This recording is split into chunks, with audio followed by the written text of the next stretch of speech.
All right, Euro, what's up? We're live.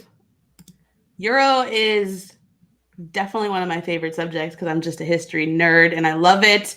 And I'm so excited for you guys because we have an awesome stream for you. I just saw a tweet from yesterday's calc stream that this 5 hour stream covered exactly what was on their test today. Which is crazy because like we don't know what's on the test, but we're going to cover the most important pieces, like the content that you have to know and the DBQ rubrics. Like this is how you get the points. So no matter what DBQ you get tomorrow, I promise you at some point you're going to look back on this 5 hour stream and be like, dang, they really helped me get this point. Right? That's the hope. And I really believe that it will happen. So I just want to quickly introduce the stream and myself and then all of your lovely streamers. So my name is Amanda. I'm the founder of Fiveable. I teach AP Human Geography and AP World History. And so those are some of my focuses. And I'm here in Milwaukee in Wisconsin. All of you guys should have gotten an email from me just a few minutes ago with an agenda. So you know exactly what to expect today. And just so that you know too, everything is going to be recorded. As soon as we're done with the stream, it will turn into a replay. So if at any point, 5 hours is a long time. If at any point you want to take a break, go get some food, just like watch a really stupid show for a few minutes, go for it. And then you can always rewatch the replay right after. Okay, so you can see all of those pieces. And then everything that they're going to use today, they're going to be creating a timeline for you. And everything that Stephen goes over with the DBQ, any links that happen, anything that needs to be shared will be shared right after. Okay, so I promise you, you don't have to request any links. Everything will be shared with you. Replay will be available. And we got this. All right, so quick intros for everybody. We've got Sherry over here who's going to help you guys in the first part. Sherry, how's it going? It's going great, Amanda. So, hi guys, my name is Sherry. I'm a junior in California, like Southern California. I took AP Euro last year and I got a 5, but I was mostly self-studying, even though I had a teacher, because we don't have those teachers. So while I was self-studying, I really enjoyed the Reformation. And if you guys have any questions, let me know. Awesome. Sherry has been creating Euro content on Fiveable all year, and it's been baller. So like when you think about like students who just get it, Sherry's that student. Perla, how's it going? Oop, just unmute yourself. There you go. Hey guys, I'm Perla. I'm a junior. I'm also from Southern California. I'm actually a new streamer, but I do love Euro. So I love the French Revolution. My teacher found the best memes, so I remember pretty well. But yeah, I got a 4 on the exam, which is pretty good for my school at least. So I'm here to help you guys, and let's go with the content and just get you guys at 5. Amazing. Also, I just want to name that a 4 is really good for everyone. So just passing the test is amazing. Getting a 4 or 5 is super impressive. So I'm stoked for everyone to be studying with you. Steven, how's it going? Hey, how's it going? So I've been doing AP Euro streams for Fiveable for the whole school year. I teach AP Euro. I've been teaching it for 4 years. It was my favorite class in high school, and I'm not just saying that. So I'm happy to be here with you, hanging out with you guys for 5 whole hours. I saw as soon as we started, there was comments that were just like 5 hours. Here we go. So I'm glad the excitement. But Amanda's exactly right when she said that inevitably we're going to talk about something that's going to be on the exam.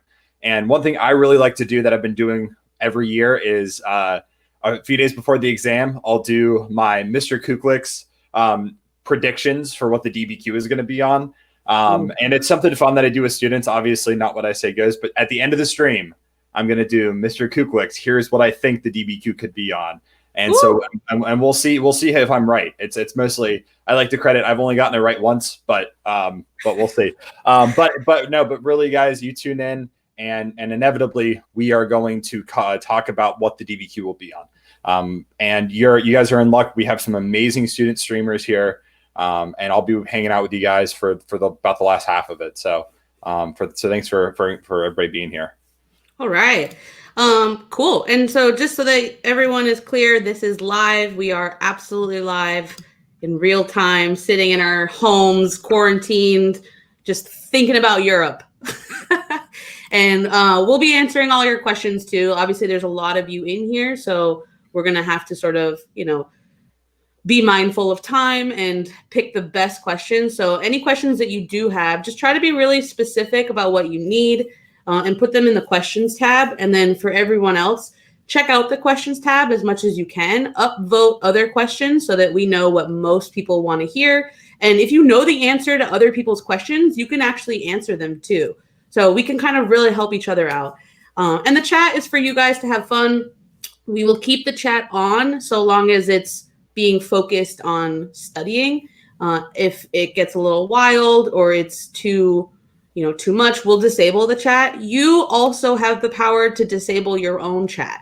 So if you look at your chat, there is a little arrow. So if the chat for you is distracting, just minimize it. And then you don't have to see the chat. You can just focus on the stream. All right, my friends, I'm going to hop off. I am so excited for you guys to jump into this timeline. Like creating a massive timeline as if you had like 17 whiteboards in a row is exactly how you should be studying. All right, so it'll be done interactively. You guys will be working with them to do it, and it will be shared as soon as we're done, as soon as the timeline is over. But we're going to create it with you, okay? All right, so I'm out and Steven's out, but we'll still be around, and I'm going to leave it to Sherry and Perla to kick it off. Bye, y'all. Bye, guys. Bye. Okay, hi, guys. So we're going to work on the timeline right now. And we think that the timeline is really going to help you guys with establishing cause and effect in your DBQs. So let me just share my screen right now. Yeah, especially because in Euro, it kind of helps. There's so much going on that it helps to put things into perspective when you put in a timeline. So it's going to be very helpful. Yep. So let me pull it up. All right, it's kind of cut off. There we go. Can you guys see that? Well, most of it.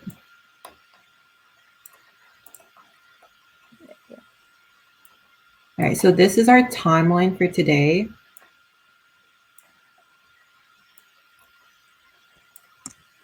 So we basically split it up into periods, the major events that happen in these periods, important figures that are like relevant to the period of time, and then what kind of topic they fall under. So do you guys have any questions before we start?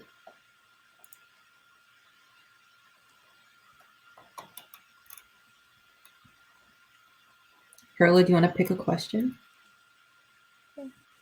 I can ask a question? Mm-hmm. Yeah, see if maybe we can start off with.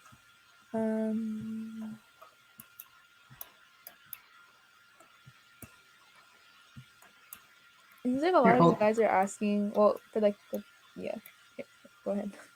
Yeah, you guys are, a lot of you are asking for the DBQ. So Steven, also known as Mr. Kuklik, is going to answer those in the second half of the stream. And then this first half is going to be about content or any questions you have about European history, basically. So if you guys have a question about European history, leave it in the ask a question box. Let's see. So a lot of you guys are asking like some basic content questions. So I think we might want to just jump into the timeline so we can answer those questions as we go along. And then if you guys have more questions on the topic that we're talking about, then feel free to go ahead and ask them and we can address them as we go. Okay, so let's start with the Renaissance. Can you guys name a major event that happened in the Renaissance? Like, leave it in the chat if you know a major event that happened.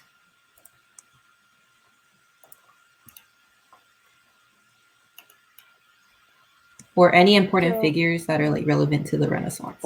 And don't be afraid if you're wrong, because that's what we're here to help. Yeah. Yeah, like, do any of you guys know who the father of the Renaissance is considered to be? Come on, guys, we gotta get that vibe. Let's go. Go. All right. Sherry, can you zoom into the timeline? Yes. Let me see. Is that better? Mhm. Well, So we're going to start off with the Renaissance. And can you guys, okay, if you don't know a major event, can we name like a major important figure, maybe? Just leave the name in the chat.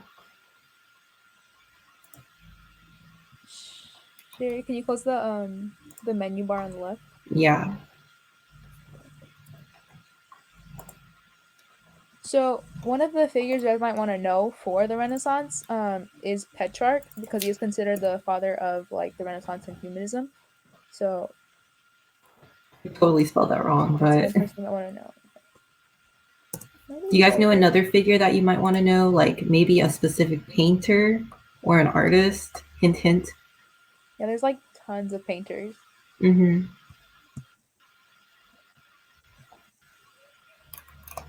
And don't be afraid to just list names in the chat, because that's okay. So there's a lot of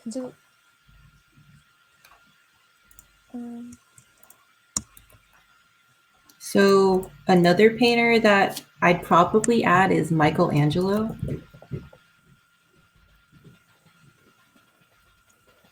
yeah, so there's a lot Can you of think of painters at any? the time. So just like, yeah, like just to elaborate, we don't have to list all of them, but there are like in addition to you have like all of the Ninja Turtles. If you guys want to think about it that way, right? You have Michelangelo, Leonardo. Oh yeah, Leonardo da Vinci, Raphael. Mm-hmm. Sherry, can Raphael. you chat or is it just me? I cannot. Can I what? Is the chat like working for you? No one's typing, so I'm not sure. Yeah,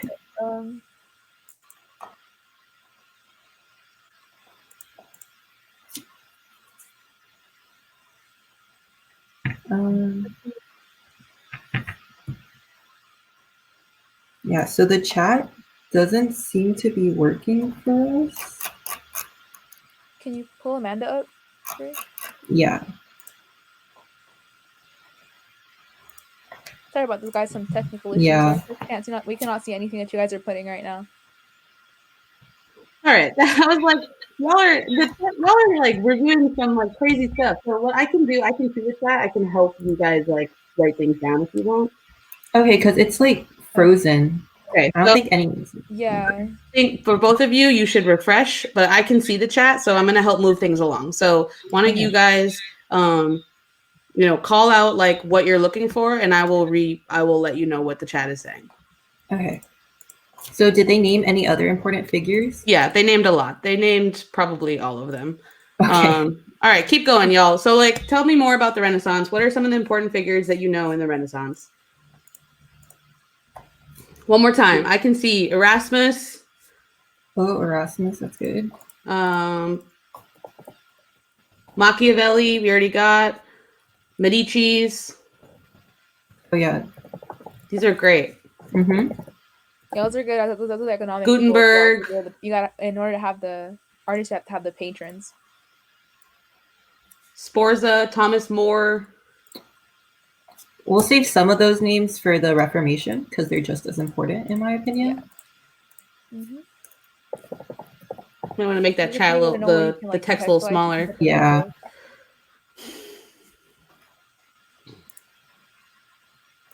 Should one of us refresh maybe? Yes.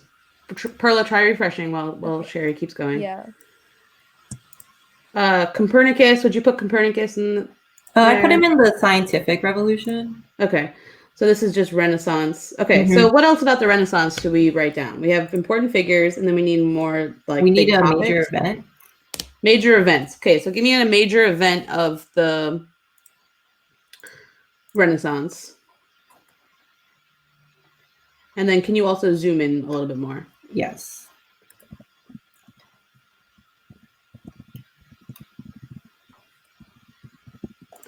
All right, so we've got printing press, humanism, 100 Years War.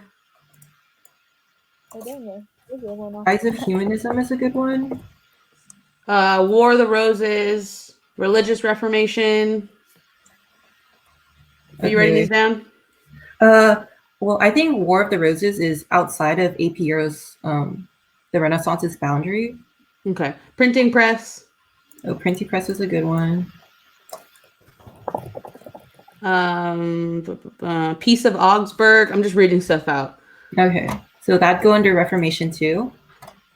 So save those for later, guys, because we have a Reformation category. Okay. The Great Schism. If you want, Amanda, I can see the chat now, so I don't. Okay, just keep it moving. Keep going a little faster. Okay. I'll stick around for a few minutes. Keep going. So, are there any? Maybe we could do like the rise of Italian cities, like sea cities, because of exploration. Wait, that's pretty important. The northern versus Italian Renaissance. Oh, northern versus Italian. That's really good. Mm-hmm. Oh, the Spanish Golden Age. Spanish Golden Age? Yeah. Yeah, I put that there. Would you put that there, Perla? Oh, my bad. Yeah, because it kind of led to like them having the money and stuff. Like, at least. Like... My bad. All right. Can you guys think of one more event?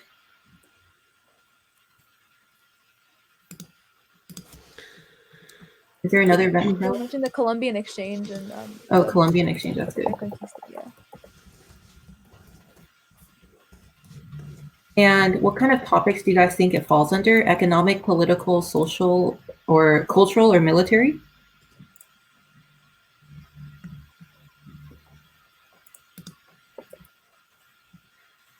So you guys still. They're also mentioning social, cultural, economic. Yeah. Mm-hmm. Do you guys see any ways this might fit into the other categories? Social, cultural, economic. Yeah, that's what I'm trying to mention. Yeah, definitely. For political, you guys could definitely talk about how the Medicis rose as like the bank. They were the bankers, so they rose to power in politics in Italian cities. That'd be really good context if you're talking about politics in the Renaissance. They're also mentioning the new monarchies. The new monarchies, that's really important. Oh, the Prince. It's a pretty important book to know with Machiavelli and his ideology. All right, so I think that's pretty good for the Renaissance. What do you guys think? Let me scroll. We have important figures. You have Petrarch, Michelangelo, Leonardo da Vinci, Raphael, Erasmus, Machiavelli, the Medici family, yeah, and the Gutenbergs. If you want to describe the Prince, so the Prince was basically like, if you guys know who Machiavelli is, if not, he's the person who wrote the Prince. But his whole ideology was really what inspired the new monarchs. It had to do with like desiring to be feared over being loved as a monarch. So it was kind of like deciding like realpolitik and those kinds of like new ideologies where it was like the monarchs started to want power instead of like relying on like religion and the nobles to have the power for them. Yep. And I also believe Machiavelli wrote The Prince or the Courtier. Yeah. So that's just yeah. So the Courtier is just basically, if you got, for a quick summary, it's basically a new standard for nobles to live. So they need to be like well-versed in all subjects. And it really helped women because it said women should be just as educated as men, basically. So now, do you guys have any other questions about the Renaissance before we move on to Reformation? Oh, that was Castilian. You guys are right. Bye-bye. Oh. Either way, it's important to know, and good thing that you guys know it and correcting us. That means you guys know the content, so that's really good. So any more questions before? Any more questions before we move on to the Reformation? Before you move on, can you add a poll really quick? Yeah. Let's just gauge the general vibe. So one of the things that we're trying this year is using, a timeline like this, because a lot of times teachers would review like this with you right before. And so that's what we wanted to sort of try to replace since we're all in remote learning. But also like these 5 hours are for you. So if it's working, if it's not working, we want to just like keep checking. So in the poll, could you just ask really quick, Like, which would you prefer? And then keep going on the timeline like this, or we can talk through an entire study guide. Yeah. Okay. And real quick, while she's doing that, a lot of you guys are asking about the new monarchs.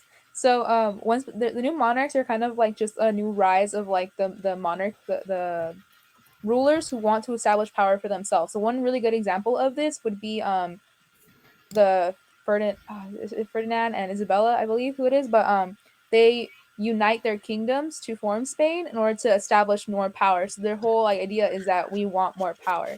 So that's kind of what the whole thing is. Because before it was more of like we rely on the papacy and we rely on the nobles to give us power. But now, yeah, Isabella and Ferdinand, so they want to establish their own power. It's kind of what the main gist of that is. And Henry the Eighth and Elizabeth the First are really good examples as well. So I put up the poll and make sure you guys answer it so that we can gauge if we should continue the timeline or just do straight up Q&A for you guys, which is more helpful.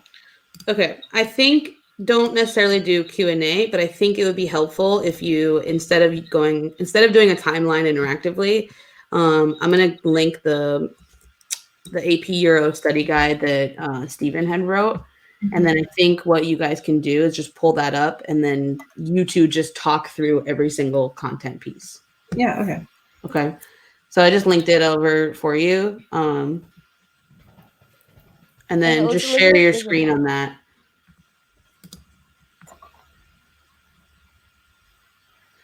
Okay. And then the poll works. Poll's working. Yeah. And then the other thing that is going to be useful too is to really make sure that you go in depth on different pieces.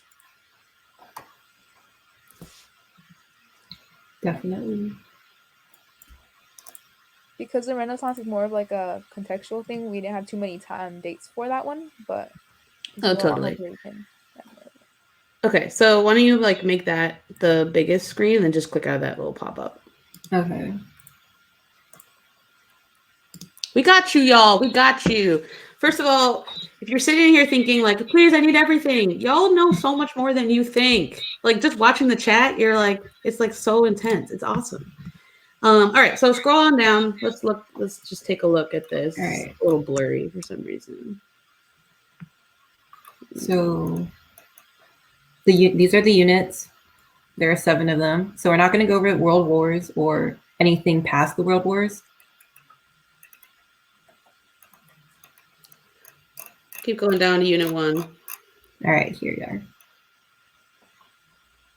Okay, so why don't you guys just talk through each thing that you need to know as in depth as you can about each, that list of content to focus on. Just you guys talk through it. Okay. So with the Renaissance, the only context that we have basically, which a lot of Euro teachers skip even, is the end of the Middle Ages. So the bubonic plague, 100 Years' War, peasant revolts, all of that. So basically, we're just going to go over what happened in the Renaissance. And if you guys have any specific questions, we'll go really in depth for it. Also, the Renaissance is when exploration started, becoming very mainstream and popular. So that's also really important.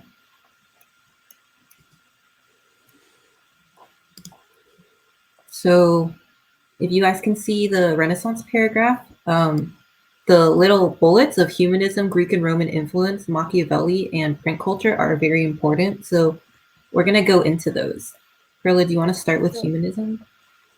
Yeah, sure. So one of the things about the whole Renaissance period is you have this shift from people kind of basing off the church, grounding from the church. It's you split into this new ideology of what is the ideal and what is perfection. So you know how Greek and Romans, they had the gods and these kind of visions of perfection and what that is supposed to be. So what happens during humanism is you have people shifting from where it's going to be it's just God and we're we're trying to praise him. It's more we're seeing God as more perfect and everything else is perfect. And that's kind of where I saw you guys asking about Northern versus Italian Renaissance.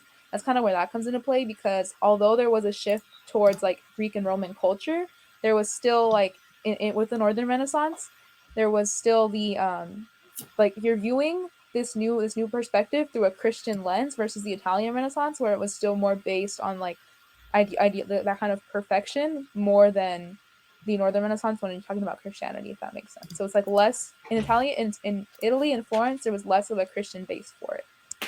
Mm-hmm. So the second one is Greek and Roman influence, and as we know, that's basic. The father of the Renaissance is Petrarch, and he was inspired by Cisco, I believe. Well, he was inspired by someone with Greek origins.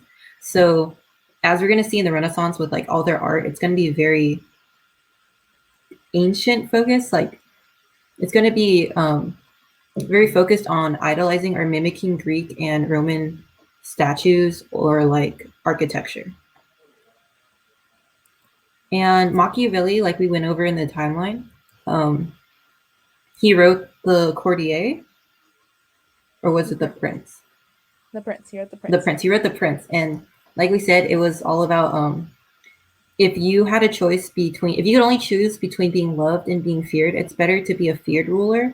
So this is like the major political philosophy of monarchs in this time. Yeah, and if you're talking about like context for like, let's say like, if they bring a DBQ about like the new monarchs or something of that sort, it'd be really good to bring up the Prince just because it's kind of like honestly even later periods, like it's just the foundation for how rulers lead. Like if you even look at rulers today, like you can see the way that they're what they base their politics, like not necessarily just on fear, but like just what Machiavelli's like main points were. It kind of like is you can tell that rulers still rely on this foundation, so it's still relevant today, and you can kind of bring that into like the way rulers like led even in later periods. So yeah, and that like later period connection is kind of what gets you the synthesis on, or like a complexity point on your DBQ, because you're referencing things that are outside of the time frame, but it shows that you have like a good understanding of like history repeating itself. And for print culture, like you guys said earlier, the printing press was a huge technological innovation of the time. And the printing press is good context and also good in your essays to explain why reading and like education, literacy rates rose during this time. Yeah, because one thing you have to remember also is like the Renaissance is kind of like also like more of like a higher class movement, although it was kind of like spreading. So there wasn't a lot of literate people. So in order to like disseminate the ideas, you have to have like some kind of way, because you have to remember there's no phones or anything here. So you have to have like some way of getting things out. And because you have the printing press and like more easier way of spreading things out, that kind of leads into the Reformation as well, and just the spread of those ideas, because like as we're going to get into, like that allows for more people to have access to the Bible and other like sources of information. Yeah. And the printing press is going to be really important when we get into the Reformation because of where it's centered.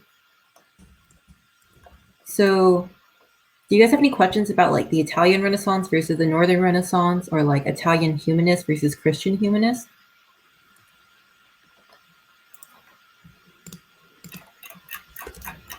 Are there any major questions? Because I can't see the chat. So yeah. Oh, the two phases of the Renaissance. As we kind of went over the Italian versus Northern a little bit, but just to clarify that, the difference is.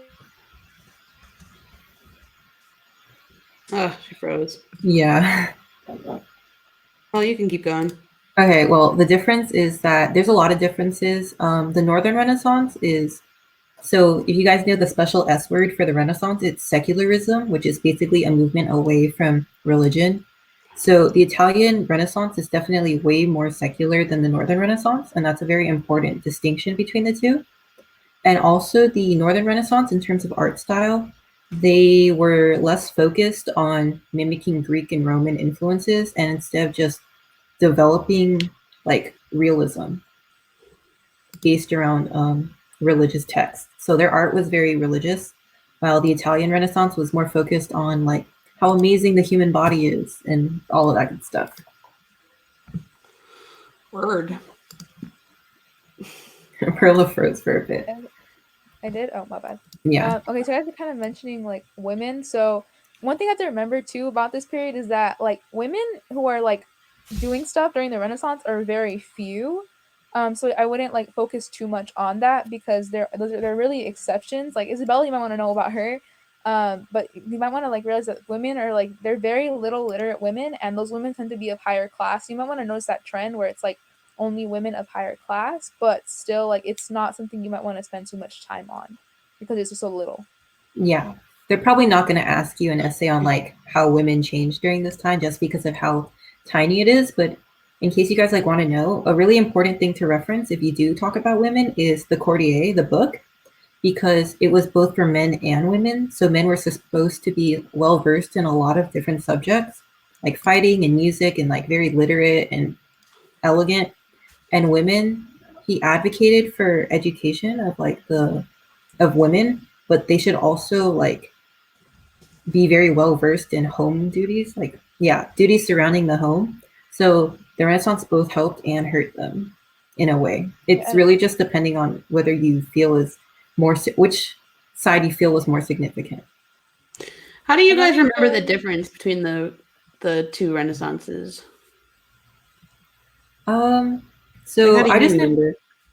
I just know that the Italian Renaissance started later and it's in the South, so like S for secularism, Hmm.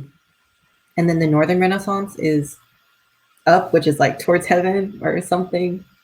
And like so religious. Yeah, I kind of like pull it out of nowhere, but I find that's like a really helpful way of remembering it.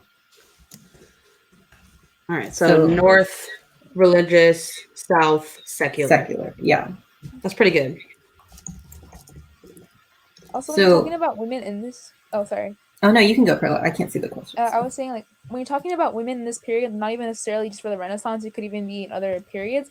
One thing you might want to note is like the great chain of being. So it's this like whole like social hierarchy thing where it was like you characterize women as beasts. So it's kind of like men have to be there to tame them. So that's kind of like one idea that really spreads throughout like the whole like a lot of periods where it's just like women are not meant to, you know how they have Adam and Eve. So Eve is like the origin of sin, and she is like everything that is bad, and she's the beast that needs to be tamed by Adam. So it's kind of like that whole trend that stays along. Or it's like even just religious morals, like in general, women are just seen as less, and they're on the lower part of the chain of being. That is kind of the way they're seen. So that's kind of one thing you could also bring up if you want to have that as context. That's a good one. So at the same time as the Renaissance, we have exploration going around. And if you guys know the little rhyme, it's in 1492, Columbus sailed the ocean blue and caused like lots of genocide, but we kind of ignore that for now. Ah, boo! So We had Columbus Day. yeah, so we're going to talk about how he caused genocide, but since this is like AP European history, we're mostly going to focus on how Europe benefited from it, sadly. So as you can see here, the causes were the new monarchies, which we mentioned earlier, and technological advancements. And these technological advancements are basically compasses and like, compasses and better ships. And they just had a more efficient way of getting across the sea. And also everyone wanted to sail to Asia for some reason for spices. Yeah. Mm-hmm. So one thing you kind of want to note too is like at least one misconception that took me a while to understand was that it was actually Portugal that started first with like all of the exploration. And you kind of might want to remember King Henry the Navigator. I mean, not King, Prince Henry the Navigator, because he was the one who sent people out to like Asia and to all those other lands to get luxury goods. And at least one way that I remember too is like at least later after Portugal, the things that they wanted to get were the 3 G's. So it was gold, glory, and God in that order. So In it's that like, order. Mm-hmm. So despite their like very religious motives for civilizing the indigenous people, or the savages as they called them, it's really just to plunder their lands for gold and to get like glory for being great conquerors. So the order of exploration basically goes Portugal, Spain, and then Portugal and Spain. And if you guys remember, they split up the New World in with the Treaty of Tordesillas. I probably mispronounced that. You got it. Yeah, but that. My teacher said to remember that and just say the Treaty of Tortillas and spell it right. Yeah, That basically. helps. And also, also one thing to note too is like some people were talking about how what is it called? There was exploration of the Americas and of Asia, and both of those were places that were watched for. Honestly, can you do me a favor? Can you let's turn the chat off for now, and that way it will just be a little bit easier. I think that might help you guys too. Okay, so I can't see it anyways. Yeah. So let's just we're just gonna try to focus up. So exploring the Americas and Asia was for the same reasons. Like that the whole idea of God, glory, and gold, like they went out into both regions in order to explore that. For those reasons. Yeah. Keep going. And they established colonies in both of those. Portugal, if you guys need to remember, basically took over most of the eastern side of the world, like Asia, which is why we have like Macau, which is in China, but it's very Portuguese influence, has a lot of Portuguese influence. And then you can remember that Spain took over most of the world because Latin America is primarily Spanish speaking, except for Brazil. And also we have the new monarchies. So, Perla? Yeah, so as you kind of mentioned before, you have like the establishment of power. So like the ones you want to remember are like Isabella and Ferdinand. Those are actually like the ones I remember the most and the kind of ones I tend to bring up. But I know there's other ones like Henry. I believe it was the seventh because the eighth has to do with the Reformation. And the other Henry that I get might be a good one to mention as well. But they're just trying to establish more power and to get more power away from the nobles because at this time the nobles were the ones who had most of the power. So they just want to keep it for themselves and start establishing that more power. Because if you know how Ferdinand and Isabella worked, although they united their kingdoms, they kept their powers to themselves and said when our kids get married, then we're gonna pass it on to them. So while they were both still ruling, they kept their power, and they were like, we'll let the next generation kind of have that together instead of like just giving it up for ourselves. So. And if you guys need to like a refresher on what they did to unify Spain, since Spain became like the first religiously unified country, as we remember in 1492, Columbus sailed the ocean blue, but three more important things also happened that year, and they all revolve around Spain, since Spain was Columbus's sponsor. So Spain finally kicked out all the Jews. They won the war against the Muslims in their country and forced them to convert or leave. And Ferdinand and Isabella got married. So they unified Spain under like one ruler and one religion. So those are really important for context and for your essays. And then we have you can go. I can say the same thing. One thing you want to know like after that is the effects of these new monarchs would be the rivalry. The effects of the exploration and the new monarchs would be the rivalries that resulted from them, because kings wanted to start having so much more power, and they wanted to like establish more control. They started fighting for the lands, and that kind of led to like things that happened later. So like the scramble for Africa and like others like, trying to get all the colonies and things we know that led to the eventual like world and settlement that we know today. Mm-hmm. So new rivalries, like we said, would be Spain and Portugal and England eventually once they start setting up colonies in the New World. Thanks to Columbus, we got the Columbian Exchange and the Triangle Trade. And the Columbian Exchange is what caused the genocide of a lot of indigenous people. But a lot of new crops got introduced to Europe. So it's like good thing and very bad thing. And the Triangle Trade is the triangle between Europe, Africa, and the Americas. So it's basically the Columbian trade, but with like an extra stop to get slaves. And below we can see the slave trade, which will have like a really important impact on America. And at this point, England still has slaves too. So there's also the commercial revolution and the price revolution at this time. So do you guys know what the price revolution is? Well, there's no chat, so just talk through it. Yeah. So the price revolution is basically the influx of gold from the Americas and like from new colonies inflated the prices in Europe so much, which is why it's called the price revolution. And because Spain was so dependent, Spain and Portugal were so dependent on gold and silver that they eventually lost their power because of the inflation. And it shifted the political balance in Europe because the country that explored first and got the most prizes became the most powerful country. So it was Portugal, Spain, and then England. Hope y'all are taking notes on this. This is pure gold. Do you have anything else to add, Perla? Honestly, not really. I think you covered most of it. Okay. Sorry. So, yeah.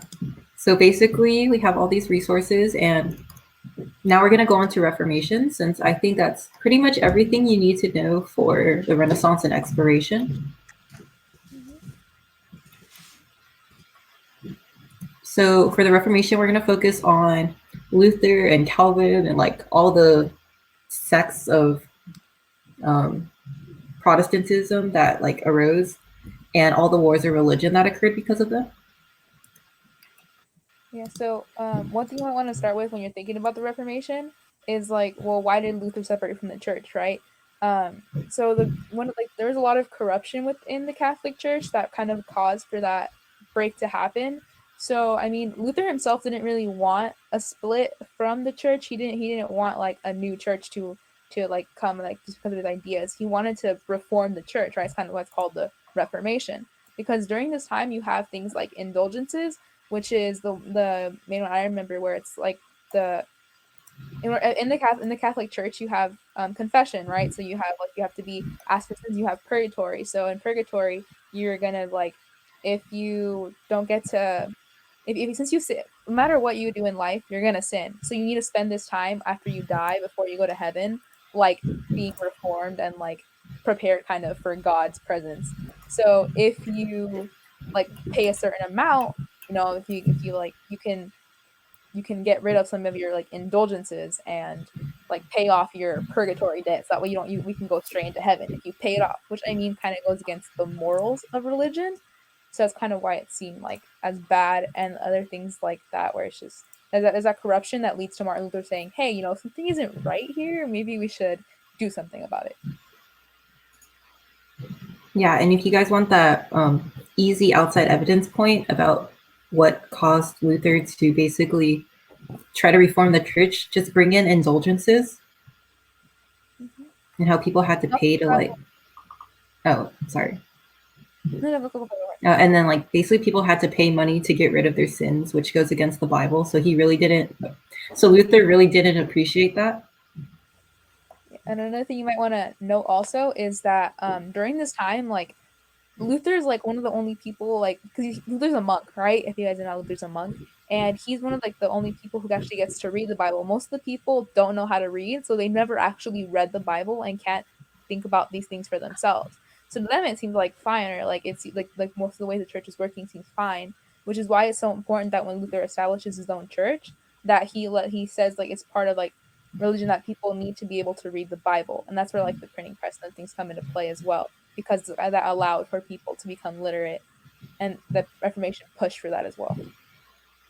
And if you guys remember, so when we get to the 30 Years' War, a lot of the discourse is going to start in the German states where the princes are, and this is because the printing press originated in Germany, and also Luther is placed in Germany. So as Luther basically disseminated the Bible in like language that peasants could read, that the people could read, that's basically why Protestantism is so focused in like the German states. And one thing I'll add to that real quick, guys, is another thing to remember when we're thinking about the Protestant Reformation and why it happens in the German states, is to also think about the power structure that existed in the Holy Roman Empire, and the fact that you had all of these small principalities that wanted some level of autonomy, but were in kind of competition with the Holy Roman Empire. And so Protestantism naturally appeals to the individual as opposed to like the higher power. So it's going to really appeal to Germans who wanted that more autonomy. So there's a political side to Protestantism that I think, when we're thinking about the DBQ and how to earn that complexity point, if it's about the Protestant Reformation, and you talk about the political side of Protestant Reformation or the nationalistic side to the Protestant Reformation, that's that complexity point. Okay, so there's something else to kind of keep in mind, is that there's always, it's never just religious or just political or just social. There's always going to be a mixed bag of things. Yeah. And that was like a really good point to make, because in 2018 or 2018, I believe that the DBQ was whether the 30 Years' War was religious or political. So it's really important to note that it's not just one thing, it's a mix of them. So besides Luther, we also had Calvin, and I believe Calvin was, Swedish, I think. He was French. Oh, he was French. Yeah. Yeah. He was French. Right? Yeah, French, got kicked out of France, moved to Sweden. Not Sweden. All right. Yeah. Okay. He's French. Got kicked out of France. Yeah. And he basically established a Calvinist community in Geneva, I think. Yeah. So Calvinism is like, it has a lot of its aspects are similar to Lutheranism. But the most important thing is that there is predestination. So before you're born, God already knows whether you're going to be in heaven or hell, like once you die. And the only telling sign when you're alive is how wealthy you are. And they basically call like these wealthy people the elect. So if you're really, really wealthy, then you're obviously going to heaven. And if you're really, really poor, then you're obviously going to hell. And this idea of predestination instilled in them a really hard work ethic, because, they want to be wealthy. So that hard work ethic is also a really key aspect of Calvin Protestants or Calvinists. Yeah.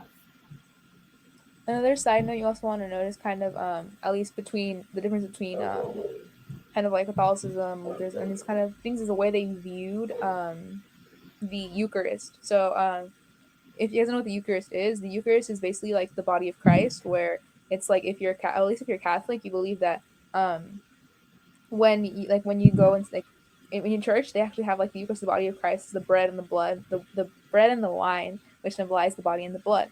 But keyword is, if I just said symbolize, and that depends on who you ask. So like with I'm pretty sure it was Luther, where he said that no, this is like, although he broke from the Catholic Church, he still believed that the Eucharist was the actual body and blood of Christ.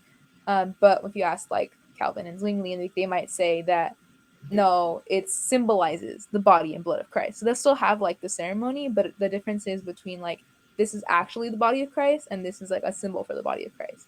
And it might not seem like a big deal, but like Zwingli and Luther, if I remember correctly, I remember my teacher saying they had some beef, because they just did not like each other because of this. Like they had like they were fighting about, like, not fighting punches, but like fighting about it. Like they did not agree on it. They disagreed on it, because it's really big Catholicism, at least. Yeah, I remember the story where Zwingli died, I believe. Yeah, he died, and Luther said that maybe if he believed in like what I believe, this wouldn't have happened to him. So they had some beef. But Zwingli, his part of his religion, like Zwingliism, isn't that important compared to Calvinism and Lutheranism. So the other major Reformation that we have happened in England with the Church of England. And if you guys know the story, it's all because of Henry VIII. We love Henry VIII. Yeah. So in AP Euro, Henry VIII, for my classmates at least, he's referred to as the guy who wanted a divorce. And that's like his most notable trait. So the reason why he broke from the church is because the Pope wouldn't grant him a divorce with his wife, because his wife wasn't giving him a male heir, so he wanted a divorce. And when the Pope basically said, no, you can't have one because that goes against like what we believe in, he's like, that's okay, I'll just make my own church. And this is really funny, because like only a few years past, Henry VIII was named the Defender of the Faith by the Pope. So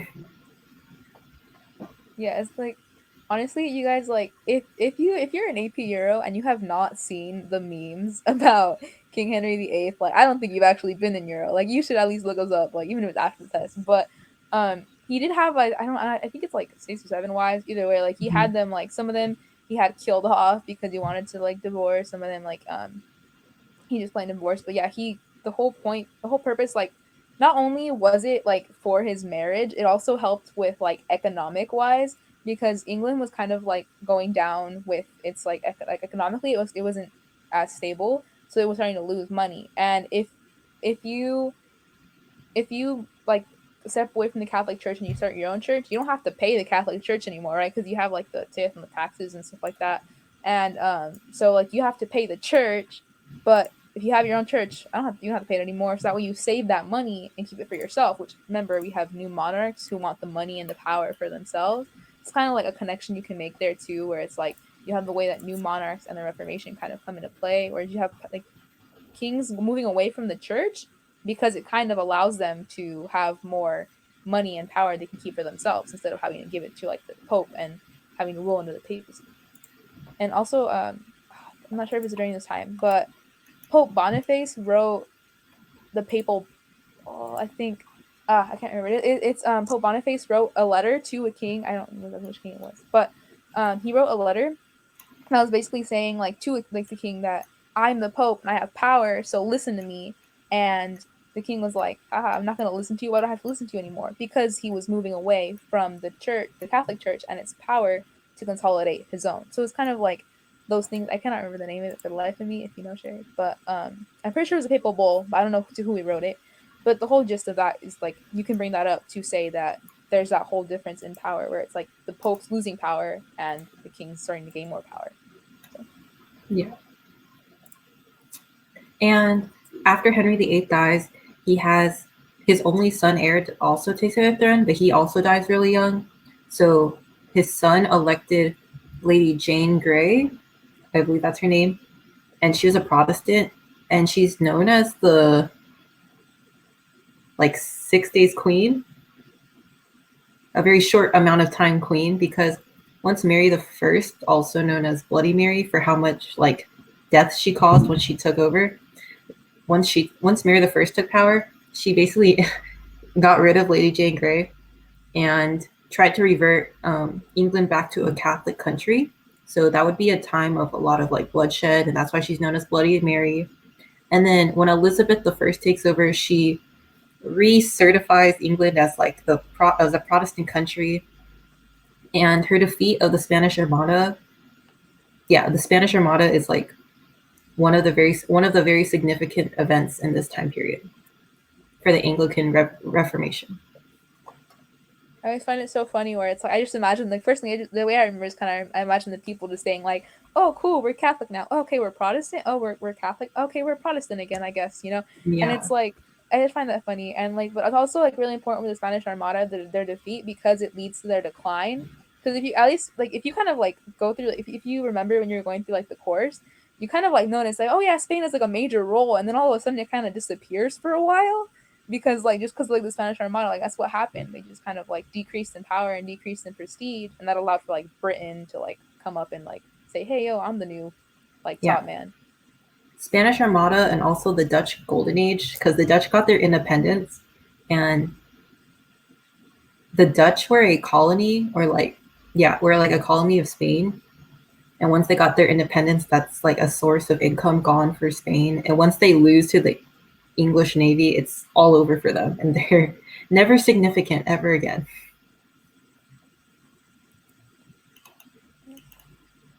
So we also have the Counter Reformation or Catholic Reformation, depending on what side you're viewing it. Yeah. So for the Counter Reformation is kind of like important to note like the Catholic Church didn't want to lose all its people, and like not everybody in it was doing indulgences. Like yeah, they were popular, and yeah, a lot of people did it, but there were still people who believed that it was wrong, and and there was a lot of people who like even though they thought it was right or they wanted their money, like they weren't going to allow everybody just to leave the church, you know, and like the Pope wants to establish his power, so or just to keep his followers. So what happens there is you have like the church starting to make like reformations like within itself. So when you have like the Council of Trent and other like the Catholic Inquisition that led to like the reestablishment and the fixings of the church. So one thing you can kind of note like for sure that happened is that you have the indulgences, right? They were the bad thing that like kind of led to like the Reformation happening. So one of the things they did was get rid of indulgences. So you have just those kind of shifts happening that allowed for like the Catholic Church to kind of like fix itself instead of like being forced. And it kind of like depends on who you ask. If the Catholic Church was already starting to remediate like fix itself before, or if the Reformation, the Protestant Reformation, caused the Catholic Reformation to happen. So. Yep. And there's also a bunch of other groups, like besides the Council of Trent, they had the Jesuit order, which is like the Society of Jesus. And they also had, what was that nun or saint? I don't really remember. I don't quite remember her name, but I know she was like very responsible for like bringing back a lot of belief in Catholicism because of her like connections with God. Saint Teresa of Avila. Yes, Teresa of Avila. That. Yes, but Jesuit order and Mr. Kukuk coming to the save. But Jesuit order and Council of Trent made a lot of reformations to the Catholic Church, which enticed more people to come back. And in this time period, noting how, from my own experience, when I took the AP test, I referenced the this Protestant Reformation in my conclusion. So that's like another way to basically look forward and backward in time and show that you understand that history repeats itself. Yeah, because like also one thing that at least someone advised me when I was taking Euro when I barely started it, so I'm not sure how it's helpful to me now, but was that as you're going along the course, grab one thing and tie everything back into that. So the thing that I kind of use, and I maybe sharing this as well, is that I tied everything back to like the Reformation and the Renaissance, because a lot of it just like it seems to like coincide with like the ideas and the changes that happened at the time, and you can really pull a lot of that out of your hat to connect to other things, which is probably really helpful this year because all you have is like the DBQ, so you want to make connections all the time. So if you find one thing that you can connect to a lot of other things, it would really help to do that. Yeah, for sure. So in the meantime, with all these reformations and like religions changing very rapidly, we also have wars of religion. So first is the French Wars of Religion. And I believe there were 9 wars in total, but they don't really matter. The most specific events that you guys need to know for the French Wars of Religion are St. Bartholomew's Day Massacre, Catherine de' Medici, I believe that was her name, the Queen of France. Yeah. Yes, the Queen of France, and Henry IV and the Edict of Nantes, which basically increased tolerance for Protestants. Yeah, and I think somebody had mentioned like the War of Roses before, and that's I think that's where you have Henry IV come to play too, where he like fights with his not fights, but he like there's a struggle for power with him and the other Henrys, so they can get to see who actually becomes the monarch, and that's when you get like the is it the burp? I think the War of the Roses is England. It is? Oh, I'm totally bad. So for someone who mentioned the War of the Roses, that's a medieval thing, but for quick context, in case you want to use it, there's 2 houses. There's 2 houses, and both of their insignias are roses, and they basically fought for the crown in England, and it ended with like the Tudor family being the winner. That's like basically all you need to know. Y'all, please forgive me. I'm sorry. It's okay. Honestly, there's too many Henrys and Louis and all them's. There really are. Yeah. History. It's very popular to name kings after previous kings. And also French Catholics. So tensions are really bad in France because French Catholics, that's like the monarchy, they're Catholics, but Protestantism is very popular with nobles in like a lot of different countries. So we have like a power struggle between the nobles and the Catholics, and that's very important to note. And also, you guys should remember that Henry IV, being the dedicated king that he is, he converted to Catholicism for his people, supposedly saying the quote that Paris is worth a mass. So besides France, we also have problems with Spain. Yeah, so we have problems with Spain, and they were really powerful during exploration, but after they started declining because of the price revolution and how inflation just made gold practically like regular money and nothing very expensive. Yeah, and Spain wants to basically be the Catholic enforcer of Europe, and they really don't like Protestantism. And England is one of their main competitors at this time. So his attempts with like the Spanish Armada to basically defeat England and Elizabeth I's defeat of the Spanish Armada like ruined him, and then the Dutch independence movement made it even worse. You have anything to add, Perla? Honestly, no. It's like And like I said, there's definitely religious stuff to focus on. Like I said, with Philip II and England and Elizabeth I, it's not just about the balance of power in Europe and who's the stronger country and rivalries. It's about Catholicism versus Protestantism. yeah, it's kind of one thing also to note about like all of these wars is that like there's kind of a lot of undertones to them. So like even though it might seem like a mainly religious war, it might have economic background, or even if it seems like a mainly economic war, it's always like it could be like a political background or like a yeah, a religious background. So it kind of like you can take multiple views of like Mr. I said before.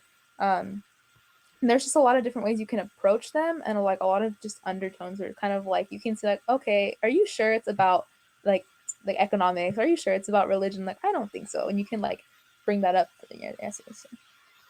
And like we were talking about the undertones earlier, and like right now, they're good topics to talk about in DBQs, which is why the 30 Years' War, which we're going over right now, was the DBQ question for 2018 was whether or not it was mainly religious or mainly political. So it's very important to note that. So the 30 Years' War actually took place for 30 years, unlike the 100 Years' War. So this is the most important war because it ended all other wars of religion after this. And there's 4 phases: the Bohemian, Danish, Swedish, and French, and we can go over each phase in depth. So in the Bohemian phase, we start in Bohemia, which I believe is modern day Czechoslovakia, or well, that's not really a country anymore, but that's basically where it is. And we have issues with the king. He needs his successor. I believe he wanted to put up a Catholic one. Yeah, he wanted to put up a Catholic one, but the Protestants obviously put up this Protestant one, so that caused a lot of people to butt heads. And then the most major event that occurred during this period is the defenestration of Prague. And defenestration is just a really fancy word for pushing someone out a window. So they basically the whole yeah, you can go, Perla. So the whole defenestration of Prague thing is actually really funny because it's like, so this is like the whole like tensions between the Catholics and the Protestants. At one point, they're debating over it, and what happens is the Protestants kind of throw Catholic, or like they toss Catholics out of the window, and the Catholics they're like, they don't they're on like a multiple story building, so you'd think they would have died, right? And then, but no, they fall in a pile of manure. And what the Catholics are saying is divine intervention. We didn't die. There's a pile of manure. It saved us. But the Protestants are like, yo, you just fell in a pile of manure. Are you sure that's divine intervention? So there's that. This kind of just like an example of like the split. And I find it a very funny example at that. So it's kind of like you could think about like the kind of like the way that people kind of like think about it, where it's like people are really stuck on what they believe. So no matter what side you kind of believe is right, like they both kind of have like their own. They're sticking to it no matter what. So. Mm-hmm. And during this time, there's a few tiny battles between the Protestants and the Catholics, but the Catholics are like better prepared, so they win this phase of the war. So the next phase is the Danish phase, and it's called that because King of Denmark comes in to save the day. Not really. He doesn't really do anything. It's not very helpful. And the Catholics win this phase of the war. And it's not until the Swedish come in that the Protestants actually start winning. But then the King of Sweden dies. And also during this phase, France was sending, the Swedish phase, France was sending Sweden and France was sending Sweden secret military supplies. And it's not until the King of Sweden dies that France has to get involved. So France finally gets involved in the French period for political gains. So it's really important to note that in the 30 Years' War, it shifted from being primarily religious to very, very political. And in 1648, the Peace of Westphalia was basically agreed upon, and it allowed German princes, I believe, to be able to pick whatever religion they wanted, except for Calvinism. Something like that. Yes, so only Lutheran. One kind of thing is like, what kind of thing you can see there too is like you start to see more like religious tolerance, where like although it's like the people, more like it's like God forbid the people actually like choose their own religion, but you kind of like at least start to see like the beginnings of it, because like even if like the people can't choose their own religions, you're starting to have more like choice between like just the princes, so that'll eventually lead to like we have like today like religious freedom. But at that time it's not like grand change, but it's like something, you know what I mean? Mm-hmm. You gotta start somewhere, baby steps. Yeah. So the 30 Years' War is just the war to end. It's the war to end all religious wars, basically. So Unit 3, absolutism and constitutionalism. And I know some of you guys had questions about it, about this topic.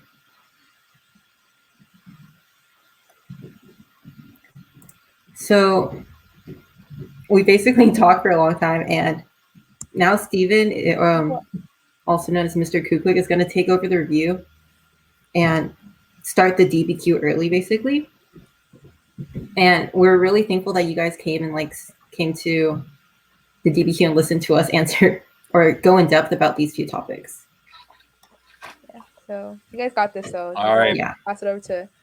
Thank you guys so much for covering those the first few units of that review. So I'll go ahead and we can go ahead and start jumping into some more DBQ coverage, and then we'll go back to some review at the end, and we'll just go from there. So you guys, if you guys want to go ahead and end the sharing screen, and I'll go ahead and take over. Thank you guys. All right. So I hope everybody is still hanging in there. I know that we're covering quite a bit of stuff right now. What I want to do though is to kind of pivot away. We'll go back to Unit 3, I promise. But to kind of pivot away from the content review, I want to do some DBQ review type stuff now. The DBQ for this for the 2020 exam, which you guys will be taking tomorrow at 4 p.m. EST, Eastern Standard Time.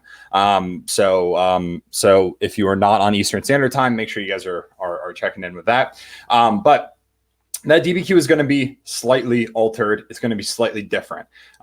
Yes, I know that a singular DBQ is not necessarily something that all of you guys were looking forward to, that basing your whole entire AP exam off of. Trust me, I get that, okay? But the reality is this is what we're doing. So my job right now is to make sure that you guys are in the best place to actually write a banging DBQ and get the highest score that you possibly can. And this is something that I've been saying I've been saying it to the people that have tuned into my AP Euro streams so far. I've been saying it to my students. My younger brother is taking AP US History this year. Been saying it to him. And what I'm going to say is that this is a really good opportunity to score very highly on the AP exam. I know you guys are stressed. Okay, I know you guys are feeling overwhelmed. I saw some of the chat when we had chat enabled, and I get that there is a certain level of anxiety that is that you guys are feeling because this is so new and so different. But let me tell you guys that if you follow all the things that I'm going to tell you to do, you guys will knock this out of the park. Okay, you guys are in the best scenario right now to score highly on the exam. And this is just helping that. Okay, and I promise that, even though it feels overwhelming. Okay, so let's talk a little bit about this exam. And what I'm going to do is I'm going to be sharing while we're talking about the exam, and I'm going to go through the rubric, and then we'll actually look at a DBQ. I am going to be looking at College Board links. So if you Google AP European History 2020 rubric, then this is going to be the first thing that pops up. So let me go ahead and share my screen.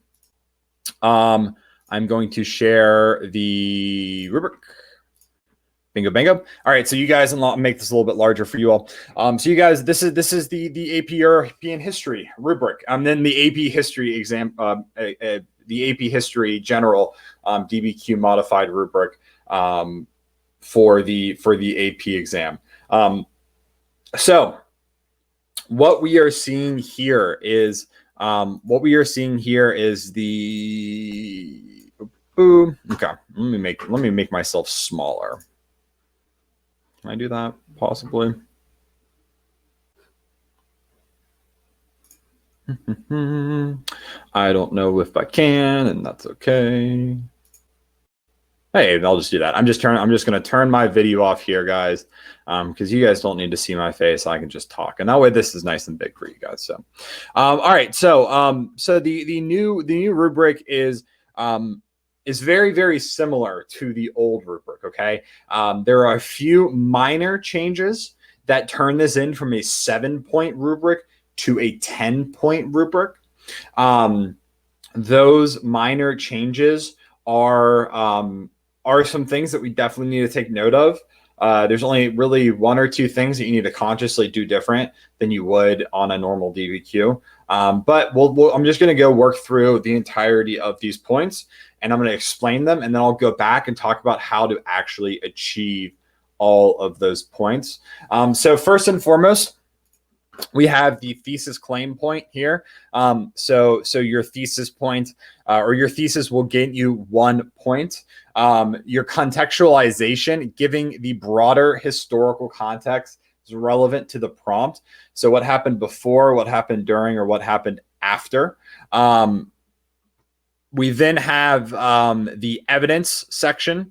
The evidence section is simply talking about how you actually use your documents to support the claims that you make in your DBQ. All right. So this is the using content of at least 2 documents to address the prompt. Supports an argument in response to the prompt using 2 documents. So this is one of these extra points, is that if you use 2 of the documents to support an argument to the prompt, you get a point. If you use 4 documents to support an argument in response to the prompt, you get another point. So there's 3 points that are up for grabs in terms of document use. I'll talk a little bit more about that here in a second. Evidence beyond the document. Okay, so utilizing 2 pieces of evidence that are not found in the documents that directly relate and are relevant to the argument about the prompt. So normally it's a singular piece of evidence.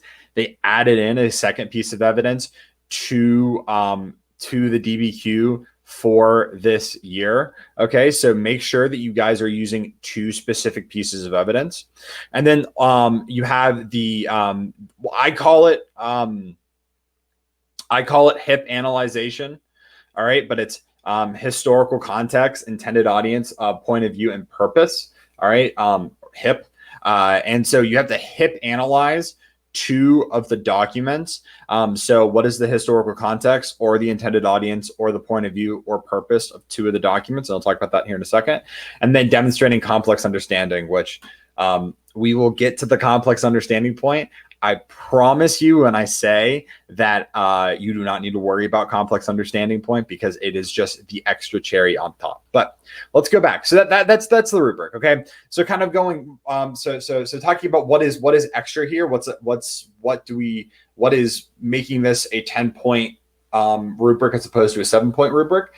You have an extra point in evidence. You have an extra point in HIP analyzation, and you have an extra point in outside evidence. Okay, so it's 3 extra points besides the normal DBQ rubric. But of course, you are only getting 5 documents as opposed to 7 documents that you would normally get. But let's talk about the thesis and the claim point first. And we're going to go through and talk about each of these points individually. So when you are crafting your thesis, all right, this should be something that does not happen immediately. All right, what you need to do is once you get the question. So if the question is, if the question for the, and I'll use a past DBQ as an example. So if the DBQ question is, was the 30 Years' War a religiously motivated war or a politically motivated war? If that's your topic, if that's your question, do not write your thesis yet, okay? Because your thesis has to be supported by the documents that College Boards provides. And so you might have an opinion. You might say, well, the 30 Years' War, I know that was a more politically motivated war, okay? But what you want to be careful of is if all of the documents that College Board gives you support the claim or support the argument that it was a more religiously motivated war, then you've really written yourself into a box where you're going to have a hard time using the evidence. So I say, it's okay. It's good to have some ideas and say, okay, well, I know about the 30 Years' War. I know that it is political. I know that it's religious. But make sure you're reading the documents first. So then once you read the question, you read the documents and you find out, okay, are the documents leaning one way? Are they leaning another way? Or is it about an even kind of 50-50 split or 60-40 split where I have where I have documents supporting either side of the argument. And then that's when you'll craft your thesis, okay? And the best way to craft a good thesis is to really, again, think about the documents and the evidence that College Board has given you. If you find that College Board is leaning way more towards one side, that's the way that your thesis should go. If they're leaning more towards another side with their documents, that's the way your thesis should go. If it's a split, think really hard about how you're going to argue. Are you going to argue for both sides? Are you going to argue for a single side? But think about your thesis in response to the documents that are given to you. Now, with the thesis, a really important point. You will not get the thesis point if your thesis does not actually answer the question. If it does not actually answer the question.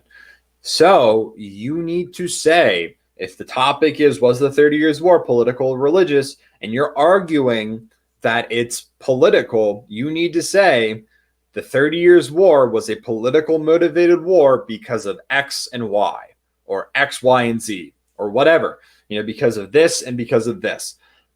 You need to give specific answers, okay? Beyond that just being the correct way to write a thesis, it also is going to give the reader of the DBQ a really solid amount of context. It's going to give the reader a really good roadmap for what your DBQ is actually going to be about. Okay, so that's something that you really have to keep in mind here is that beyond just getting the thesis point, your thesis is also setting up your DBQ and completely setting up how your DBQ how your DBQ is going to be read.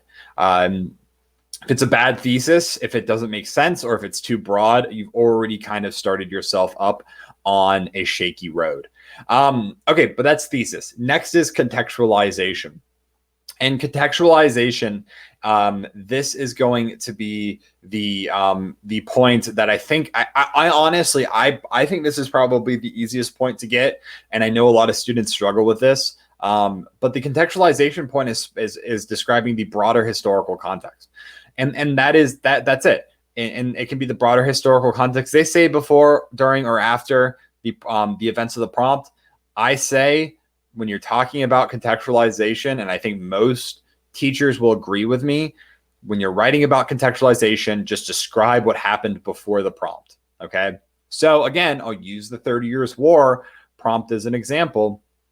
Is when you're, if you're giving the context of the 30 Years War, there's a lot of stuff you can talk about here. You can talk about the Reformation. You can talk about the wars of religion more generally, but you need to give broader context. So if it's the 30 Years War, you can talk about how Luther's Reformation started in the German states, and a lot of German princes really liked the idea of Protestantism, and it appealed to them, and they adopted Protestantism, and eventually that's going to lead to a split between the German princes that are Protestant and the German princes that are Catholic, which is inevitably going to lead to the start of the 30 Years War. All right. So with that context that I just gave, it gave us a nice little roadmap to where we were starting the question, because then I can very easily go into my thesis, which is, although the 30 Years War is considered a religiously motivated war, it was very political because of X and Y, because of whatever. And that, again, that needs to be based a lot around the documents that College Board actually gives to you guys. Okay. But contextualization is a really easy point to get, but it's also really easy to just think, I just have to give some broad generalization and I'm good. No, like everything, you have to give specifics here, okay? But those are the first 2 points. All right.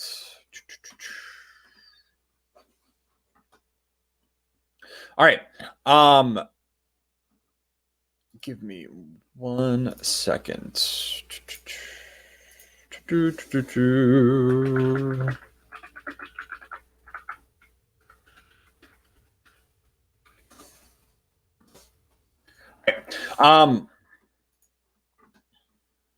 and I'm gonna actually turn my camera on for this because I like the fact that you guys can see my face and the facial expressions I'm making, because my facial expressions are very good.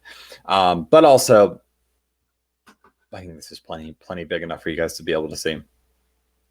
All right, let's talk about evidence. So I've been grading a lot of DBQs the last few weeks.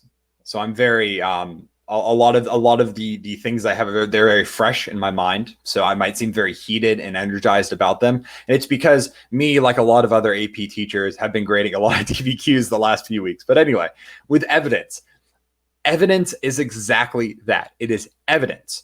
Now, when you are writing and when you are structuring a DBQ, an argumentative essay of any kind, you have to remember that evidence is a singular part of the actual argument.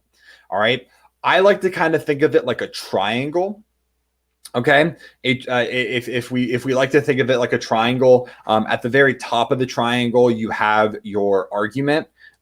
It's very important. It defines the entire paper. Below your argument are your claims. Okay, so if you have a singular argument, it's a single argument. Your claims, you're going to have multiple claims. In most like high school level papers that you'll write, it's 3 claims because it's a 3-pronged thesis. For a DBQ, it might only be 2 claims because it's a 2-pronged thesis. You can do a 3-pronged thesis for your DBQ. No one's stopping you. I think 2-prong is a little bit more manageable. That's just me. But then your evidence is going to explain each of those singular claims. So you'll have lots of pieces of evidence. You'll have a small collection of claims, and you'll have a singular argument. So it kind of works out like a triangle. right? Because you have a lot of claims, a few or a lot of pieces of evidence, a few claims, and a singular argument, right? But a lot of what I've seen students do with evidence is that they define their entire body paragraphs of their DBQ around the evidence. And guys, you are not giving a book report on the evidence that College Board gives you. You are not giving a book report on the documents. Okay, you are using those documents to support your argument. So when you dive into your first body paragraph, if you find yourself saying in document 3, blah, blah, blah, blah, blah, or document 4 talks about blah, blah, blah, blah, blah, or whatever, if you're finding yourself talking about the documents first thing, you are doing something wrong. You need to establish your claims. You need to establish that first prong of your thesis. Okay. So again, going back to that 30 Years War DBQ, the beginning of the intro paragraph should be about why is the 30 Years War, according to you, more political than religious, or whatever you argue. Okay. Do not lead with the documents. You can't adequately establish argument if you lead with the documents. Okay. I mean, think about writing any other argumentative paper. Any other argumentative paper, if you lead with the evidence first before your claims, it's not going to make any sense. Okay. It's the same thing with a history paper. Now, you don't need to be super poetic when you're writing about your claims. All right. Get to the point. You have 45 minutes to write this thing. Get to the point. You know, why is it a politically motivated war? And then you can get to that evidence. Okay. So you establish your claim in your body paragraph, you establish your claim, and then get to how the pieces of evidence support that claim. All right. And we're going to look at a DBQ here in a little bit, and we'll see what that looks like. Now, you get 3 points for document use. There's a max of 3 points for document use. The first is if you just use two documents and you kind of relate them to what they need to be related to, you get a point. It's a gimme point. It's a free point. You use 2 documents, you get a point. You did the bare minimum, right? Great. That's an easy point to get. You get another point if you use two documents to actually support your argument. So that's the scenario where you say, you know, I'm actually connecting document 4 to my overall claim of why the 30 Years War was political or whatever. So you get a point for doing that. You also get a second point if you use 4 of the documents and connect them to your claims, to your argument. Okay. This is why it's so important to not lead with the documents, because if you lead with the documents, you're going to have a really hard time arguing and establishing your argument. You need to lead with your argument and then use the documents to support, right? Like I said, this is not a book report of the documents that the College Board gives you. This is an argumentative essay. This is an argumentative historical essay. It needs to be something that's argued. Okay. All right. So that's evidence use. Another point I'll make, you can use all 5 documents if you want to. Don't feel like you have to. I don't think it's a bad idea just because it gives you a lot of wiggle room. In case for some reason you don't use one of the documents correctly. It just gives you a little wiggle room, but like don't feel like you have to. If it's gonna hinder the writing and the completion of the remainder of your DBQ, just leave it out. You know, no harm, no foul. I'm sure I'll have other points to make about the evidence. We're here till 9 o'clock tonight, guys, so we've got a lot of time to go through this. But yeah, so that's evidence.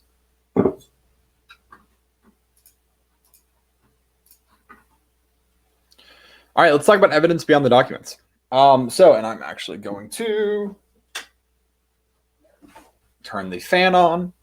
Let's talk about evidence beyond the documents. So you, in a normal DBQ, would only need one piece of outside evidence. For this DBQ that you all will be writing tomorrow, you need 2 pieces of outside evidence. Now, outside evidence, that actually means something, okay? It's not just you throwing in a random fact that you have in your notes, okay? It's evidence. That means that it's something that actually supports your argument. All right. It's something that is not found in the documents that supports what you are arguing for. All right.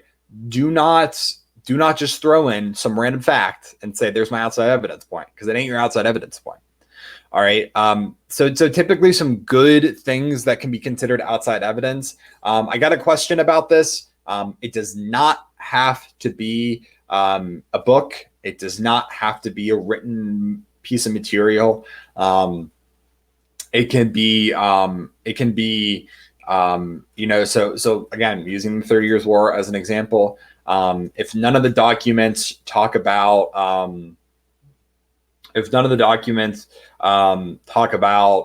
Gustavus Adolphus, for example, and you talk about how Gustavus Adolphus was lured to bring troops into the Holy Roman Empire to fight on the Protestant side because of the potential for political gains and landholding gains. That's a piece of outside evidence that is not a written source. All right, it's a good piece of outside evidence because it talks about how the 30 Years' War was political and politically motivated, but it's not written. Now, it can definitely be a written source, and written sources are really good for more like society and societal focused topics. So things like the Enlightenment, things like the Renaissance, things like the Reformation, things like even things like the rise of socialism. You can bring in written pieces as evidence for sure, but don't feel like you're obligated to for outside evidence. So you do need 2 pieces. Again, make sure that it's actually good evidence. And that it's supporting your argument, because if it's not supporting your argument, that's it. Okay, you're not going to get it. Okay.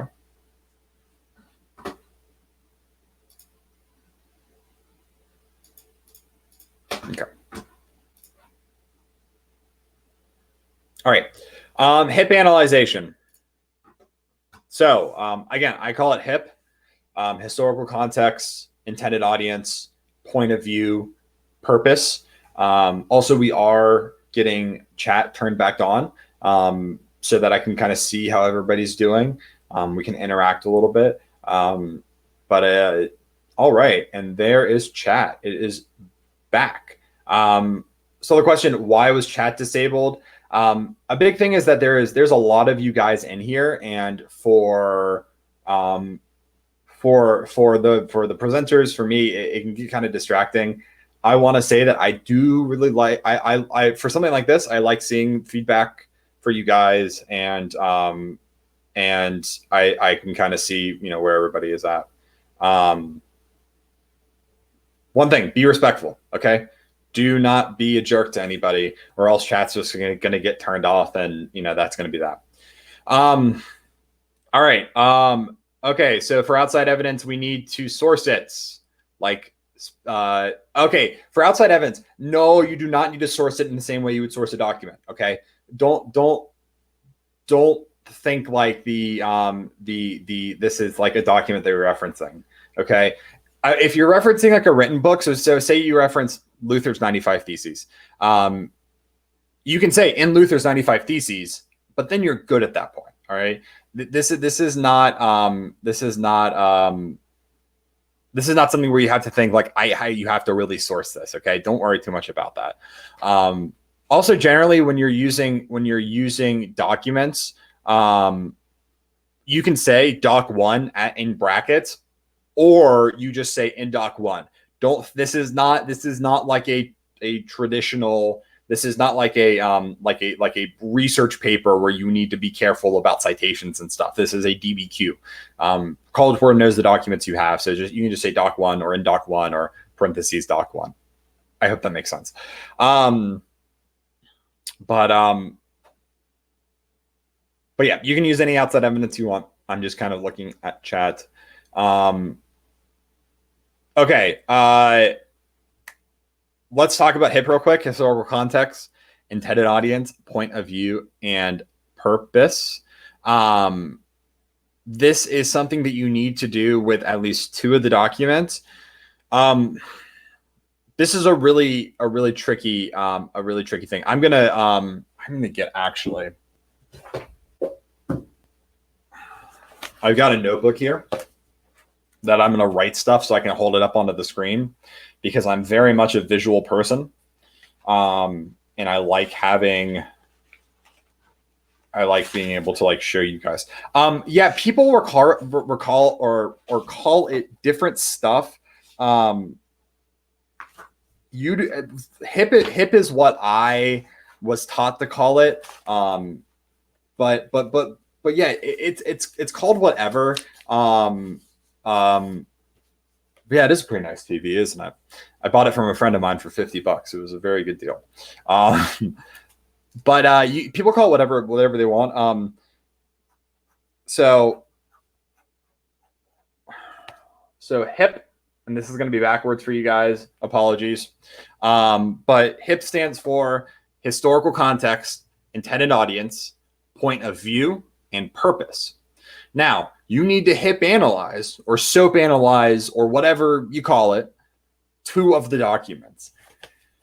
Do not get pulled into the trap where you think that you just say the historical context of this document is X and you're good. You need to see, and we can actually look at and I'll zoom in here. To earn this point, the response must explain how or why, rather than simply identifying the document's point of view, purpose, historical situation, or audience is relevant to the argument. So you cannot just say the historical evidence or the historical context is this and then move on. You need to talk about why that matters. All right. So why is the point of view of this document actually relevant to the argument? So that's something that we need to keep in mind. Okay. Also, if you guys, I'm going to go through the questions probably after this. And then we'll kind of move on. But let me, I'm kind of trying to deal with chat as it goes here. Question: if we get a question like this, 30 Years War example, one with 2 different options, political or religious, and like 3 docs argue political and 2 argue religious, should we make like a counterclaim in order to get that last doc in, or will that make our essay less effectively argumentative? Lauren, it is entirely up to you. I say that this is what I think is the safe bet, is that when the documents talk about both, you can argue for both. Okay. So if the historical, if the question is asking you, what is it political or is it religious? You can say, I mean, your thesis can be that the 30 Years War, although considered a predominantly religious war, is actually both religious and political because of X, Y, and Z. And then you're not limiting yourself. Okay. So that's what I would say. Now, if you argue it's political, you can give a counterclaim, and there's nothing wrong with giving a counterclaim. I mean, that's kind of a staple of an argumentative essay. But in this situation, you may run out of time. That's eating into your time, and it's not necessarily going to guarantee you. It's not necessarily going to guarantee you a higher score.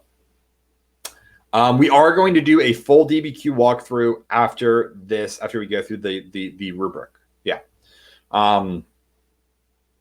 Yes. Oh my gosh. Don't quote the documents. Naomi is exactly right. Don't use quotes. You don't need to. There's literally no point. You are taking up your own space. You are wasting your own time because you're writing words that have already been written. Okay? Don't quote the documents. You don't need to. In a traditional argumentative essay, go crazy with the quotes. Quotes are great. They're important. They're impactful. In a DBQ, unless you are, I would say don't quote more than like 4 words. If you're going to quote and you want to quote, make sure it's 4 words or less, because at that point you are, you're wasting time. Quoting does not really prove anything. That's exactly right. Again, unless there's a short, like 4-word quote, it's probably not impactful. And I say this because there's 5 documents. Your reader has read all 5 of those documents. The quote is just, quotes are just not important.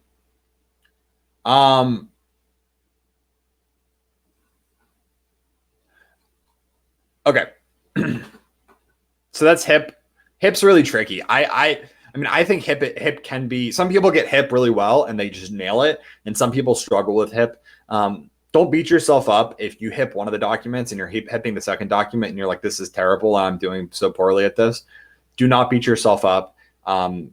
Getting 1 out of the 2 HIP points, I think you're still in good shape. All right, now to the illustrious complex understanding point. The biggest piece of baloney point ever. Better than synthesis for those that, if any of you guys have heard of the synthesis point. Complex understanding, I wish I could tell you this is how you get complex understanding. It's just, does it sound like you know what you're talking about? Now, here's where I will say, if you give a counterclaim, if you give a counter argument, you might get complex understanding because that's complex. If you talk about nuances, if you talk about nuance history that's kind of below the surface, if you talk about big picture stuff, how is this very impactful in the long run? If you talk about, those kind of things will get you complex understanding. What I mean by nuanced is, like, for example, if I mentioned, I kind of butted in earlier and I talked about how the Holy Roman Empire was very susceptible to the Protestant Reformation because of the political situation of princes wanting to gain their own autonomy.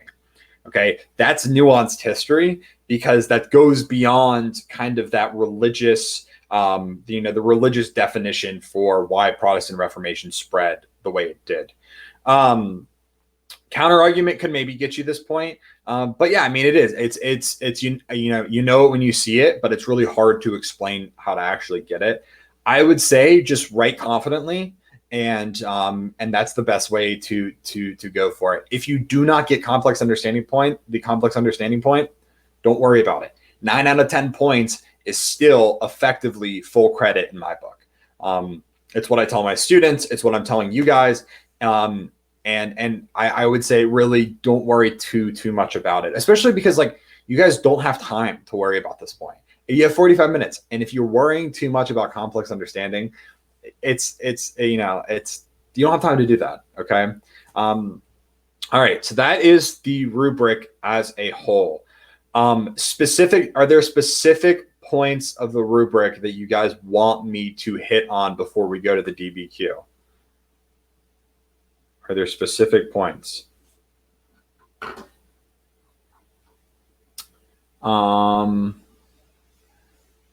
It's 10 points that you can get. Okay. HIP analysis. Yeah, analysis is tricky. All right, let's go. Let's talk about HIP. You know what? Because HIP is what everybody wants to talk about. Okay, we can stop spamming chat. Because HIP is what everybody wants to talk about, we are just going to go to the DBQ and we are going to go from there. So, I'm not going to put this link in chat. If you guys want to go to this DBQ and pull it up, if you type in, and I'm verifying this right now, AP European History, DBQ practice. Yeah. So if you type in onto Google, AP European History exam practice, it's the third link down. It says AP European History 2020 exam sample. If you go to that, this is a sample question that College Board has given to us. This is, Amanda, this is not going to be a 30 years war example. This is way outside of that scope. So don't worry, this is going to be different. But if you guys go to that, it is let me stop sharing that. I'm going to share. So this is what this page looks like. This is what the page looks like. 2020 exam sample question. Like I said, if you just type in AP European History, DBQ practice, or DBQ 2020 sample question, you'll find this, okay? I'm not going to post the link just because I don't know how effective that's going to be. Kind of so we can work through this all together. I actually really haven't looked at this too much. So we're going to spend some, okay, there. So Madeline just posted the link. Perfect. Thank you, Madeline. You did this DBQ for practice already. That's okay, Lucy. There's stuff that we are probably going to talk about that you guys haven't talked about yet. I also saw someone asking about my YouTube channel. I don't have a YouTube channel. Leah, I should start one. Possibly, maybe that might be a good project for after the AP exam is over. We'll see. I appreciate that though. But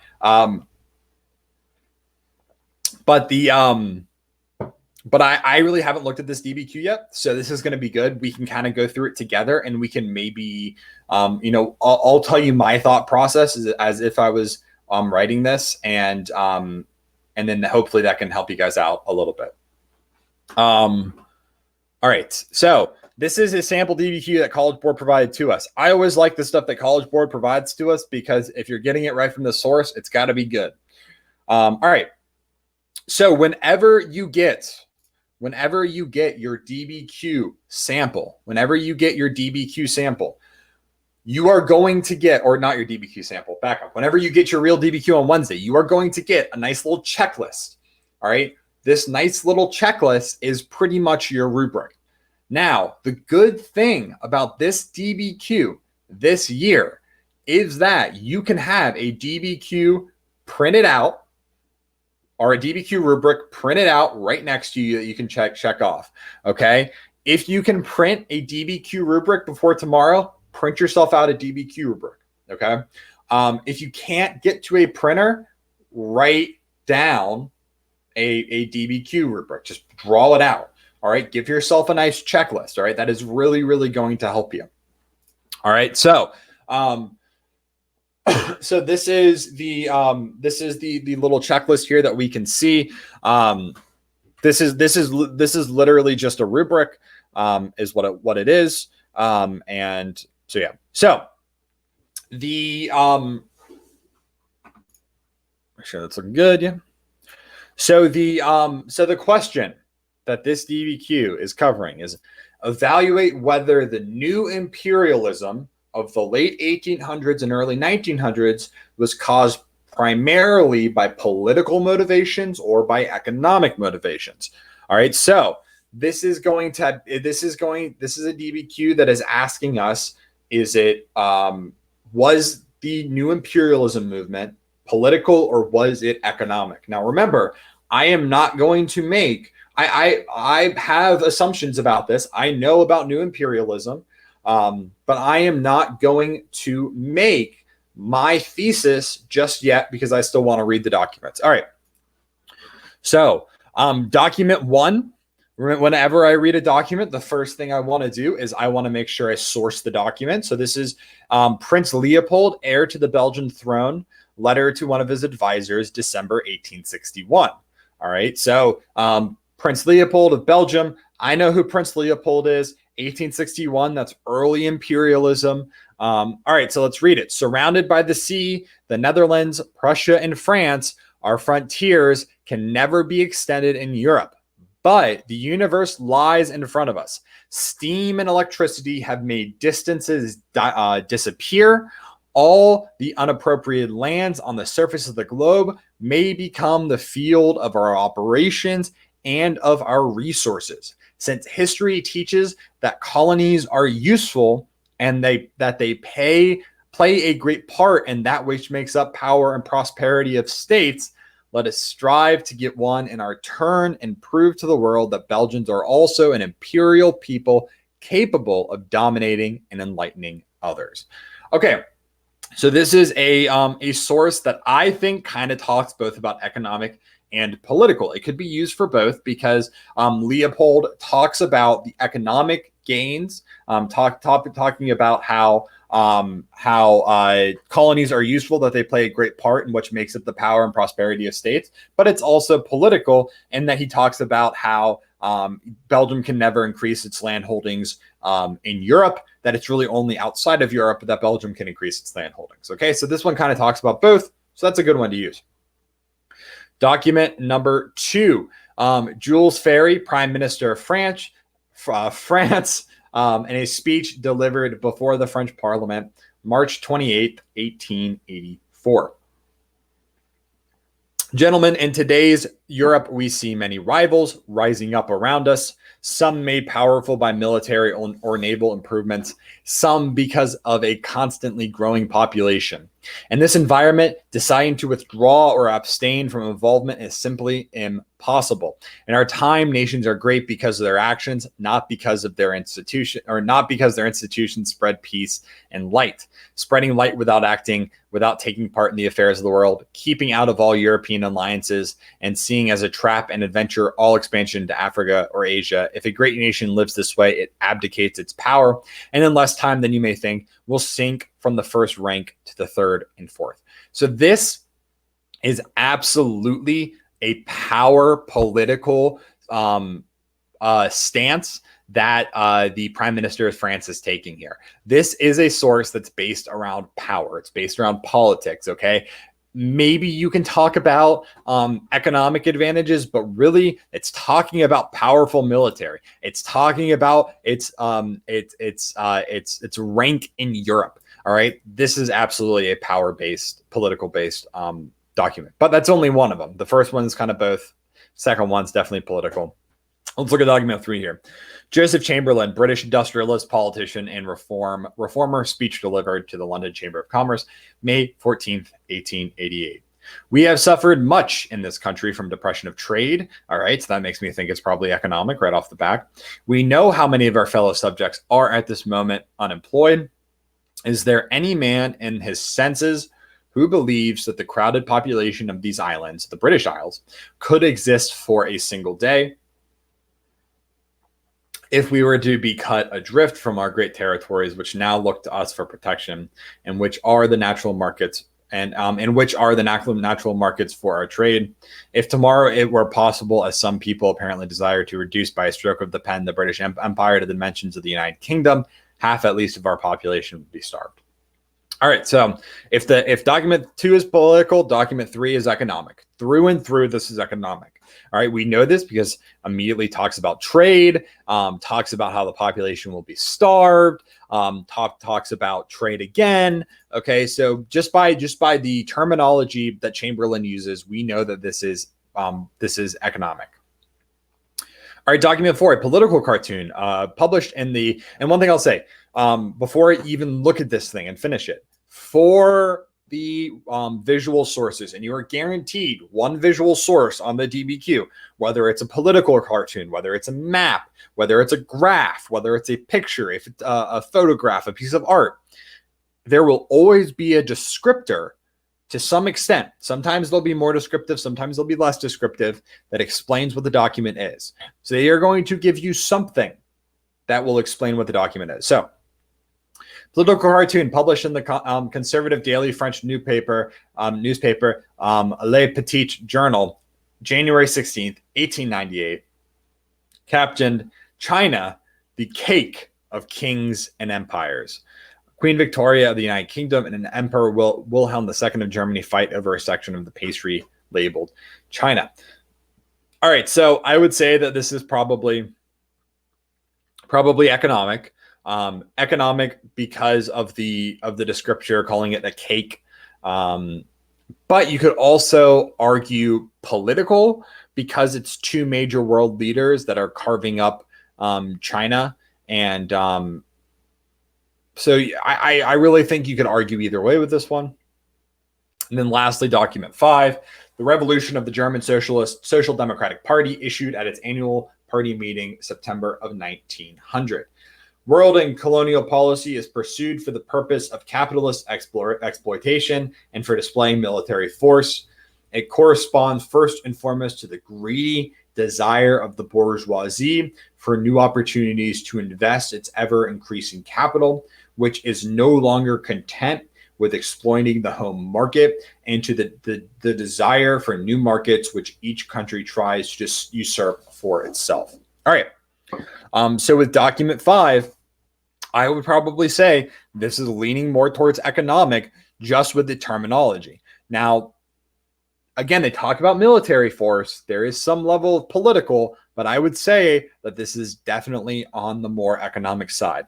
So if I was looking at all 5 of these documents from sort of a top-down perspective, my sort of the way I would look at this is I would say that this is probably a place where I want to argue economic, because there are more economic sources here than there are political sources. I could argue both for sure, but looking here, we have document 1 talks about both, but I'll use it for economics. Document 2 talks about political. Document 3 talks about economics. Document 4 I can use for economics, and document 5 talks about economics.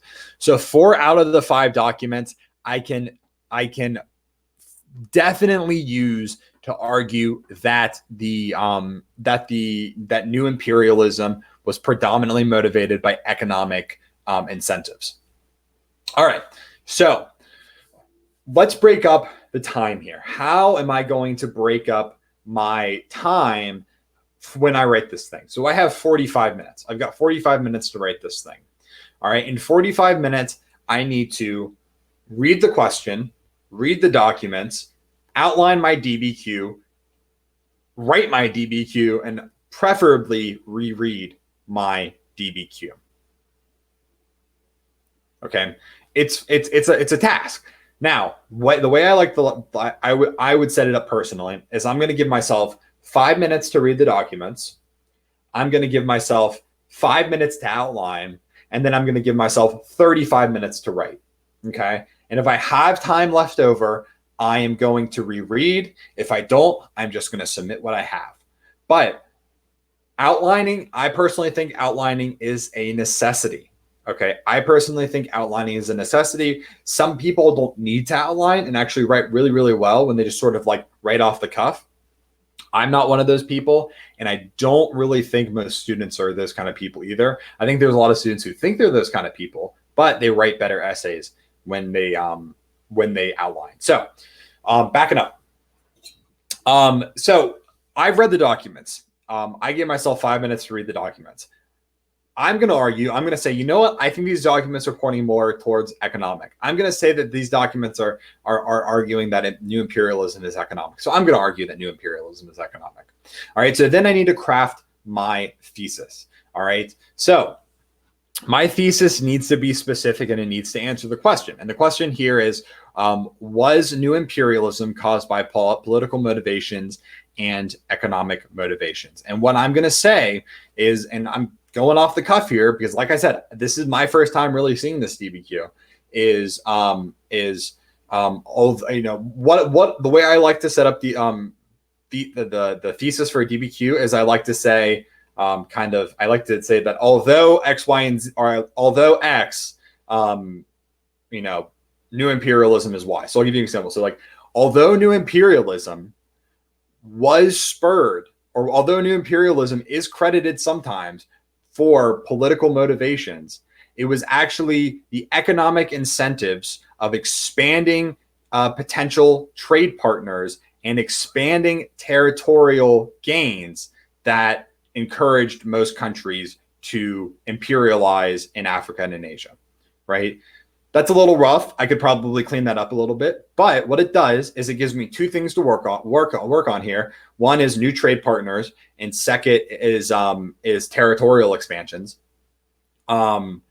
It gives me two things to work on here, and it actually answers the question. Okay, so I would probably go with a thesis that reads sort of that although new imperialism is sometimes credited for being a politically motivated historical event, there was actually economic incentives for European countries to expand, such as the potential for territorial expansions and the potential for new trade partners, right? That gives me two very specific things that I can talk about there. Territorial can absolutely be political. However, I'm going to use territorial as an economic incentives because, and I'll tell you why, is because in document 1, Belgium talks about territorial expansions and talks about it in regards to the economics. Okay. So, and again, that is my sort of rough thesis. I might want to clean that up a little bit and get a little more specific, but that I would probably argue something generally like that. All right. So, so generally that's going to be, that's going to be probably what my thesis is going to be. So I want to write my thesis first, and then I kind of got to go back and I got to write my context. Okay. So for contextualization for new imperialism, you can talk about a few different things here. New imperialism, you can maybe talk about broadly the age of exploration and how Europe had kind of, since the age of exploration, had been meddling in the affairs of other peoples.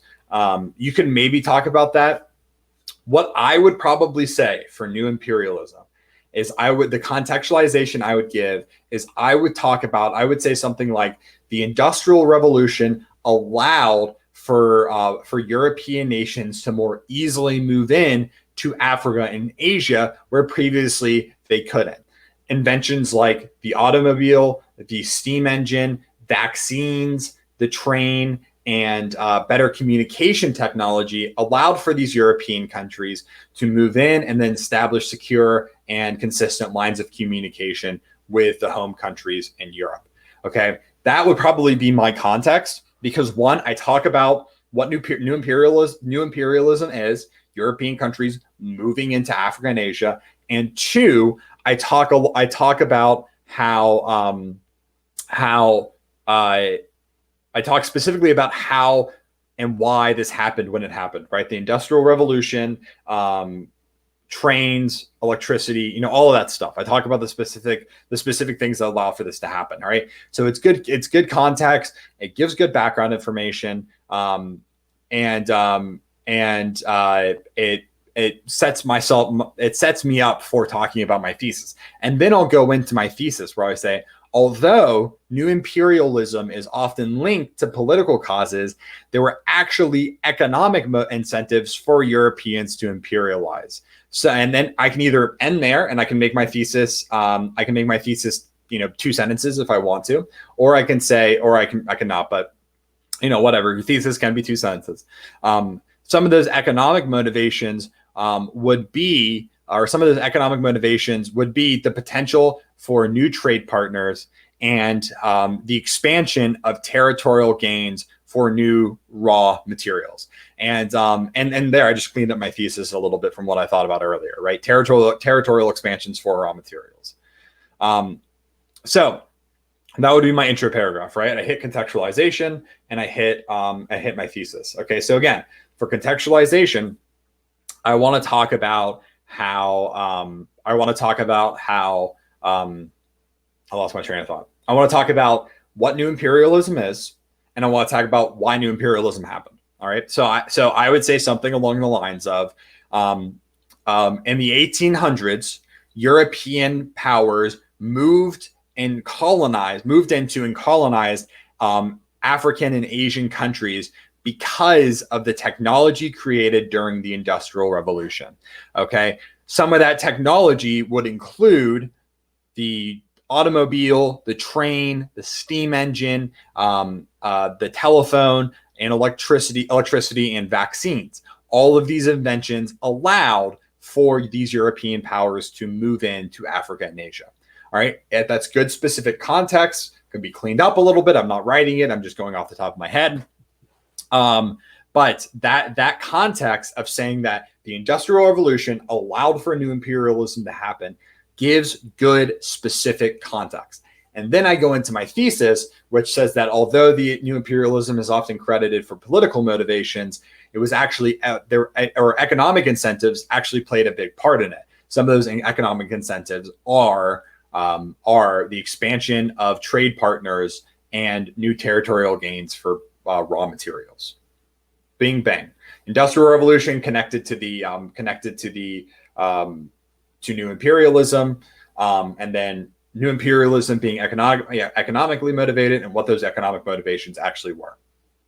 Okay, that seems complicated, but I will say it is once you start writing, and this is why you outline, right? When you outline, you can get a good sense of how you're going to argue, and it's going to help you refine your thesis a little bit more before you actually commit it onto paper. Okay. Okay.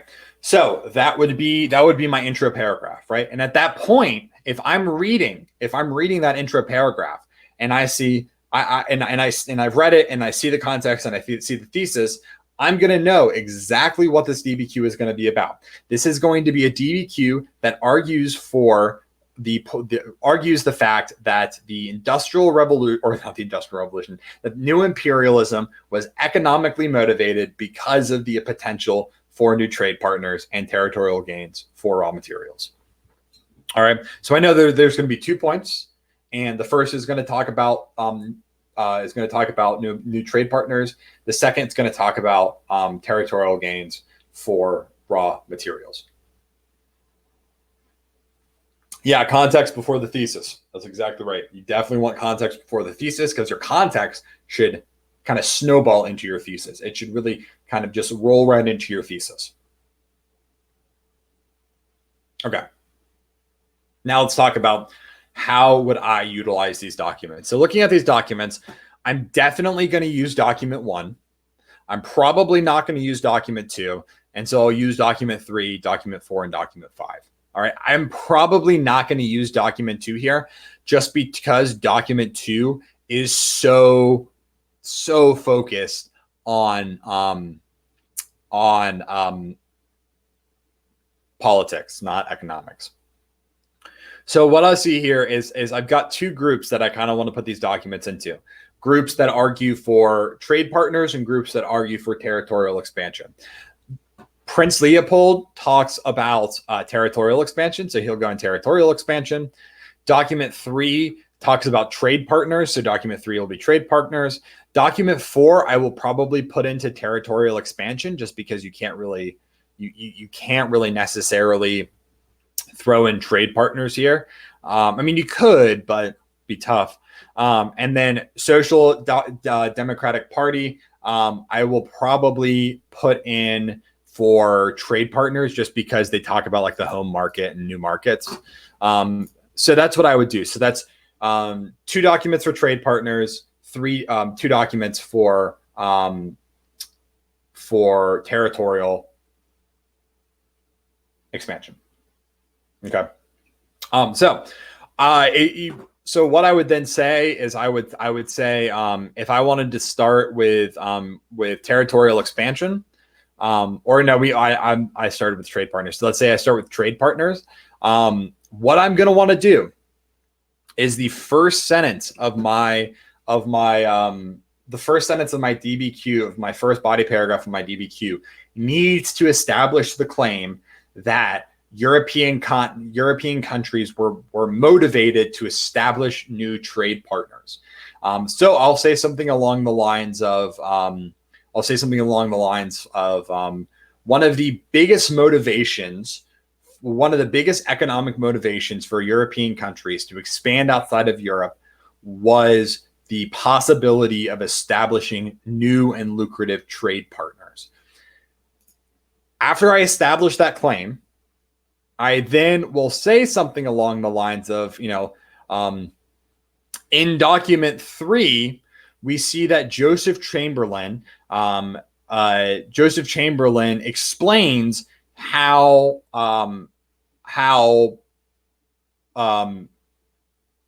Britain had run out of trade partners, and then goes on to explain how important the trade partners are for maintaining the power and the size of Britain. Britain relied, and then I can say something along the lines of Britain relied heavily on having trade partners to establish a strong and capable British Empire, or something like that, because of the economic incentives that were involved with that.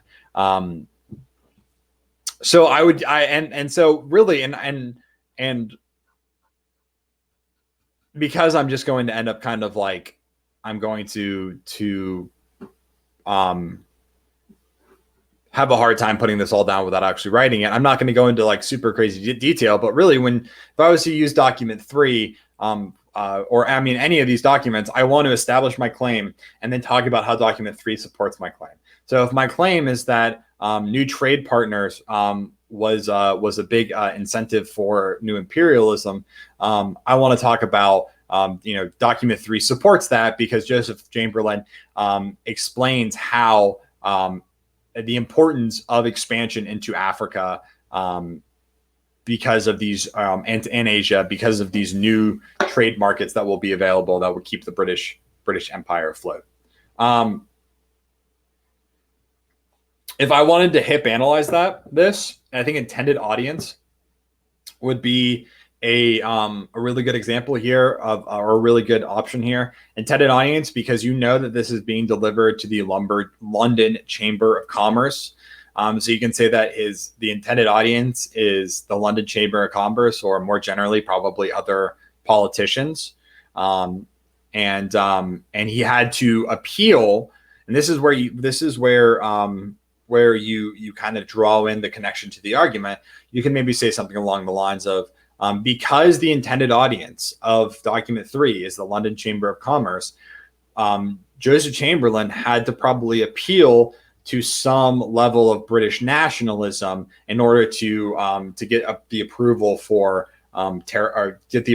expansion into Africa and Asia, but was appealing for the economic incentives of it and the economic motivations of it.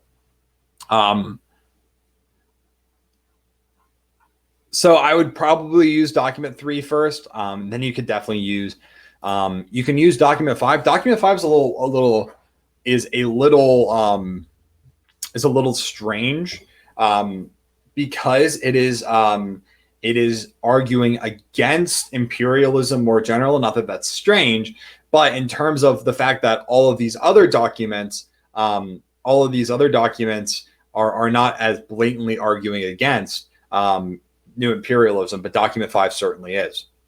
So document 5 is arguing that new imperialism is just capitalist greed and the bourgeoisie looking for new opportunities to invest its increasing capital. The way that I would use document 5 in this, if I want to argue that that new imperialism is centered around territorial expansion as being one of the facets of it, what I want to argue here is that according to document 5, the way that new imperialism was perceived by its opponents was that this was a capitalist this was capitalist exploitation and a way for the ruling powers to gain more trade outlets and more opportunities to sell and to buy things, because that's what it talks about here. And what I can say is that this is the way that new imperialism kind of like this was what the vibe that new imperialism was giving to a lot of to people outside of those ruling powers, outside of those ruling bodies. So that, I mean, that is agreeing with what I'm saying, is that this is the attitude that people had about new imperialism, even its opponents. This is the vibe that it was giving, was that this was a way for people to make money through establishing new trade networks. Okay. I will say that if this is another really good one to hip analyze, because this is you can talk about kind of what the fact that the German Social Democratic Party was anti-capitalist, was leaning more towards Marxists and anti-bourgeoisie, favored the working class, so didn't really necessarily favor imperialism, and thought negatively of it. So this is another good one that you could hip analyze. If I wanted to bring in a piece of outside evidence for talking about these documents, or for talking about establishing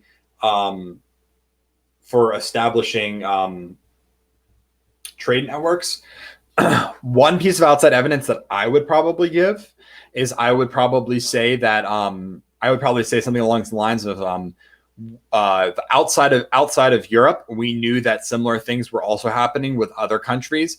The United States wanted to establish a new trade partner in Japan, and sailed a U.S. naval fleet into Japanese harbors and forced them to trade with them. And then I would say something along the lines of how that's another example of how new imperialism was motivated by economics, and specifically establishing new trade barriers, or new trade partners. So that's an example of a piece of outside evidence that's not mentioned in the sources, but is relevant to and supporting my argument that new imperialism was supported by or is motivated by economic gains. All right. So if I wanted to, so that would be the first paragraph talking about those documents. My next documents would be territorial expansions, for territorial expansions for raw materials. I would definitely use document 1 here. I would use document 1 to talk about how Belgium itself is a small country, and they didn't see the possibility for expansion outside of or inside of Europe. So they have to look outside. And they saw that this territorial expansion would bring a lot of economic prosperity, as Leopold says in document 1. And then I would probably also talk about how I would probably, as my piece of outside evidence for this, I would probably talk about how the Belgians moved into the Congo and were very, very relentless in the pursuit of natural resources, to possibly compensate for the fact that they had limited natural resources in Europe. For outside evidence, you can talk about like how King Leopold, we know that King Leopold was relentless and was brutal in his exploitation of the Congo. And you can get maybe some specifics of that. And that's good outside evidence because it's not directly said in document 1. And then I would also probably use document 4 and talk about how the British and both Britain, Germany, and other European nations looked at the natural materials as in China as potential for economic gain, as seen in the political cartoon in document 4, showing Germany and Britain dividing up China, and how China itself was a resource-rich country that posed a great possibility for European powers. So I know that wasn't necessarily the smoothest kind of overview in the world. It's really hard as I've kind of I figured out to talk your way through a DBQ, as opposed to just writing it out. And that's why it's important to outline. If you outline a DBQ, and really it could be a super easy outline, you kind of get your thoughts down on paper so that you don't have to go off the cuff. But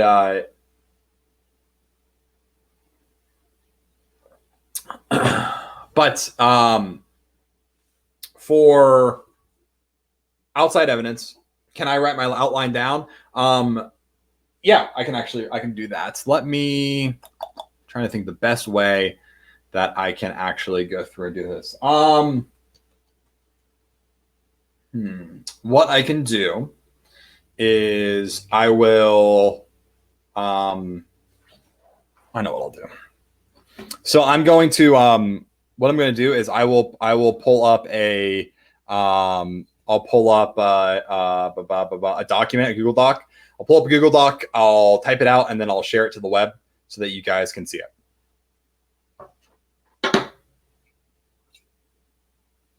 All right.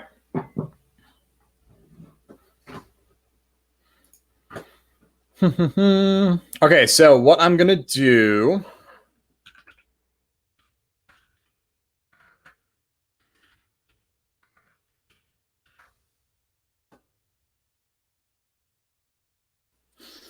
is I'm going to create a Google Doc. I'll create a Google Doc and I'll show you guys how I would outline this. Cool beans? All right. And then what I'm going to do, I'm not going to share this with you guys right away. I'll just say that. I will not share this with you guys right away. I'm going to publish this to the web, and then I will share it with you guys later. Okay. Just because I don't want to crash this Google Doc, because that can happen. But what I will do is I will do this. Let me share this Google Doc with you guys. And I'm going to show you guys how I would outline this. Okay. So this is not like, I'm not writing this DBQ right now, because with a room full of, with like, a few hundred, people in chat, that's just not going to work right now. But what I'll do is I'll share. Okay. So you guys can see my Google Doc right there. Great. Awesome. And what I'll do is I'll make it bigger.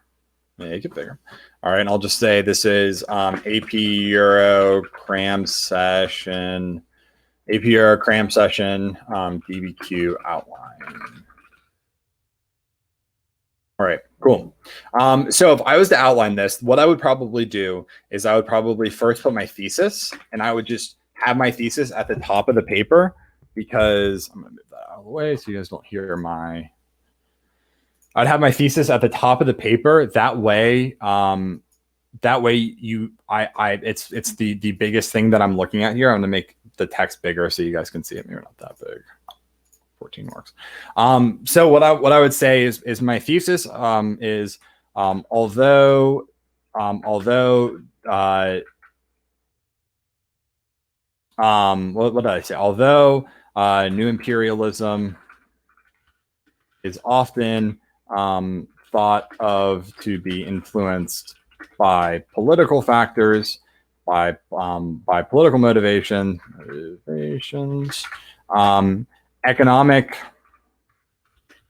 motivations played a major factor in why European nations expanded into Africa and Asia. Some of those economic motivations are the prospect new trade partners,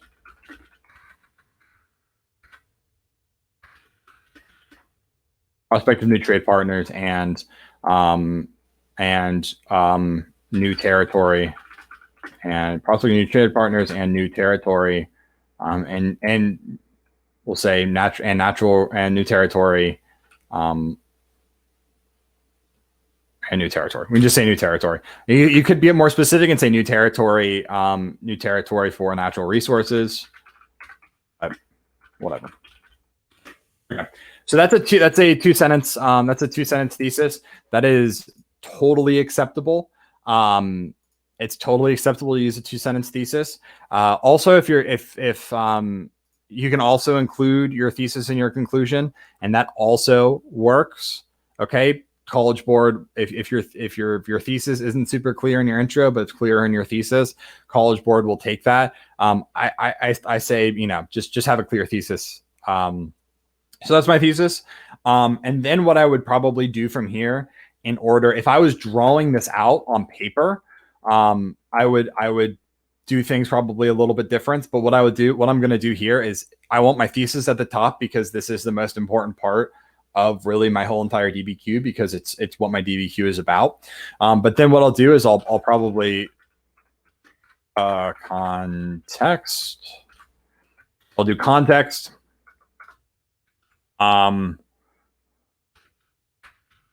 Body 1, body 2, and then conclusion. All right. So really, when I'm talking about outlining this thing, you do not need to reinvent the wheel. Okay. So my context, what do I want my context to be? Okay. Well, I'm going to talk about how the Industrial Revolution allowed for expansion into Africa and Asia. Right? Easy peasy. Then I can maybe talk about how, like, the train, or I'll say railways, vaccines,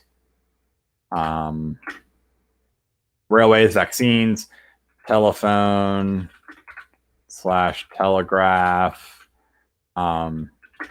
etc. Okay, so that's probably what I would do for context. For body 1, what I want to do for the first thing is body 1. If body 1 is all about the prospect for new trade partners, that means I'm using document 3 and document 5. So the first thing I'm going to say is doc 3 and doc 5. New trade partners. And then I can even break down doc 3, what I'm going to talk about. Doc 3, I could say Chamberlain, British expansion, staying economically relevant. Doc 4 or doc 5. Doc 5 is SPD.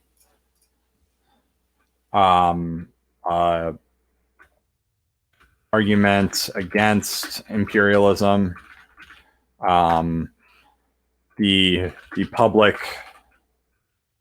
viewed imperialism as expanding markets. Right, so those are my talking points for each of the documents, and then I can maybe say in body 1, I can have outside evidence, and then for outside evidence, I can say, what did I say for outside evidence? I can't remember what I had said for outside evidence. For outside evidence, I could say, I could talk about I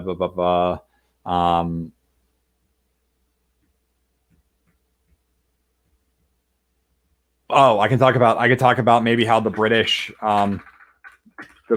were losing old trade partners, North and South America. Right, I could talk about how they're losing old trade partners, and they would be more influenced to want to expand. But you could talk about any number of things. But that's basically how I'd outline my first body. My second body paragraph. This is doc 1 and doc 4. Doc 1 and doc 4. This is all based around territorial expansion. Doc 1, I would probably want to talk about Belgian lack of land in Europe, expansion in order to gain resources. I would maybe want to talk about Leopold in the Congo, if that was something that I remembered and could confidently talk about. Talk 4, countries fighting over land in China for resources. Maybe I could bring in the Opium Wars. But really, I just talk about countries fought over land for resources. For outside evidence, I would probably want to talk about. I said I was going to talk about the United States and Japan. Talk about how this was common outside of Europe. Or no, this was for that was for expansion of new trade partners.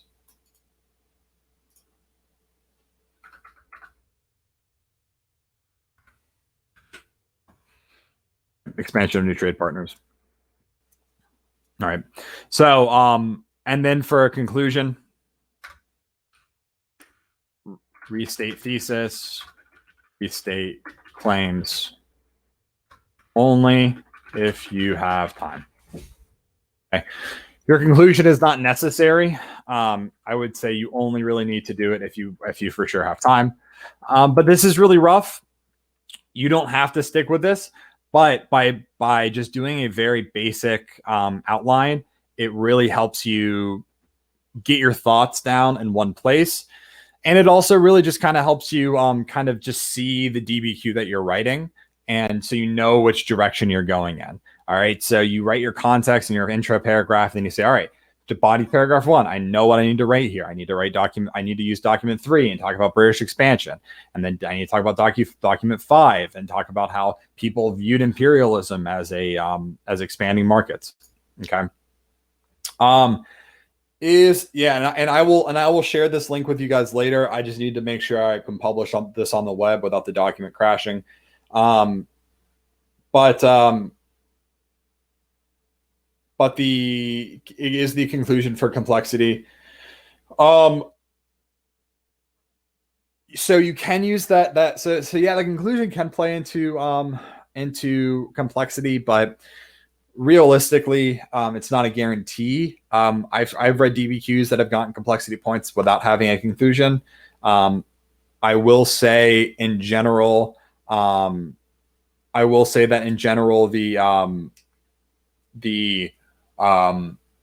you should try to include a conclusion if you can. But yeah, I'll share this with you guys later. Okay. So the way that I would try to get the complexity point for this,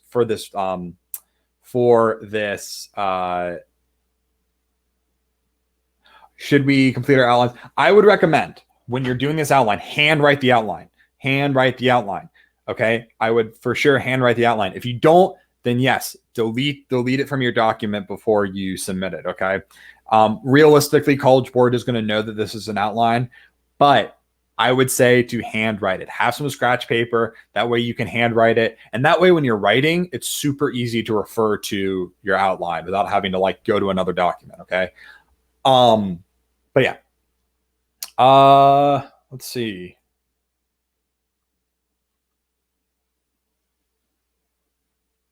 If for complexity, I would probably maybe talk about how there was definitely political motivations for this, that politics and economics were so intertwined that oftentimes it was hard to distinguish from the two of them. I would definitely talk about document 2 there, but I would also maybe even talk about document 3 and how document 3, Neville Chamberlain had political motivations for why he was talking about expanding trade partners. So that counter argument can get you that complexity point. You can always talk about how you can talk about. I mean, I think that complexity point. You can really get it if you just work to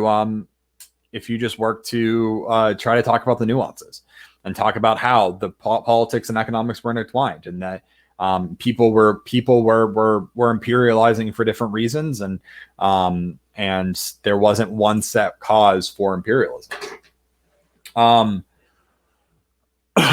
Can you use evidence outside the scope of Europe?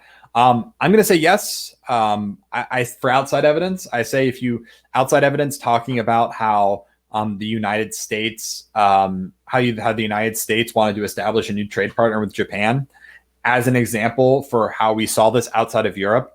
I think that is definitely a good strategy. You just have to be careful that you don't get too nitpicky and specific.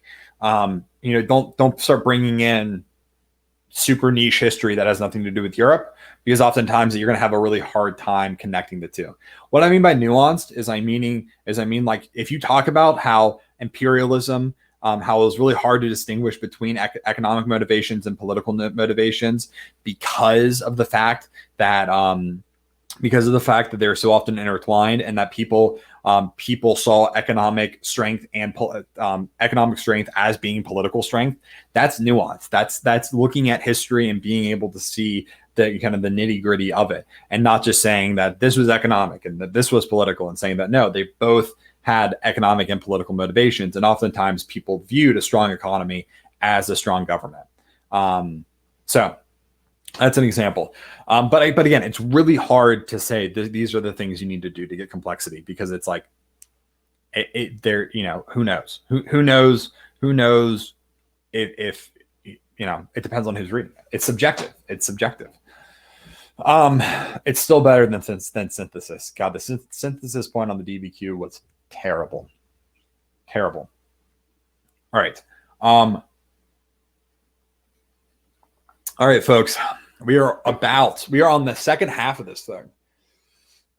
And my voice is shot. I am not used to talk. Normally I've got good voice stamina because I talk so much in a normal teaching day, but this isn't normal teaching anymore. And my voice stamina is going.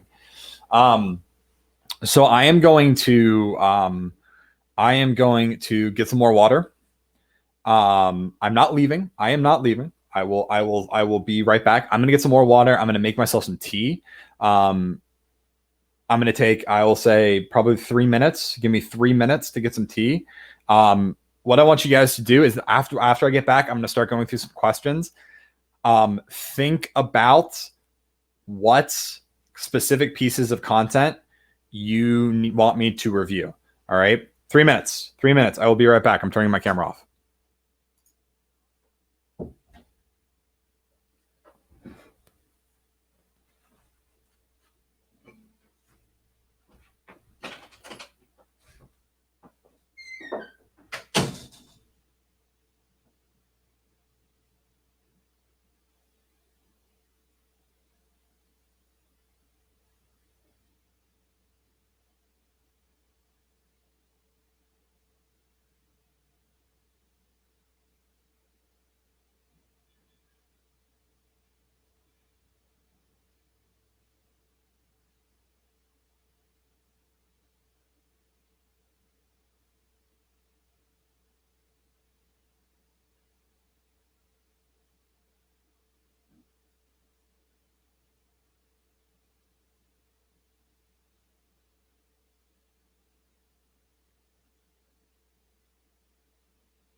All right, we're back. What was that? 3 minutes? 4 minutes? That was pretty close. All right. Thank you. Thanks so much for the warm welcome, guys. All right. Let's go. I've got some, what is this? Jasmine green tea. Got some jasmine green tea with some honey in my Yeti coffee mug, which is awesome. Got it as a birthday present last year. All right. Let's see. So,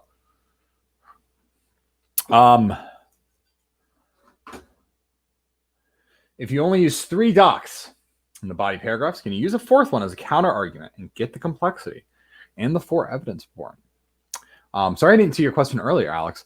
So here is my take on that. Remember, the documents have to actually connect to your argument.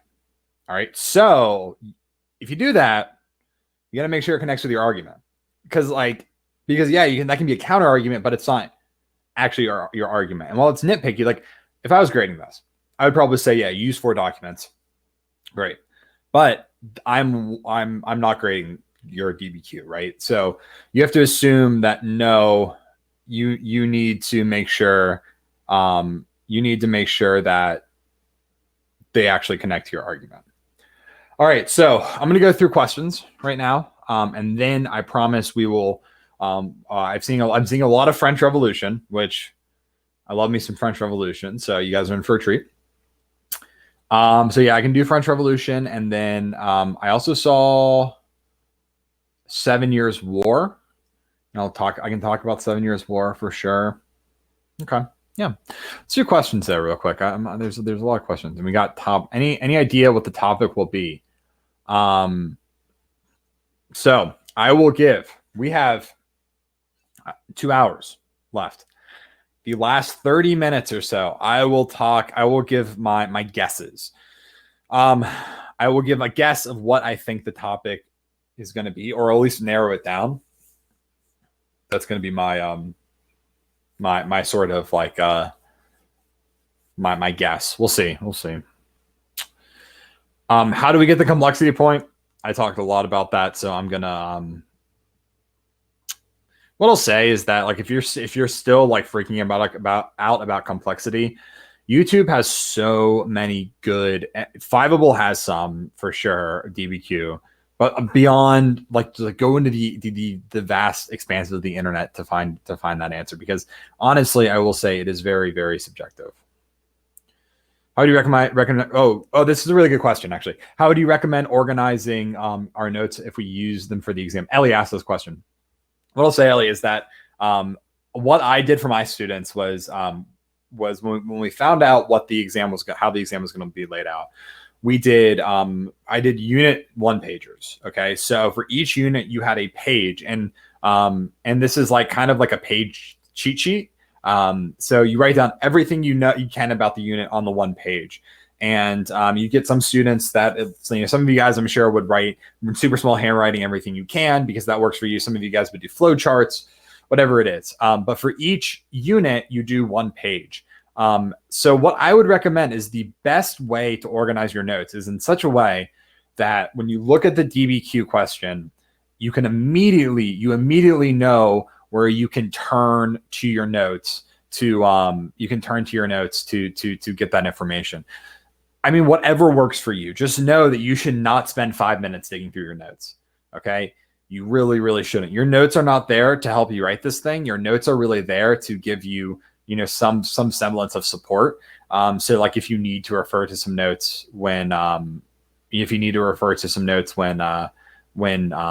or some specific pieces of evidence for when you're writing your DBQ. One of my biggest challenges is interpreting the documents. Any tips on this? Madeline, you are not alone. That is very, very tough. My biggest tip is that when you're reading the document, look for keywords. Look for keywords in the document. So, for example, in the imperialism DBQ, what I did there was I looked for keywords. So I looked at like trade, and I saw trade. I saw like power. I saw territory. I saw all of these small keywords that help you get a bigger picture of one, how you're going to argue, and two, it's going to give you a bigger picture of how guys, stop spamming chat. Okay, stop spamming chat. It's going to give you a bigger picture of how to of like understanding the document. But I would really look for keywords. I would try to make sure that when you're reading the document, that you are paying attention to who wrote it and when it was written. That you are paying attention to I'm trying to think of the best way to put this. That you are paying attention to kind of the who, what, when, where, why. So like if it's a document that's written by Martin Luther, you know who Martin Luther is. If it's a document written in 1848, you know the 1848 revolutions. But yeah, I mean, and I would say that, again, look on Fiveable for resources there. Look up on the outsides, the bounds of the internet for that as well. But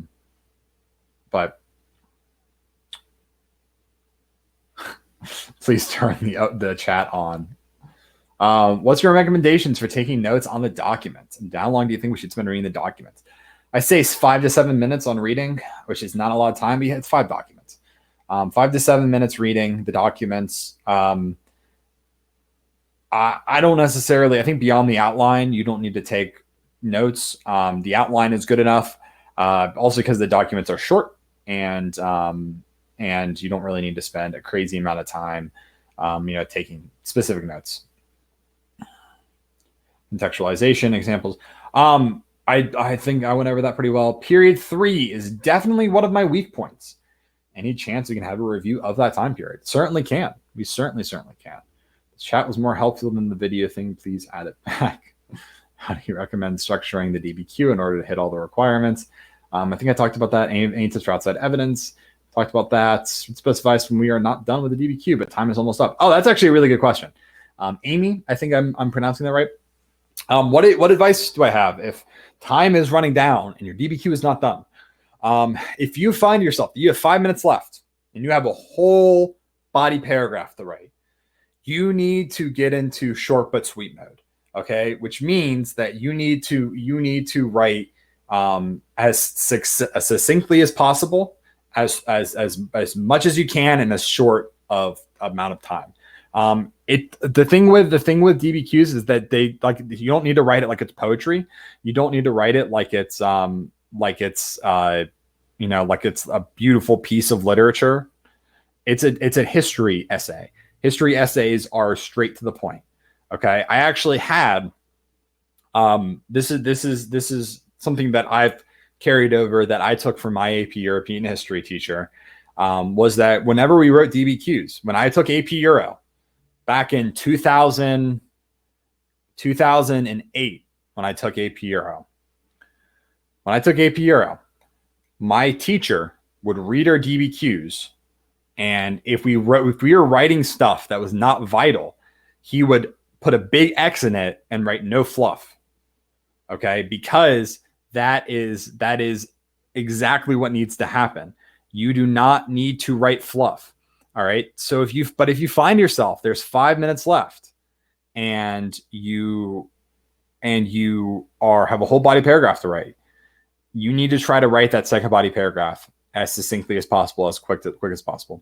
Avoid fluff you don't need to set the scene for every body paragraph. Get right to the point. Your body paragraph should be, what is your claim? What document supports it? Why it supports it? What second document supports it? Why does it support it? You have a piece of outside evidence. What's the piece of outside evidence? Okay, you want it to sound good, right? But it does not need to be, you don't need to give all this English fluff, right? You don't need to give all this you don't need to explain all these how are people feeling, and you don't need to talk like for sentences and sentences about about stuff that's really meaningless. You get straight to the point.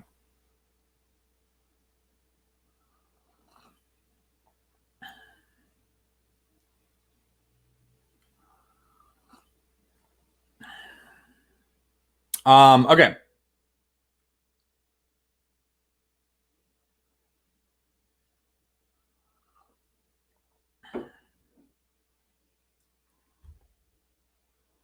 Review Napoleon and the French Revolution.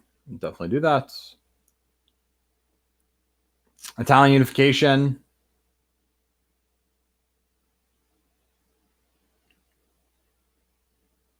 We can definitely go over that.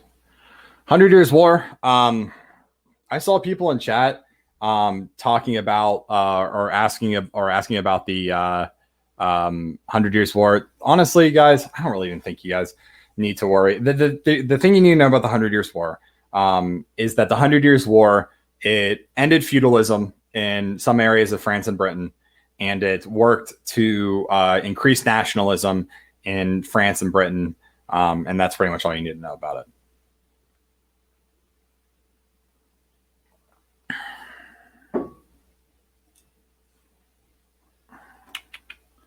All right.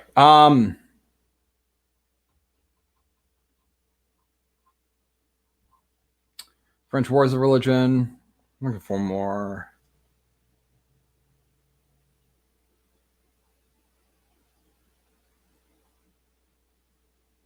Hundred Years War again. All right. What I think I'm looking for more stuff that's like more general.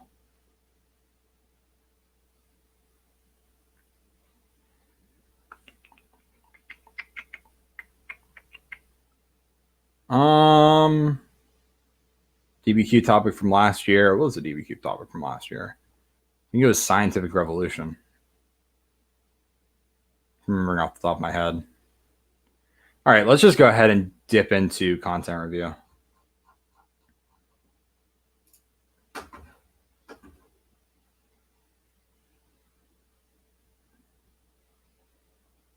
All right. So what we're going to do for content review, we are going to go to the study guide. We're going through the study guide. Here's how I'm going to do it. Okay. We have 2 hours, so we got plenty of time. What we're going to do is I'm going to go through and I'm going to talk about big ideas from each of the 7 units. All right. And then if you want me to go through and talk about like more specific French Revolution or more specific Italian unification, then we can do that. But what I'm going to do first is I want to talk about big ideas from each of the 7 units. All right. Does that sound good to people?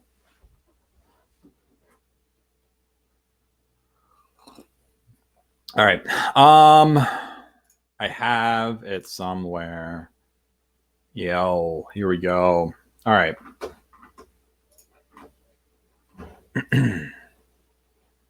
Stop sharing.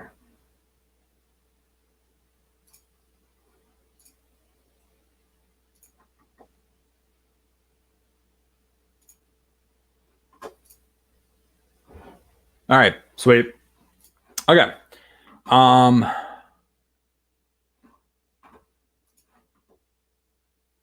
right, so this is the study guide that you guys all have access to. This is all just like what is the exam, and then we actually get into the units. All right, so 7 units, right? 7 units. The unit system that was the period system that College Board used for a while with period 1, 2, 3, and 4 is not necessarily outdated, but the units are kind of what they introduced at the beginning of the school year, and it's what I'm going to do. So, but period 1 more generally is the start of the class, which I say is 1350, and goes until 1648. Which is going to include Unit 1, Unit 2, and Unit 3. All right. So Unit 1, Renaissance and Exploration. Unit 1 introduces the class. All right. So beyond talking about Renaissance and exploration, it's also going to talk about some end of the Middle Ages stuff in Europe.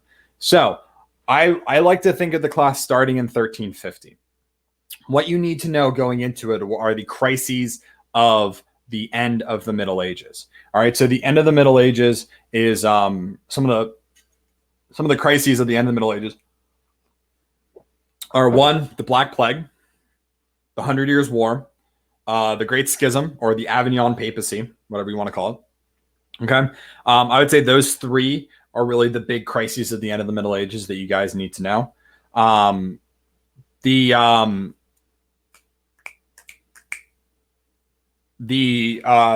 else you guys need to know for this is kind of why does European society change in such a way that we get a brand new like modern era? Why does the Middle Ages end in 1500?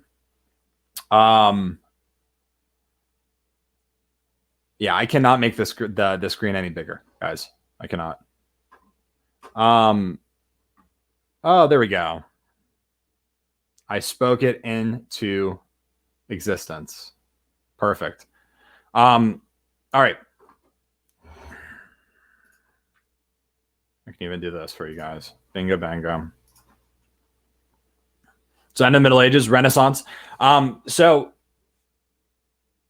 right, so the end of the Middle Ages, the crisis at the end of the Middle Ages, how do they impact Europe? Okay, so think about, so with the Black Death, the big takeaway there is the decrease in populations on continental Europe. The Great Schism, the thing with the Great Schism or the Avignon Papacy, whatever you want to call it, is the fact that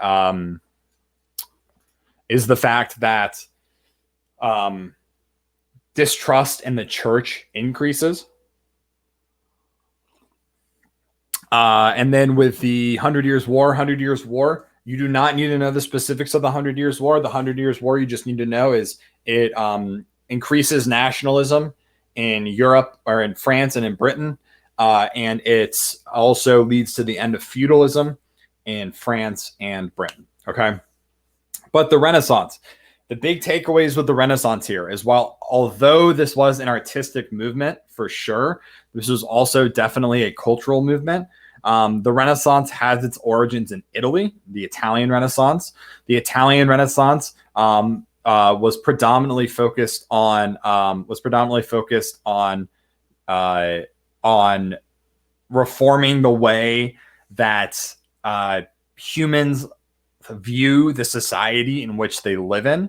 And maybe not even so much reforming, but as much as it was to kind of look at and understand the way that humanity lives in the world and to maybe gain a greater appreciation for that. We call this more generally humanism. Italian humanism is focused on society as opposed to religion.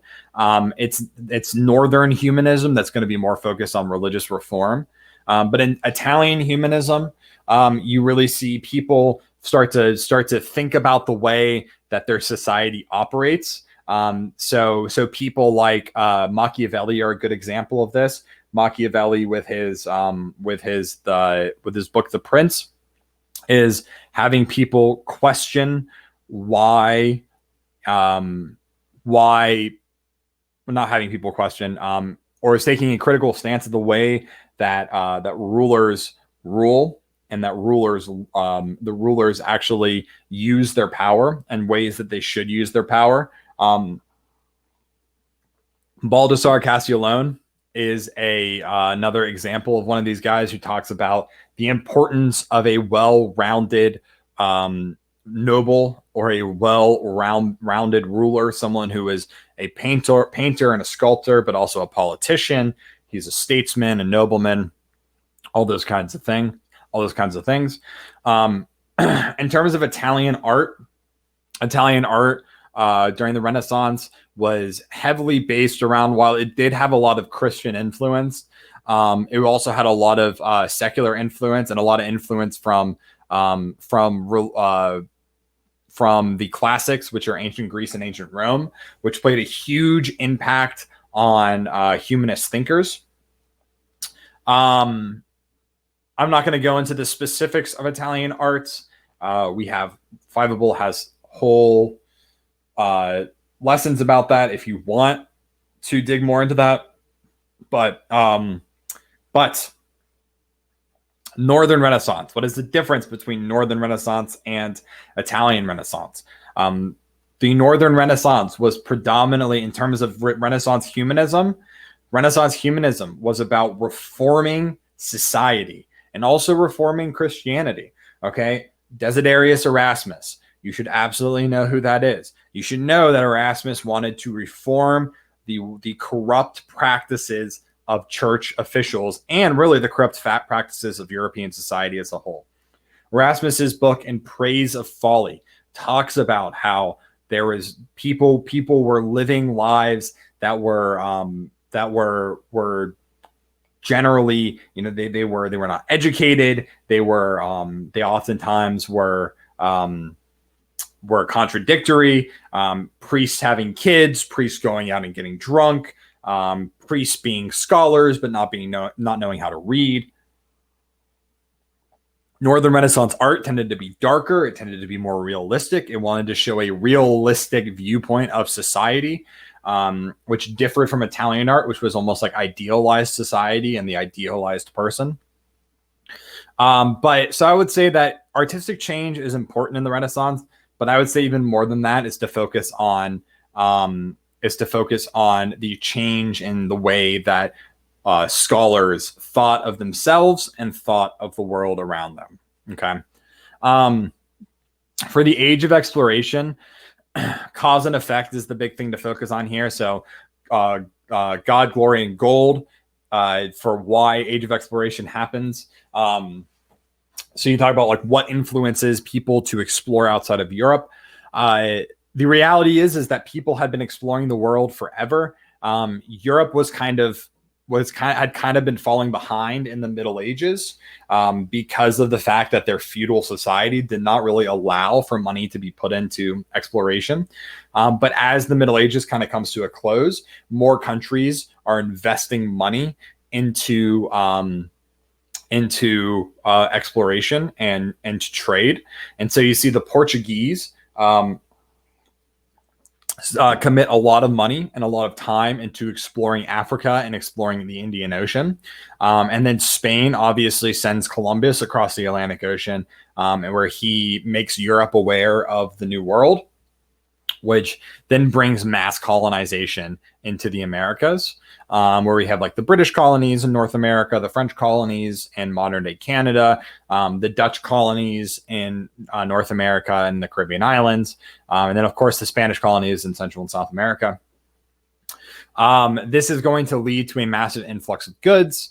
This is going to lead to a massive influx of ideas. And of course, this is going to lead to African slavery, which is going to, especially for U.S. history, is going to be a cornerstone of U.S. history, and is also very important for European history, especially when we're thinking about the larger theme of Europeans interacting with native peoples.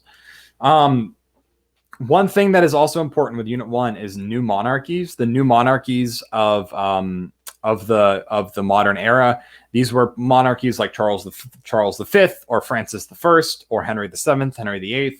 These were monarchies that were focused on expanding their power and centralizing the government. And really, this is when we start to see kind of the route towards absolutism. But this is not absolutism yet. All right, so that's Unit 1, Age of Exploration and Renaissance.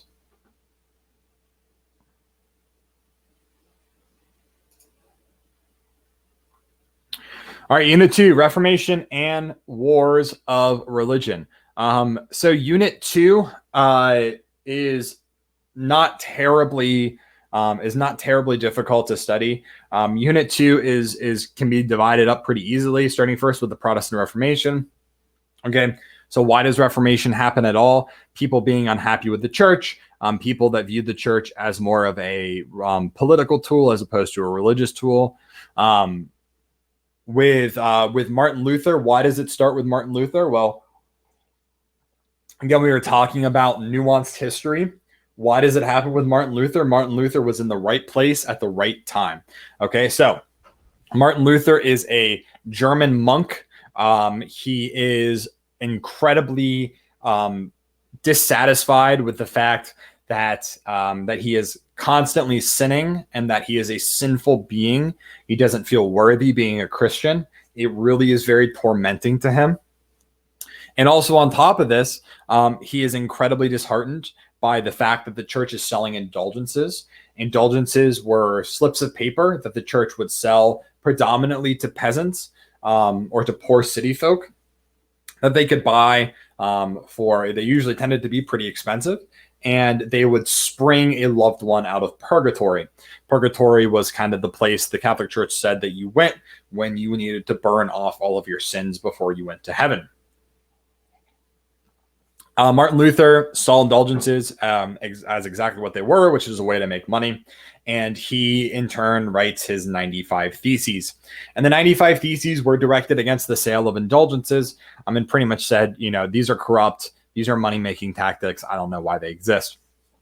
And this starts the chain of events that's eventually going to lead to Martin Luther breaking away with the church entirely and establishing his new denomination of Christianity. His new denomination of Christianity is based around the idea of salvation by faith alone.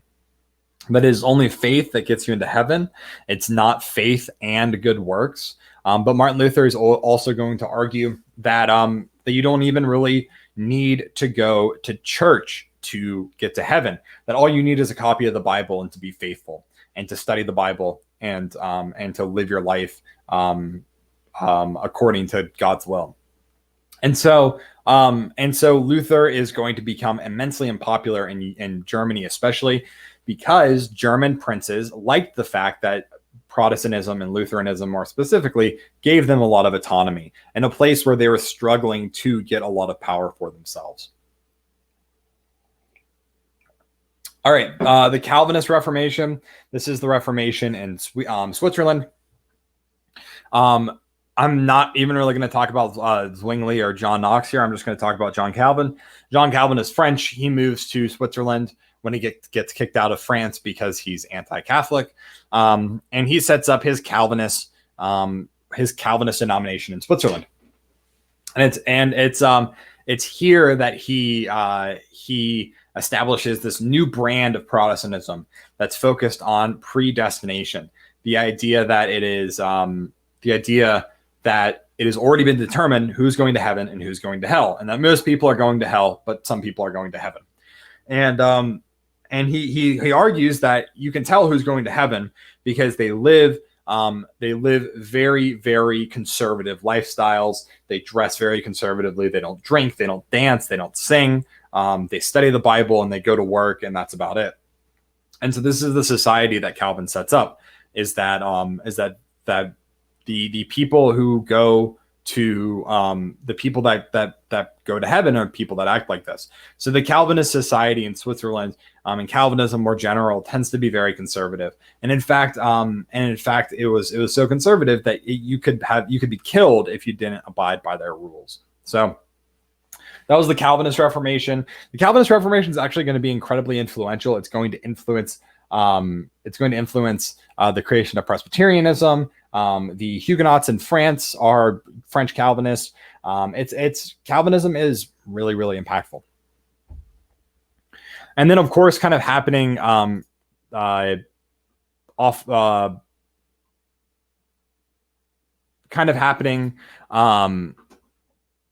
separately from all this is the Anglican Reformation. The Anglican Reformation was a political reformation. It was not really necessarily religiously motivated.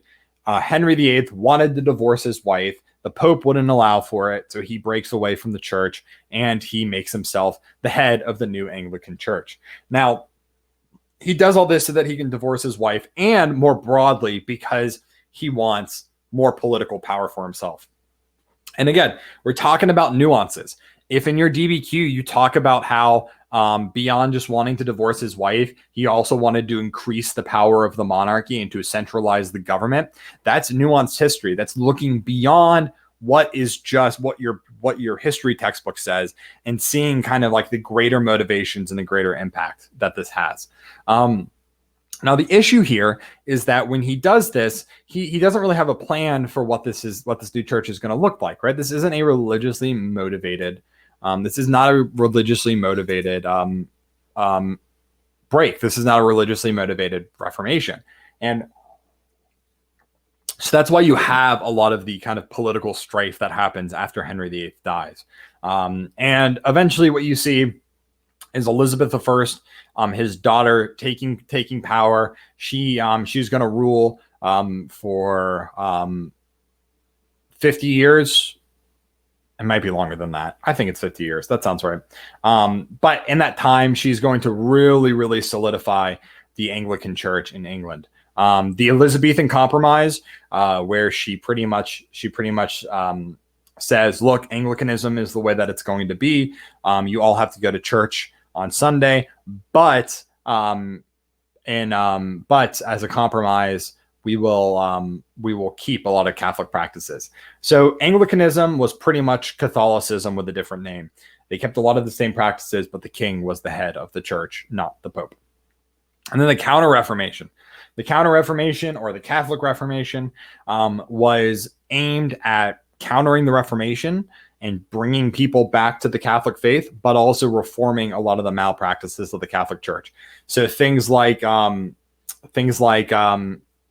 of indulgences, things like priests not being educated, things like bishops and cardinals holding multiple seats, things like nepotism, where people got seats because of who they were and people got posts because of who they were.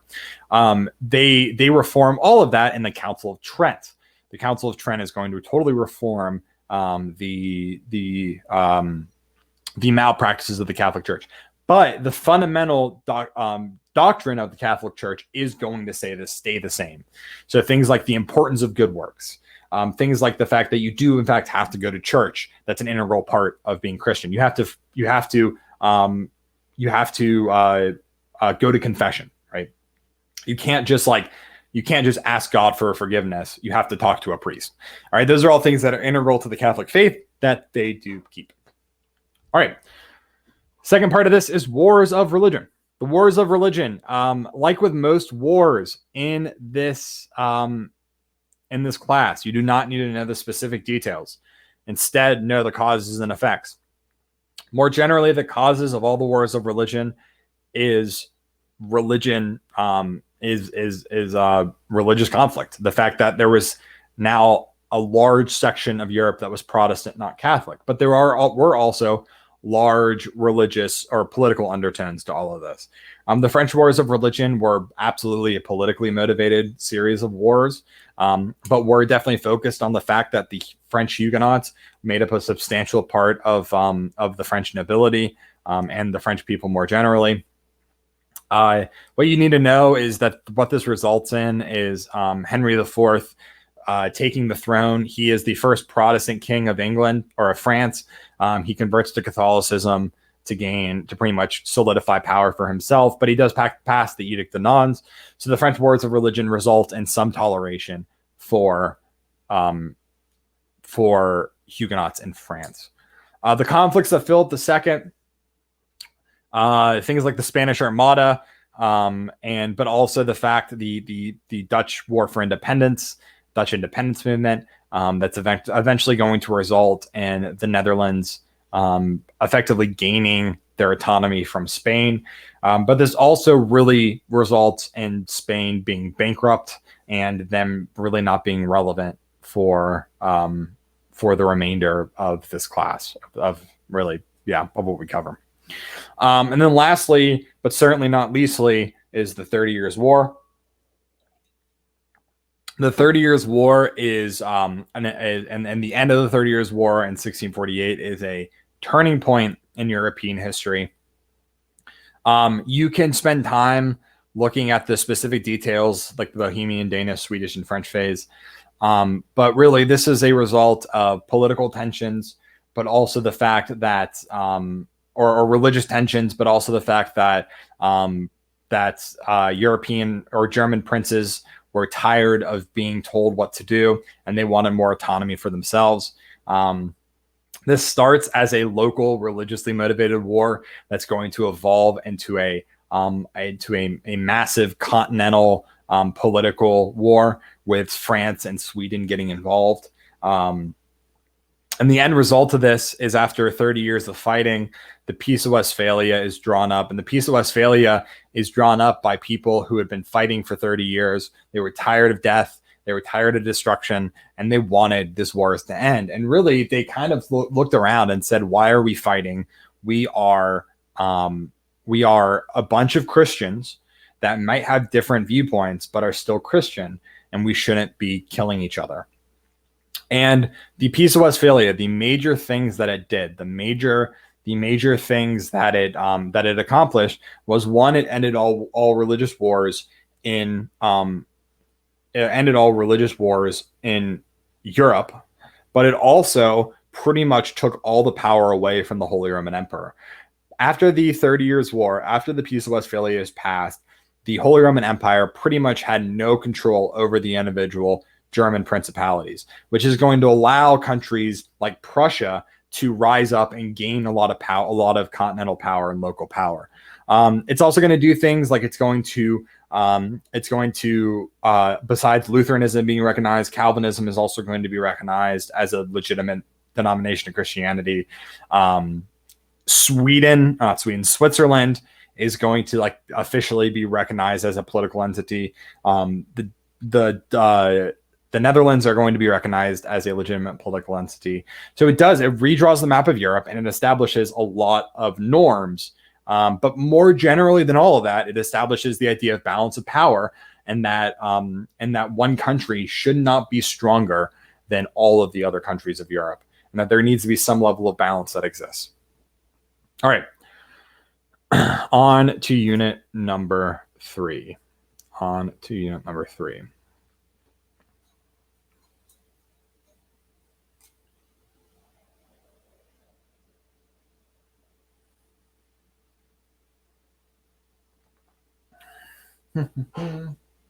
just looking back at the comments.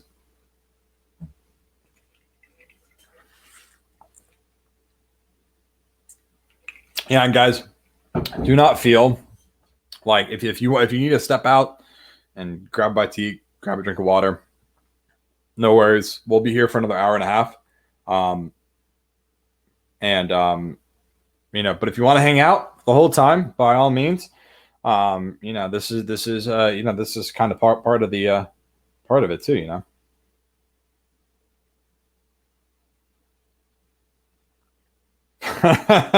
What's your PayPal? I do not need donations. I appreciate it.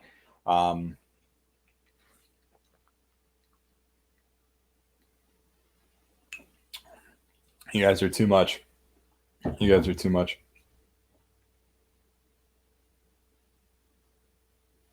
Oh, no. No, I appreciate you guys all being here, honestly. I appreciate the kind words. I'll think about the whole YouTube thing, but honestly, I'm honestly just having a good time doing this, and Fiveable, make a Twitch. Oh man, you guys are great. All right. All right. Let's go ahead and start. I am glad you guys are getting something out of this, because this is Steve Twitch streams on Minecraft. I haven't played I played the beta version of Minecraft when I was in high school, believe it or not, before it was big, before it was cool. All right. Oh man, you guys crack me up. All right, so all right, let's go to Unit 3. Unit 3 is a hefty boy. It's got a lot of stuff going on in it, and it is important. So let's get into it. So generally speaking, there's two parts of Unit 3: absolutism and constitutionalism. This predominantly focuses on the 1600s and early 1700s. We'll start with absolutism first and foremost. So absolutism is just the general idea that total control of a country's politics, economy, and society are controlled by a singular person or a singular entity. That is what European absolutism refers to. I would say the two countries that you should really know in regards to absolutism are France and Russia. If you want a deep dive into French absolutism, you can start with Henry IV and work your way through Cardinal Richelieu and Cardinal Mazarin, or you can start with Louis XIV. Louis XIV is the model European absolutist in that he is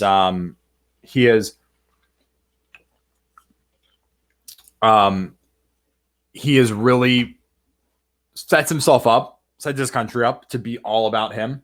And we'll kind of go through how he does that. When you're studying Louis XIV, really focus on how he creates a society and a culture and a government that puts him at the center. So you can look at like the building of the Palace of Versailles. The Palace of Versailles, besides being a very, very pretty palace, was also all focused around the monarchy as an idea, as an entity. Whether it was that people kind of all crowded around to watch him go to bed and get up in the morning, the fact that he required nobility to spend part of their year at the Palace of Versailles, the fact that there was all these different regiments and traditions and rules that you had to follow when you were at the Palace of Versailles. You can also focus on the idea of divine right and the fact that Louis XIV viewed himself as being God's representative on earth. Louis XIV also believed in one king, one law, one faith. The fact that in order for a country to be successful, it all had to be centered around a singular idea. So Louis XIV revokes the Edict of Nantes because it's not one faith. A lot of Protestants leave France. But you also definitely want to focus on his shortcomings.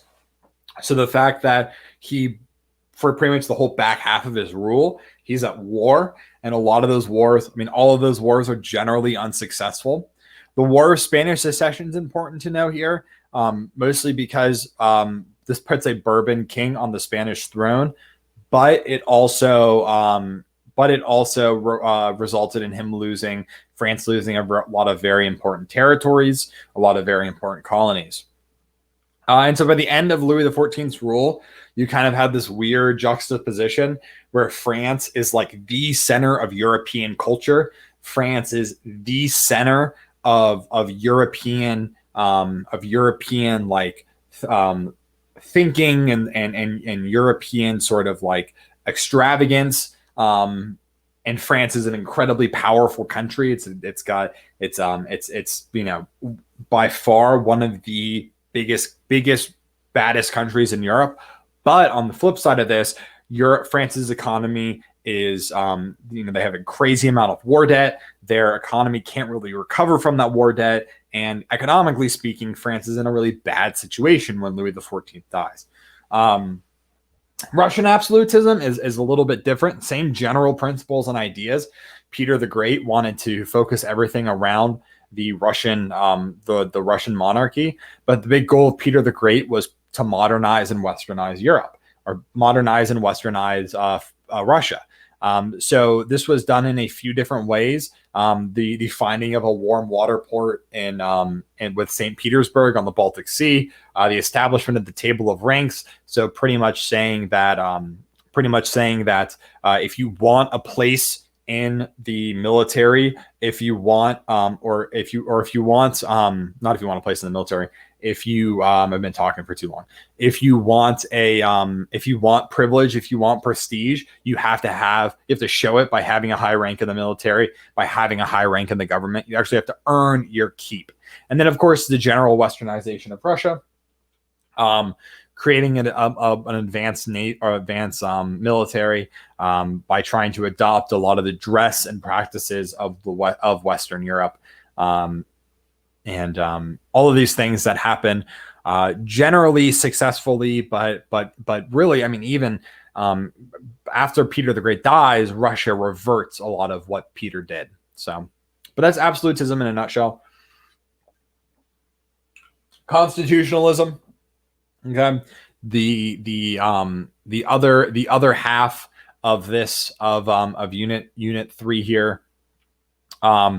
Constitutionalism is focused around really Britain and the British Isles. And so following the death of Elizabeth I, you have the Stuarts that take the throne.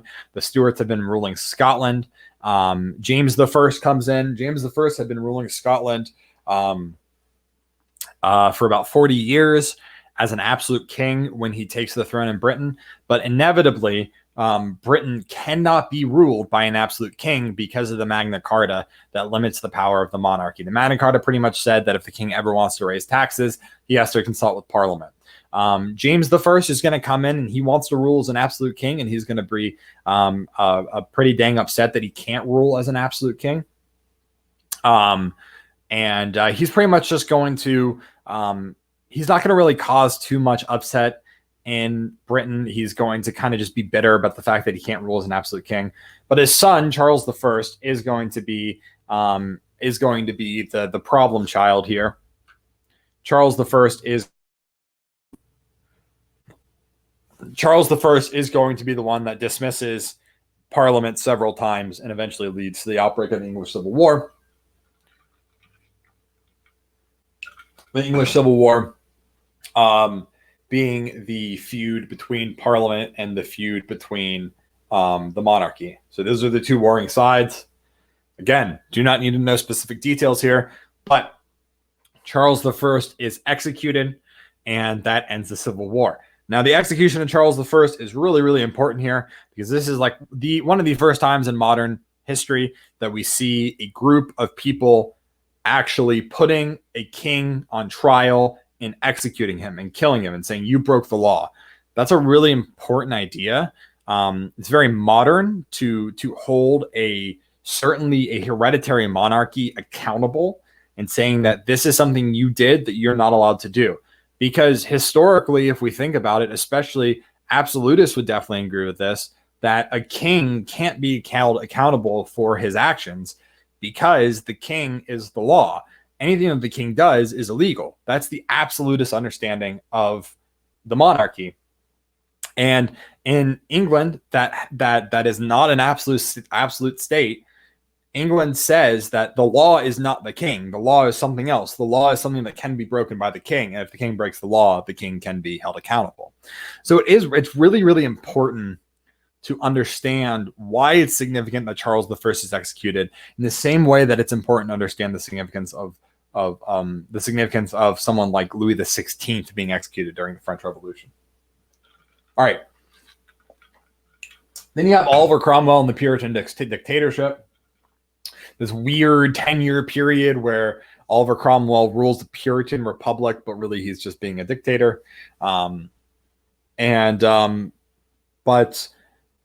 definitely last thing that you need to know with constitutionalism is the Glorious Revolution. The fact that once Cromwell dies, Parliament brings back Charles II, the son of Charles I, and Charles II kind of stays in his lane and doesn't do too much. But James II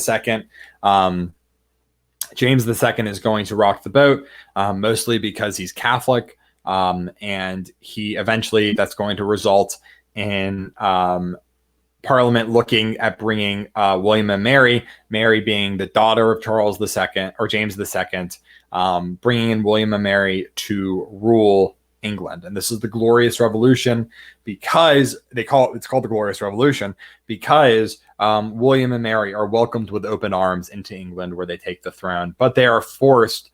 The agreement was they signed the English Bill of Rights, and the English Bill of Rights is the kind of binding constitution that puts serious limits on what a government can and can't do, and it establishes certain principles and certain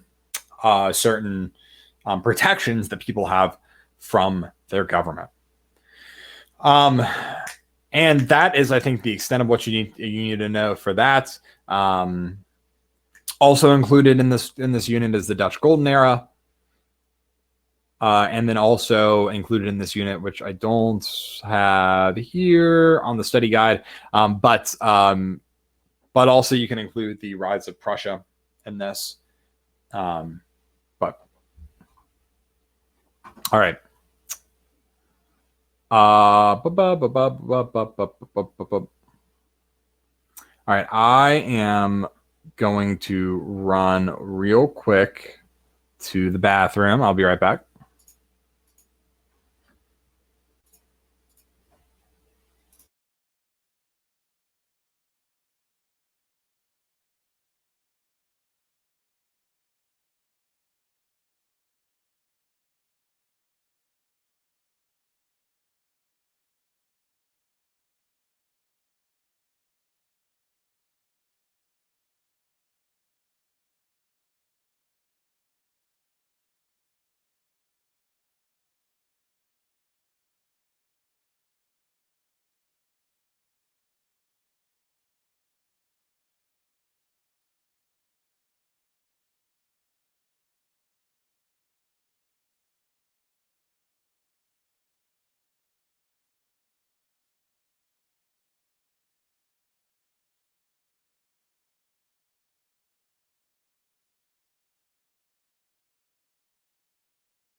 All right.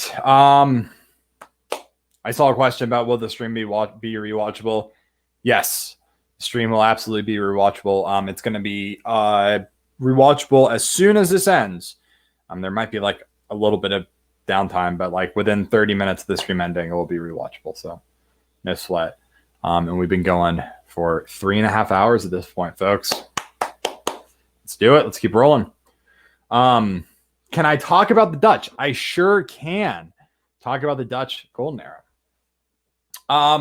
So with the Dutch Golden Era, this was pretty much the 1600s, a period in which the Dutch were probably the strongest economic entity in Europe.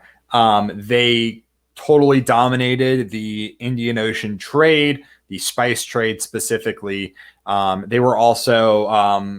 also were kind of the banking center of Europe. So a lot of loans were coming out of the Netherlands.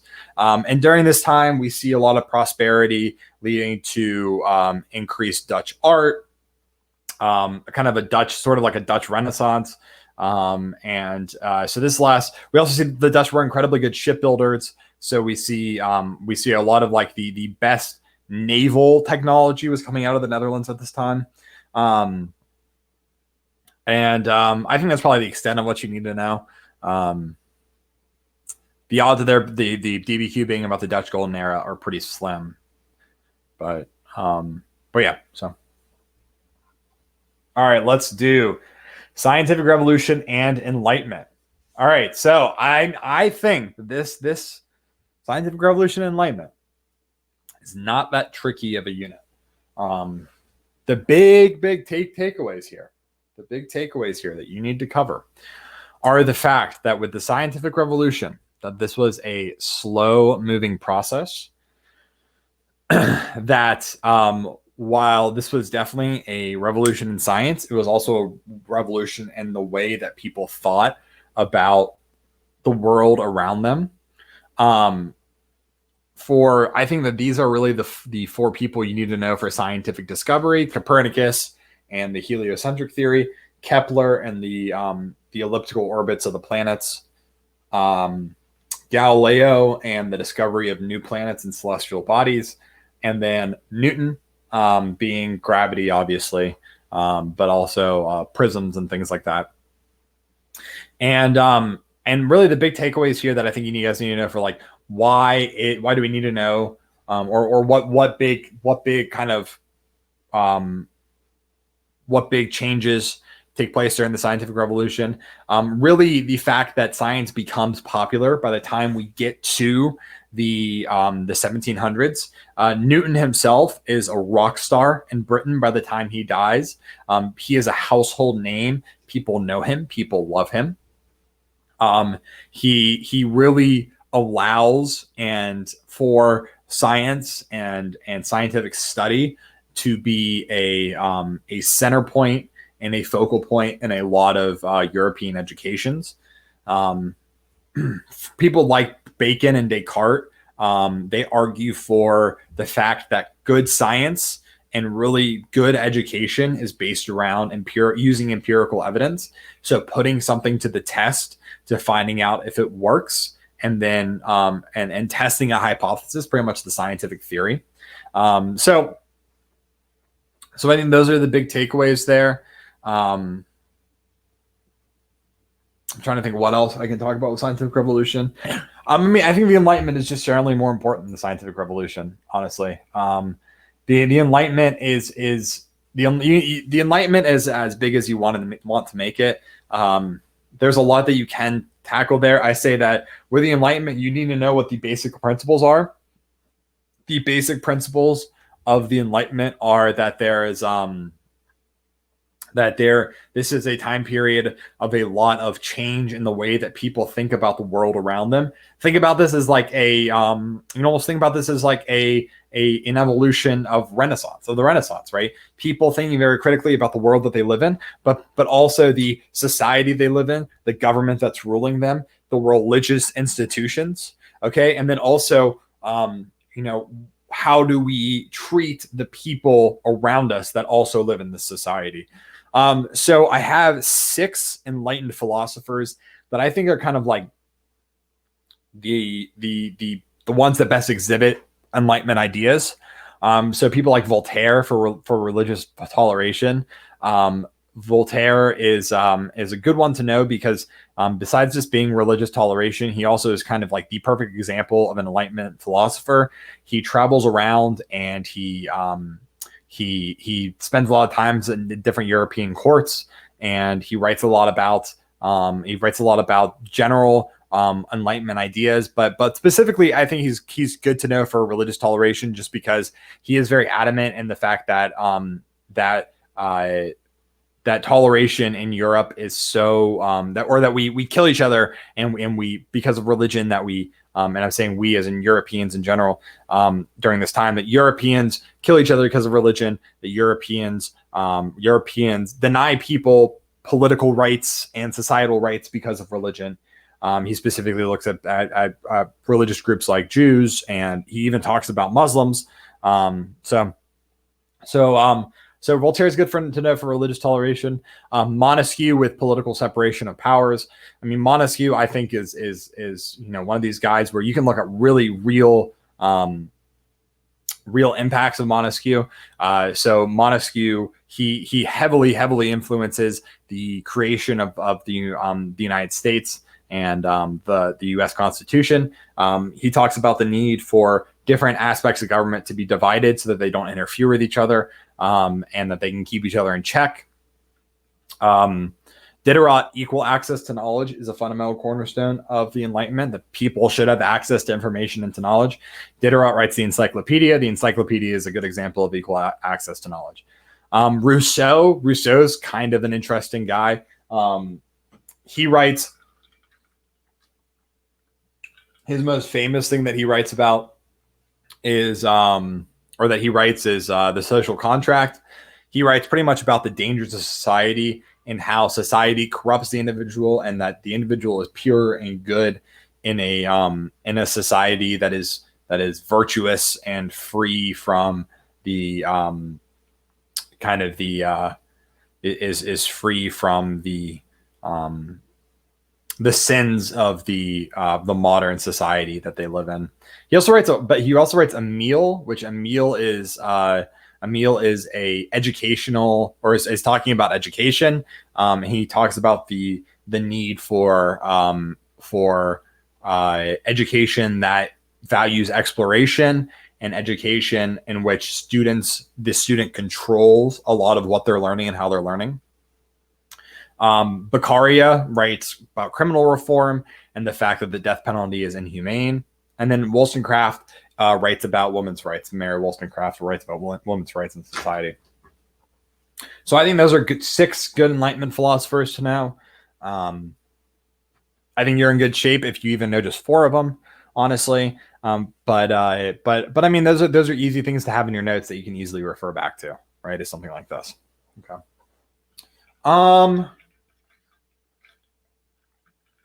Okay. So that's the scientific revolution and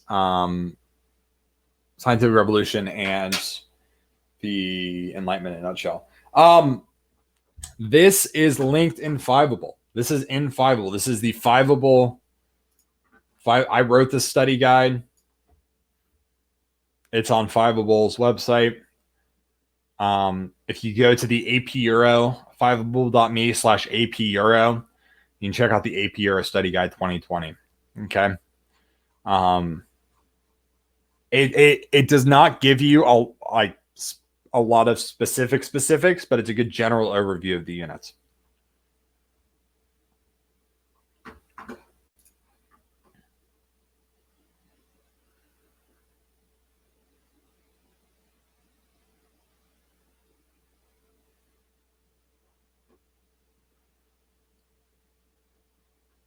Oh, Sherry. So it just got posted. Sherry just posted it a few seconds ago. Thank you. I'm going back to the comments. Yeah, Adam Smith is someone that you can also include in here with capitalism and the invisible hand of supply and demand.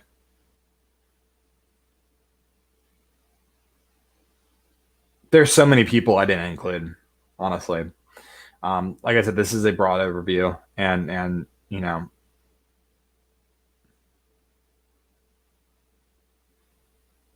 Yep. All right.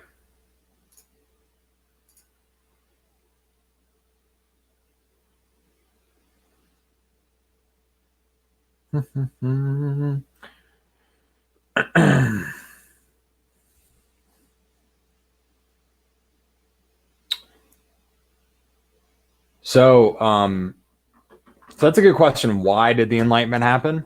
I can talk about that really quick. So the Enlightenment happened for kind of a few big reasons.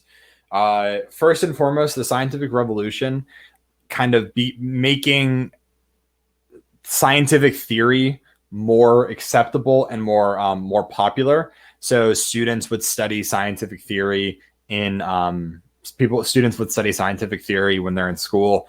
They would study kind of like how to question an idea and how to test that idea, and that inevitably is going to transition really, really nicely to to people questioning society in general. Also, you can talk about the why the Enlightenment happens is because of the print revolution.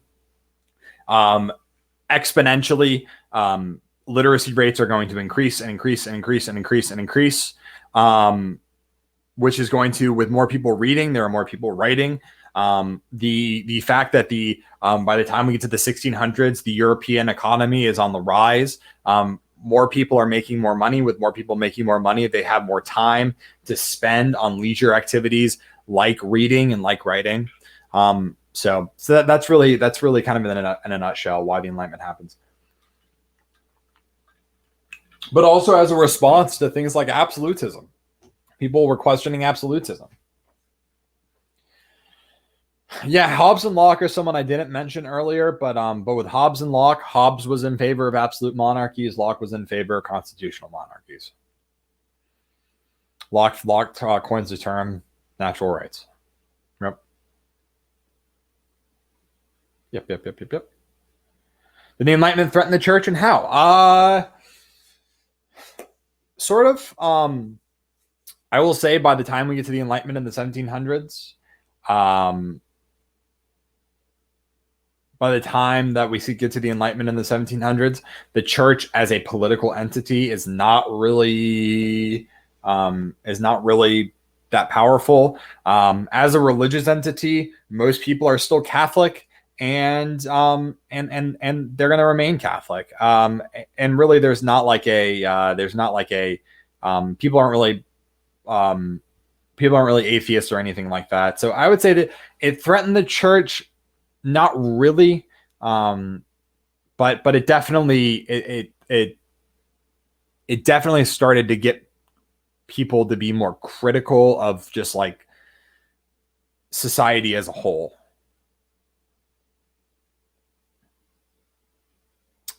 Yeah.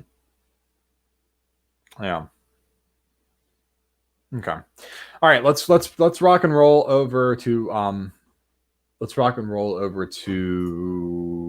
Unit 5. All right, Unit 5 is the biggest unit by far, the biggest unit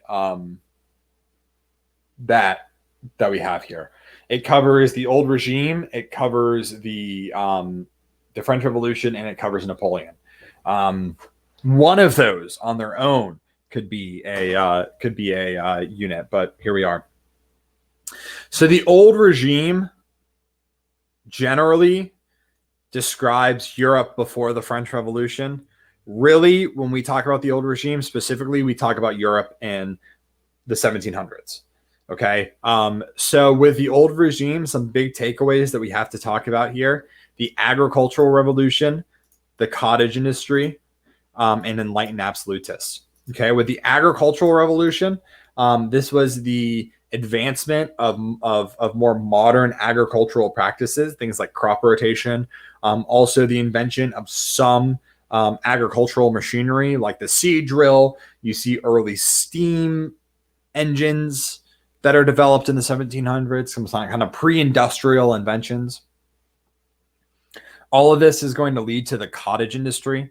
The cottage industry is a result of the fact that a lot of merchants are going to start, and really just kind of rich middle class people are going to start buying up agricultural land and fencing it off, and are going to turn them in from small local family farms to larger commercial farms. And with this, you have a lot of peasants and poor, and more generally poor Europeans that are left without land to farm. And you see a lot of merchants that see these as potential workers. The cottage industry is just simply taking machinery and putting it into the homes of people who work that machinery and produce some good. So this is especially true with textiles. So putting some textile machinery into the home of peasants. Peasants then take that textile machinery and they produce textiles with it. That's the cottage industry. It went from producing really high quality goods, but at kind of a low quantity, to low quality goods at a high quantity in the cottage industry. This is going to eventually lead us to the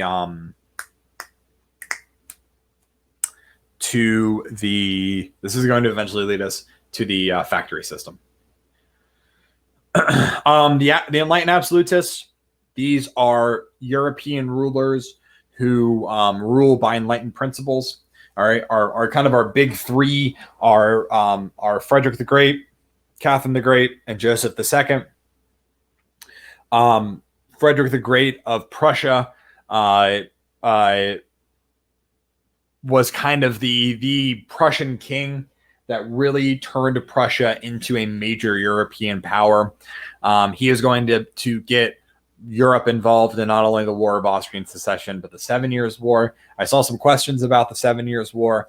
The 7 Years' War is, again, you don't need to really know I would say you don't really need to know the specifics of it, but this was definitely a war of Prussian aggression. That's going to result in all major European powers getting involved. It's going to end in virtually a stalemate in the European continent anyway. This is not talking about the French and Indian War in North America. But Frederick the Great, he kind of on the surface was an enlightened absolutist, but a lot of his policies were very absolutist. He really wasn't focused on reforming like doing poor reform or getting rid of outlawing feudalism or anything like that. He was really way more focused on doing things. I mean, he improved infrastructure in Prussia. He created a compulsory education system. So things like that. But Catherine the Great of Russia, Catherine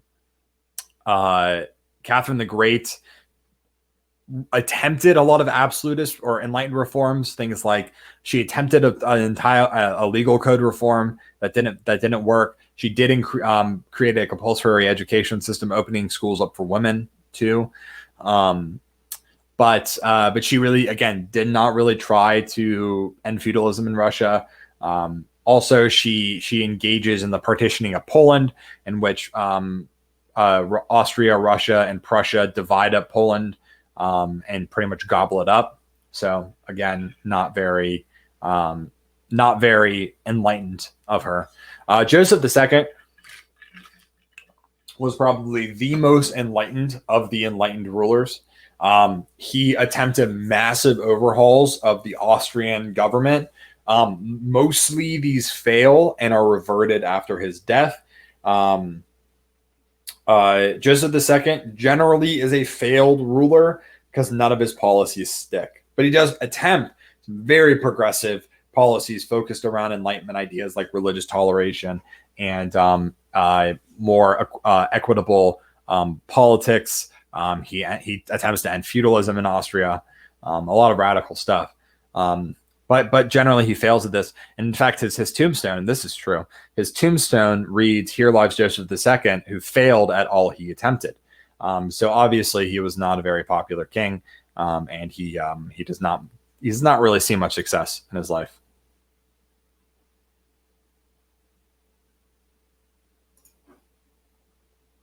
All right. Now on to the big bad French Revolution.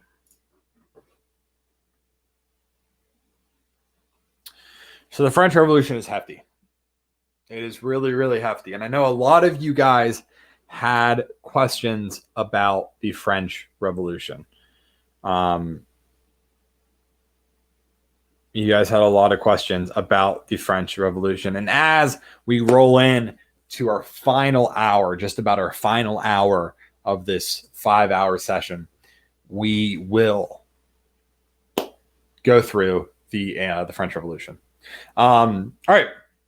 So the French Revolution is, I would say, the defining moment in European history, because this is a really serious turning point of European history more broadly.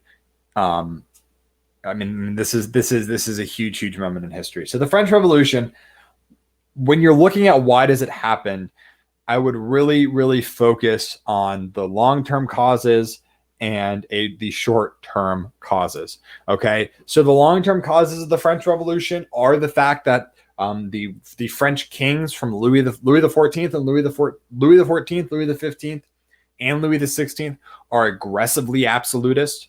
On top of this, the economic policies of France are not effective. They are not working out. The French do not know how to collect taxes, and their war debt is crippling them to the point where half of the yearly budget in France is going towards paying off war debt.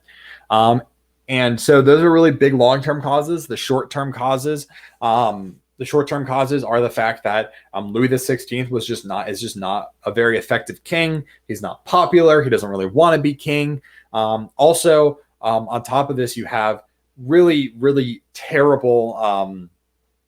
You have really, really terrible harvests, and you see this just terrible wheat harvest from like pretty much 1788 is a really bad year for wheat harvests. So people are hungry, and when people are hungry, people get mad. The lack of food is a huge cause of a lot of major revolutions throughout history. But of course, the Enlightenment as a cause. A lot of enlightened thinkers kind of like focused a lot of their energy on France because France was seen as like the antithesis of what the Enlightenment was. They saw France as being a corrupt government. They saw France as denying natural rights for its citizens. So the Enlightenment added a lot of fuel to the fire of revolution. And definitely, the early revolution is really, really based around the idea that people need to have a stake in their government. In the early revolution, or what we call the liberal phase of the revolution, the liberal phase of the revolution is the bourgeoisie revolution. This is the revolution where the rich middle class is stepping in and saying, we demand to be part of the French government. This is when we see things like the establishment of the National Convention. This is when we see things like the writing of a constitution, of the limited power of the monarchy, where the estate system is totally broken down. So overall, we see a lot of kind of big Enlightenment change that takes place in France during the first phase. This is also where we see the Declaration of the Rights of Man and Citizen being written, which pretty much outlines all rights that all men have in France. The Civil Constitution of the French clergy is also issued during this time, which limits the power of the clergy in France and of the Catholic Church in France. But the liberal phase of the revolution only lasts for about 4 years. And is replaced by the second phase of the French Revolution, which is the radical phase of the French Revolution. And the radical phase of the French Revolution is predominantly organized by the people that were really not impacted by the first phase of the revolution. So these tended to be the big driving force of the radical phase of the revolution are the people, or who we call the sans-culottes.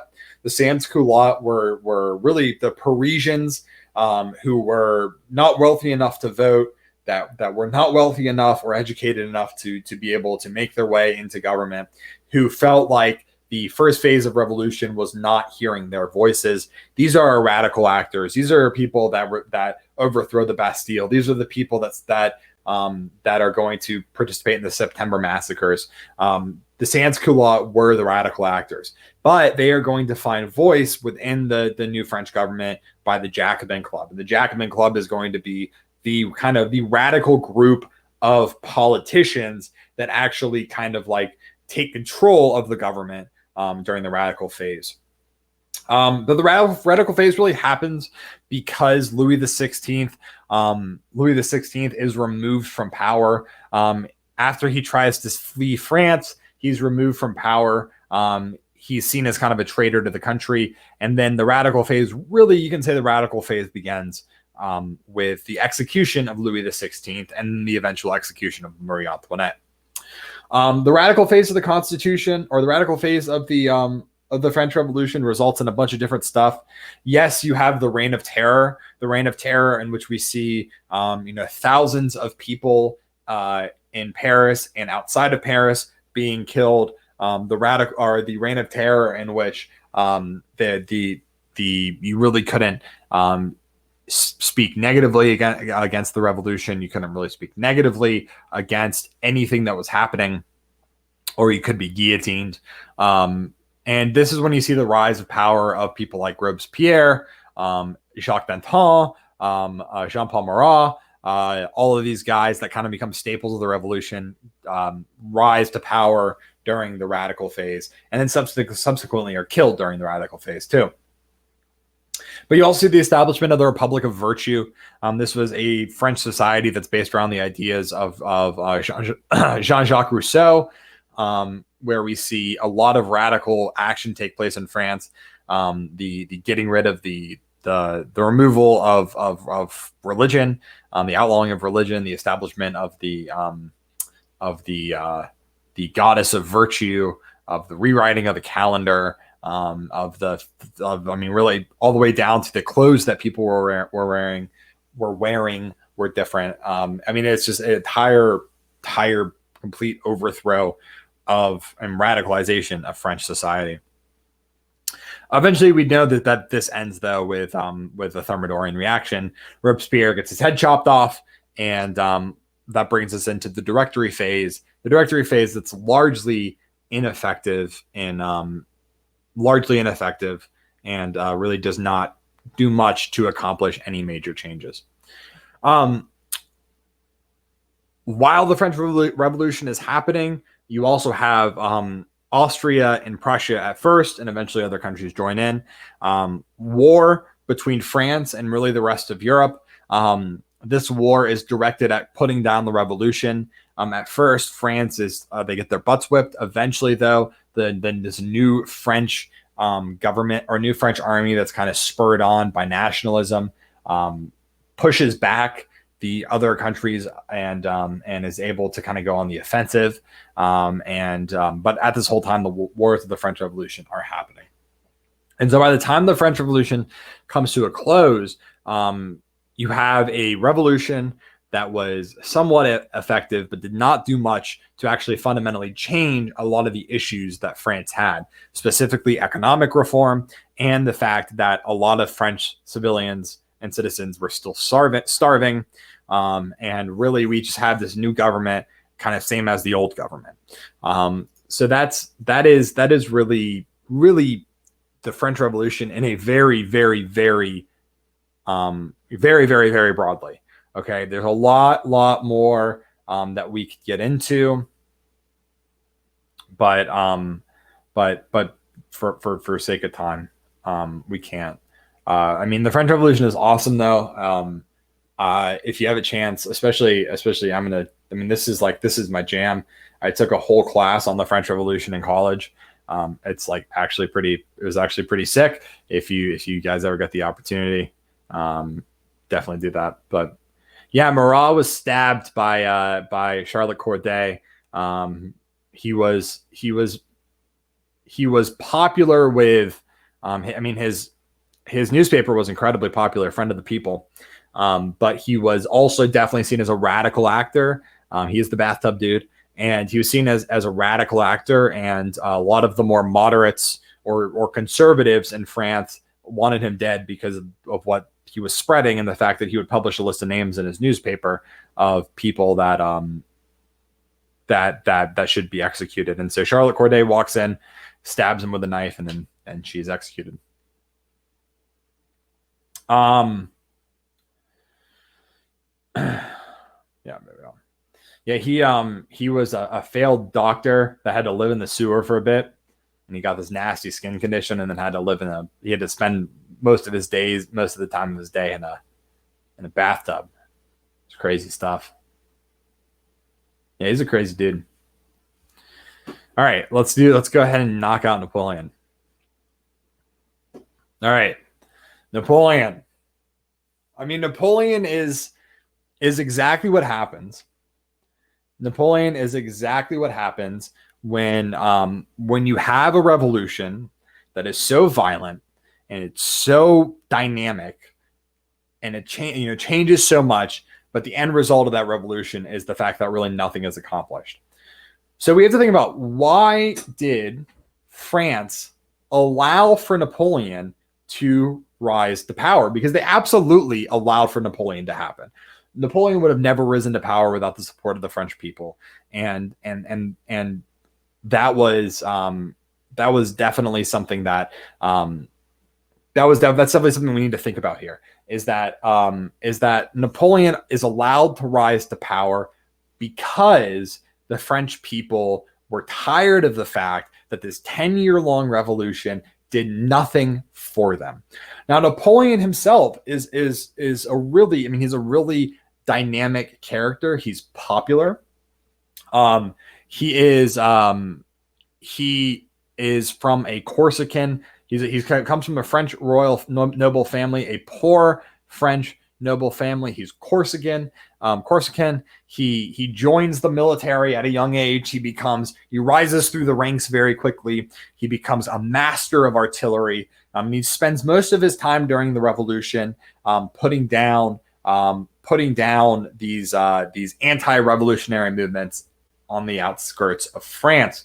Now, Napoleon is pretty much going to be sent on these errands during the time period of the time period of the Directory. So he's sent to Italy to go liberate Italy. He's sent to Egypt to try to get a French stronghold in Egypt. But he comes back from all of that, especially his Egyptian campaign. He comes back and he is a household name in France. People love Napoleon. He is a good representative of what people liked about France. He was a strong military leader. His troops loved him. He was kind of this guy who, he was a noble, but he was a poor noble, and he rises through the ranks, and he really kind of becomes this like everyman that people in Europe or people in France love. Now, the Directory is largely ineffective. People are just kind of irritated by the fact that they're not getting anything done.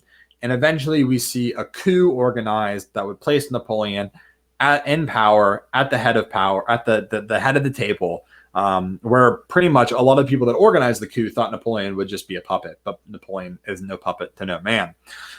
So the coup d'etat happens, places Napoleon in charge. Napoleon very quickly works to solidify his power.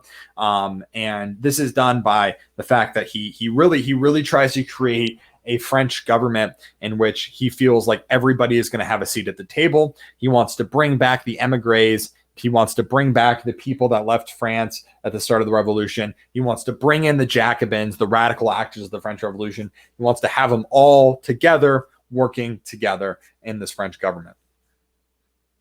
And while, this is something that that is very, very noble, this is definitely something that on paper looks good. Napoleon was also doing things like he was censoring newspapers. He had created a secret police to round up people that were working against him. So Napoleon was acting like pretty much acting like a dictator, and he was acting like a dictator that knew what he was doing, because he really was just very good at what he did. And domestically, he makes a lot of domestic changes. I would say the one thing you absolutely need to know is the Napoleonic Code. The Napoleonic Code is by far Napoleonic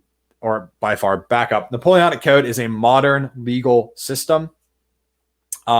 It's a very conservative legal system. It limited the rights of women in France, but it was a modern legal system, and that modern legal system is going to be the basis for a lot of future legal systems that we see kind of spread throughout the rest of the world. The Concordat is probably one of my favorite moments in history, just because it's so wild and shows how far the Catholic Church had fallen. The Concordat is pretty much Napoleon says, we need religion back in France because, and this is something Napoleon was very, very open about to a lot of his advisors, is he views religion as being a tool of control for people. So he says, it's crazy that the revolution got rid of Catholicism. Let's bring Catholicism back. So Napoleon meets with the Pope, talks with the Pope, and says, hey, we are not going to let you have nearly the same amount of power that you once had, but we will recognize that Catholicism is the religion of the great majority of France. And the Pope says, we're just happy to have you back. That's fine. Where do I sign? And so the Concordat is just this agreement between the Pope and Napoleon that Catholicism is the great majority of the people of France. Catholicism is what most people are studying or are practicing in France.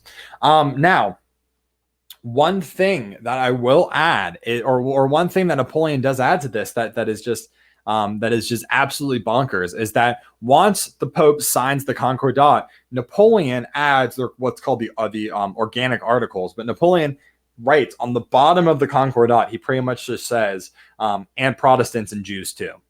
So he adds to the Concordat. He says that while Catholics are welcome back in France, we are also going to allow for political and religious freedoms for Jews and for Protestants. And this is just a massive, not only is this massively impactful religiously wise, but it also really shows how important religious toleration had sort of become and will become in European politics, at least from kind of going into the 1800s, that conversation. So that's the Concordat. The social and economic reform. The social and economic reform under Napoleon, or educational reform, economic reform too, though. Napoleon pretty establishes the Bank of France. He works very hard to strengthen the French economy, to protect it against future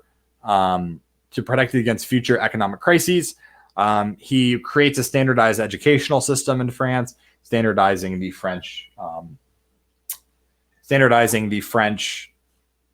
educational curriculum.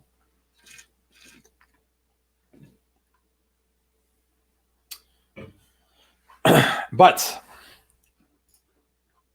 let's talk about Napoleon's foreign policy, because it's definitely more popular. The wars of Napoleon last for pretty much the entirety of Napoleon's reign. Napoleon definitely feels that because he got to power by war, he has to maintain power by war.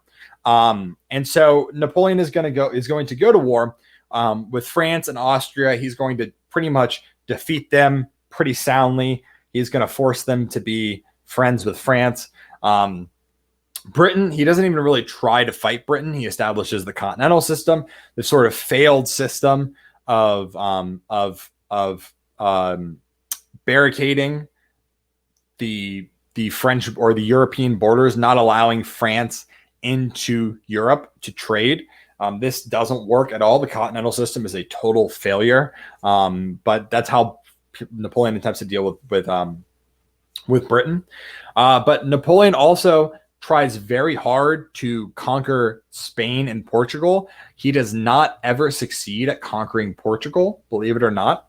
He is going to commit to fighting in Portugal for almost a decade, and that is going to be instrumental in what eventually leads to his downfall. But of course, the invasion of Russia is really, really what is going to lead to Napoleon's big downfall here. So yes, of course, you never ever invade Russia during the winter. The problem with Russia is that it's winter like 9 months out of the year. But Napoleon really sees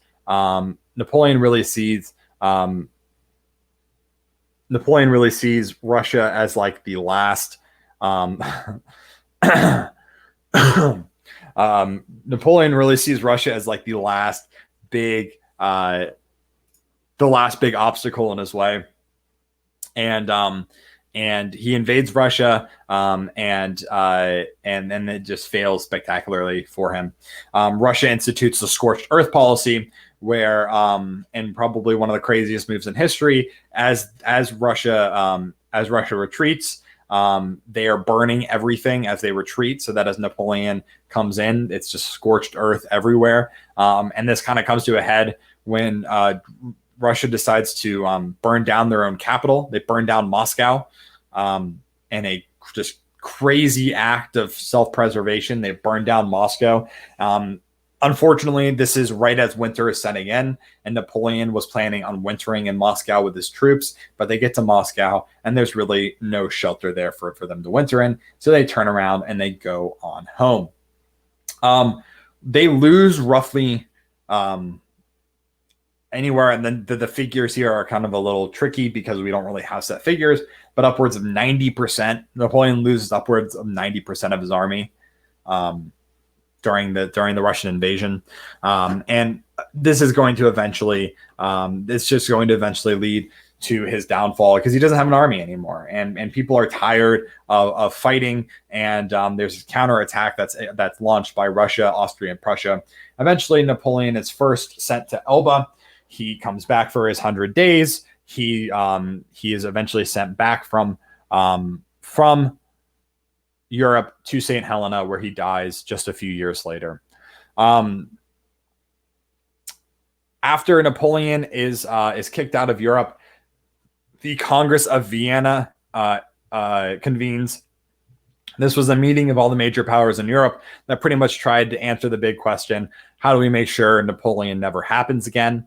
And really, the goals of the Congress of Vienna was not only to make sure Napoleon never happens again, but how can we revert the changes of the French Revolution? How do we make sure how do we get the old conservative monarchies back in power? And how do we make sure that no one singular country is ever able to totally dominate Europe ever again? Congress of Vienna is going to set the tone for the 1800s and is going to kind of bring Europe all the way up to World War I. That will then fundamentally change things once more. But that is unit number 5 in a nutshell. Whew. All right, what's going on in chat here? Oh, talking about the test. I would not worry too much about. I would really not worry too much about misspelling stuff and about grammar errors. Grammar errors are not going to negatively impact your score. It's true for handwritten. It's true for the normal exam. You don't get points off because you misspelled Louis. You don't get points off because your sentence is a run-on sentence or you used a comma in the wrong place. Okay. Of course, I'm still going to do the DBQ predictions. That will be at the end of the unit, after I get through Unit 6 and Unit 7. I'm also going to plug my Twitter because I need more followers.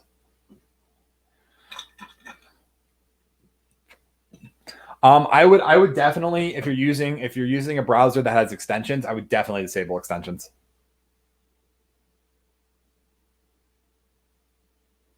Oh yeah, I'm gonna get through all the content. Don't worry, I'll get through all the content. Yeah, I'm not gonna leave any content hanging. That's way more important than predictions. I agree. Yeah, I'm gonna go over. I'm definitely gonna go over unification. Yeah, my Twitter is just at Mr. Kuklik, no period. I would disable extensions just because you don't really we don't know how College Board is like doing their anti-cheat stuff, and I think I would, if I was in that situation, like I've got a few extensions on Chrome like AdBlock. I would disable AdBlock just because I don't know if that's going to interfere with College Board at all. Okay. But that is definitely, you could take that a chance. Personally, I wouldn't take that chance, but that's just me. Oh God, I'm getting the Twitter follows. All right. All right, let's go. Unit 6. All right. Unit 6. Broadly, I call Unit 6 industrialization and its effects. Unit 6 and Unit 7 are just the 1800s. I mean, that's the best way to do them here. All right, so Unit 6, industrialization and its effects. So a good way to think about this unit is the first half of the 1800s. So from the Congress of Vienna in 1815 to the revolutions of 1848. All right, the first half of the 1800s here. The big thing to cover is the Industrial Revolution.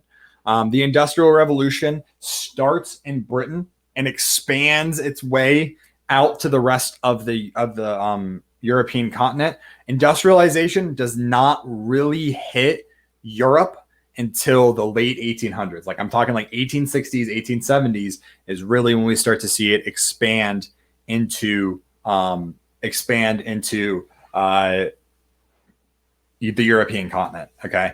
But why does it happen? Industrialization happens as kind of a natural progression of the agricultural revolution. As the cottage industry becomes less desirable, business owners see the benefits of moving everybody into a singular factory.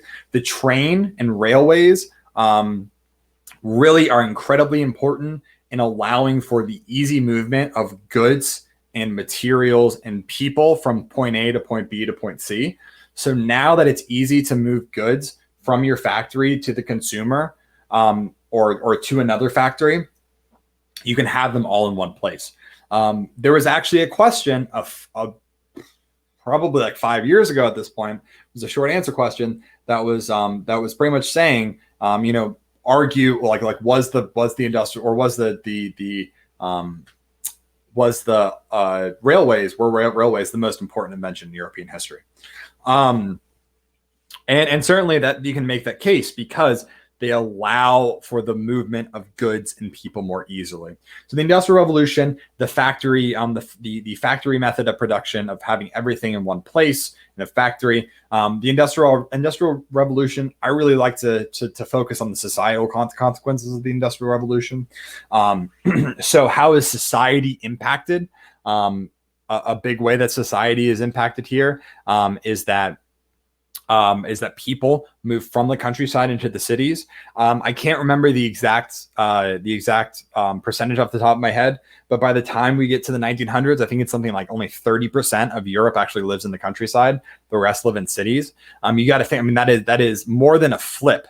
That is literally, we're going from like it was like something like, it was like 20% maybe of Europe lived in cities before the 1700s. By the time we get to the 1900s, 70% of Europe lives in cities. And the Industrial Revolution is really what is to blame for that, or not to blame, but to the cause of that.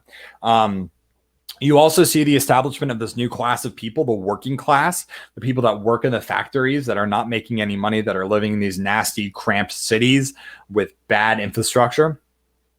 The second Industrial Revolution is really kind of the big Industrial Revolution. This is the Industrial Revolution where we see the invention of steel by way of the Bessemer process.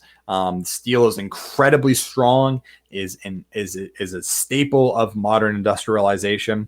Also, the advent of chemicals and the use of chemicals for everything from preserving food to creating new materials. You also see the firm establishment of the middle class, of a class of people that are not necessarily super wealthy, but are definitely not poor. And just also the creation of new jobs, people like clerks and postal workers, the expansion of education. There are massive social impacts of the Industrial Revolution. The Industrial Revolution is a really good thing that you can point to as a cause of a lot of things like imperialism. We use the Industrial Revolution as a cause for imperialism, right?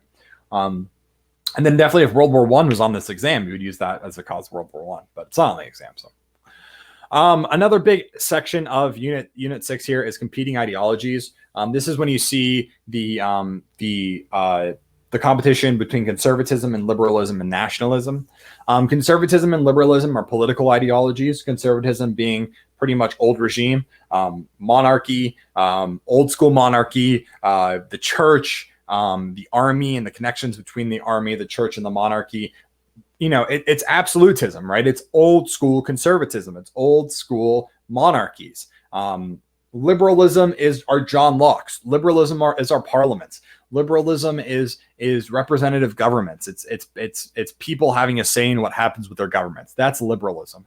And then nationalism is another key component of this. But nationalism is not a political idea. Nationalism is the idea that people are united around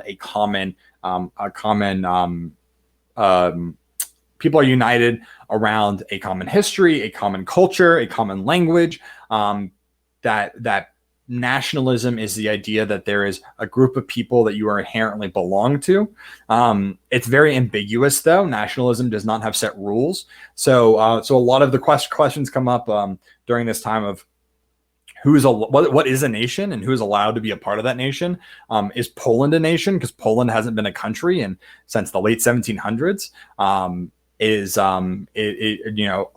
the Jewish peoples, are they a nation? What about the Austrian Empire, an empire that's full of all different types of nations? So nationalism is going to be the most compelling ideology of the 1800s and is really going to dictate a lot of what the governments do. And especially when they handle things like unification, that's obviously going to be a result of nationalism. I would say with conservatism, I mean, this is kind of what I talked about. It's absolutism. It's Thomas Hobbes. It's old school powers in charge. Liberalism is John Locke. It's Voltaire. Liberalism is the American government. Liberalism is French Revolution. Liberalism, it's all of these people and ideas that are centered around power, people having power in their government, right? So reactions to social and political change. So reaction to industrialization. How did governments respond to the new working class? So here you can look at like the poor reform and how ineffective poor reform was. Also, we'll talk about rise of socialism in Unit 7, but that's definitely lumped into it. Also, how did countries change their infrastructure? A lot of cities had very, very poor infrastructure. How do countries change their infrastructure? This is like the creation of the subway systems, modern sewage lines, electricity and electrical lines running through cities. So how did conservatives attempt to retain power? What ways did liberals push for representation? So looking at this is when you can look at things like the student organizations, the Carlsbad Decree, which outlaws students or organizations in Germany or the German states. So conservatives maintaining and holding on to power. How did calls for nationalism manifest here? This is where you can look at like the nationalist revolutions of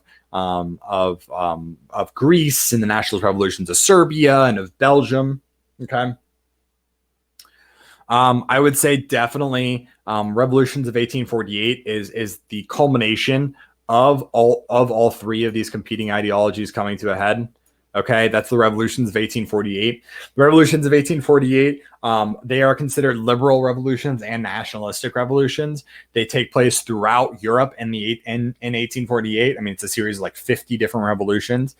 Generally speaking, they all fail. There are some instances of success, like they succeed in France, but generally speaking, the revolutions of 1848 all fail, but they badly shake the conservative base and like the conservative establishment, and the conservative establishment realizes that they are going to have to change if they want to stay in power. Okay. And then also the Spanish Revolution, Greek independence movement, Serbian independence movement, Belgian independence movement. Those are all good to look at as nationalistic revolutions.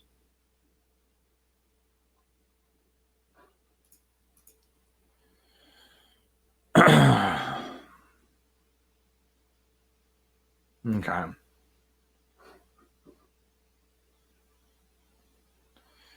All right. We are on to our last 30 minutes, last unit. I do have a TikTok. I have never posted anything on it. I made it, and that's about it.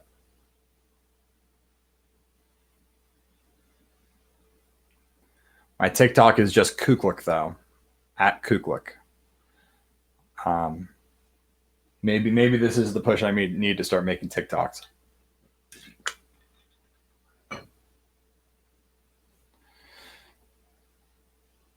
At Kuklik. Thanks, Dan. Oh man.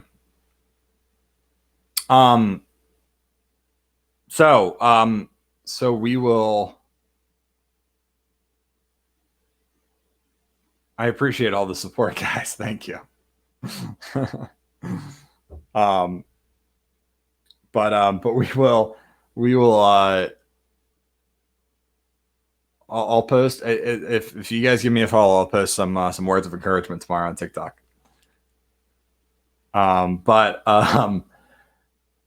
Who's your 5th follower? Awesome. Okay, so let's go ahead and knock out Unit 7 so we can get to kind of the tail end, okay? And then I'll do my predictions. All right, so Unit 7. Unit 7 is socialism, it's unifications, it's imperialism. And I think that's pretty much it.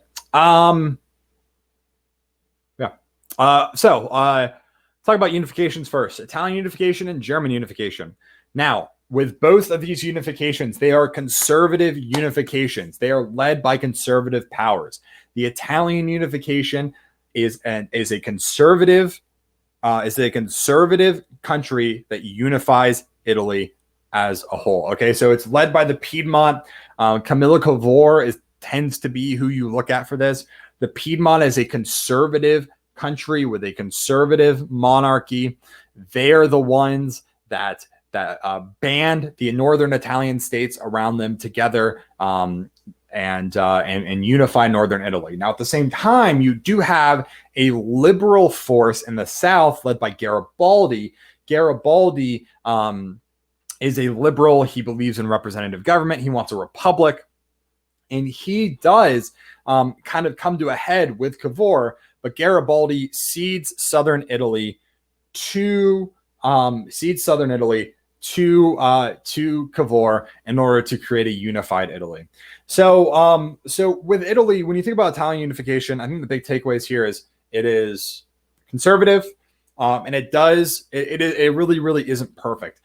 The issue with Italian unification is the idea of like an Italian culture, an Italian nation is not as solidified as like a German nation, German nationalism. A lot of Italians are still very much tied to their kind of the regions of Italy that they occupy. So whether it's Rome or Florence or Naples, the people in those areas feel a tie to those specific regions as opposed to like the country as a whole. And that's going to create a lot of problems because you don't have this real sense of unity that you get kind of when you unify Germany. And on top of that, there's a serious economic divide between the North and the South. Northern Italy is very industrialized. Southern Italy is not industrialized at all. It's still pretty feudal. And so Italy is going to run into a lot of economic problems right off the bat and a lot of like nationalistic problems right off the bat. But it's no mistake that Italy and Germany, or it's no coincidence that Italy and Germany are going to be two countries that experienced the rise of a fascist leader after World War I. And then we're not going to dig into that too much because it's out of the scope of the class, but that's something to kind of think about. German unification is certainly wild here, but German unification is led by Prussia, more specifically the man himself, OVB, Otto von Bismarck. Bismarck is the Prussian the Prussian chancellor. He is going to be, or the Prussian prime minister. He is going to be the force that unites Germany. And really, with German unification and Bismarck in general, Bismarck represents this new brand of conservatism that really embraces nationalism, not because he necessarily wants to, but because he realizes that by embracing nationalism, you are going to get so many people on your side. He uses nationalism as a tool to gain power and also increase the power of the monarchy. Bismarck is a conservative through and through, but he's willing to change and adapt in order to gain and retain power. Okay. But Bismarck kind of realizes that in order to unite Germany, it's not going to be done through conversation. It's not going to be done by kind of the liberal means, as he calls it. Instead, it's going to be done through kind of strategic warfare. And it's three wars in particular here that Bismarck orchestrates that is going to lead to the unification of all the German states. So the first war is the Danish War.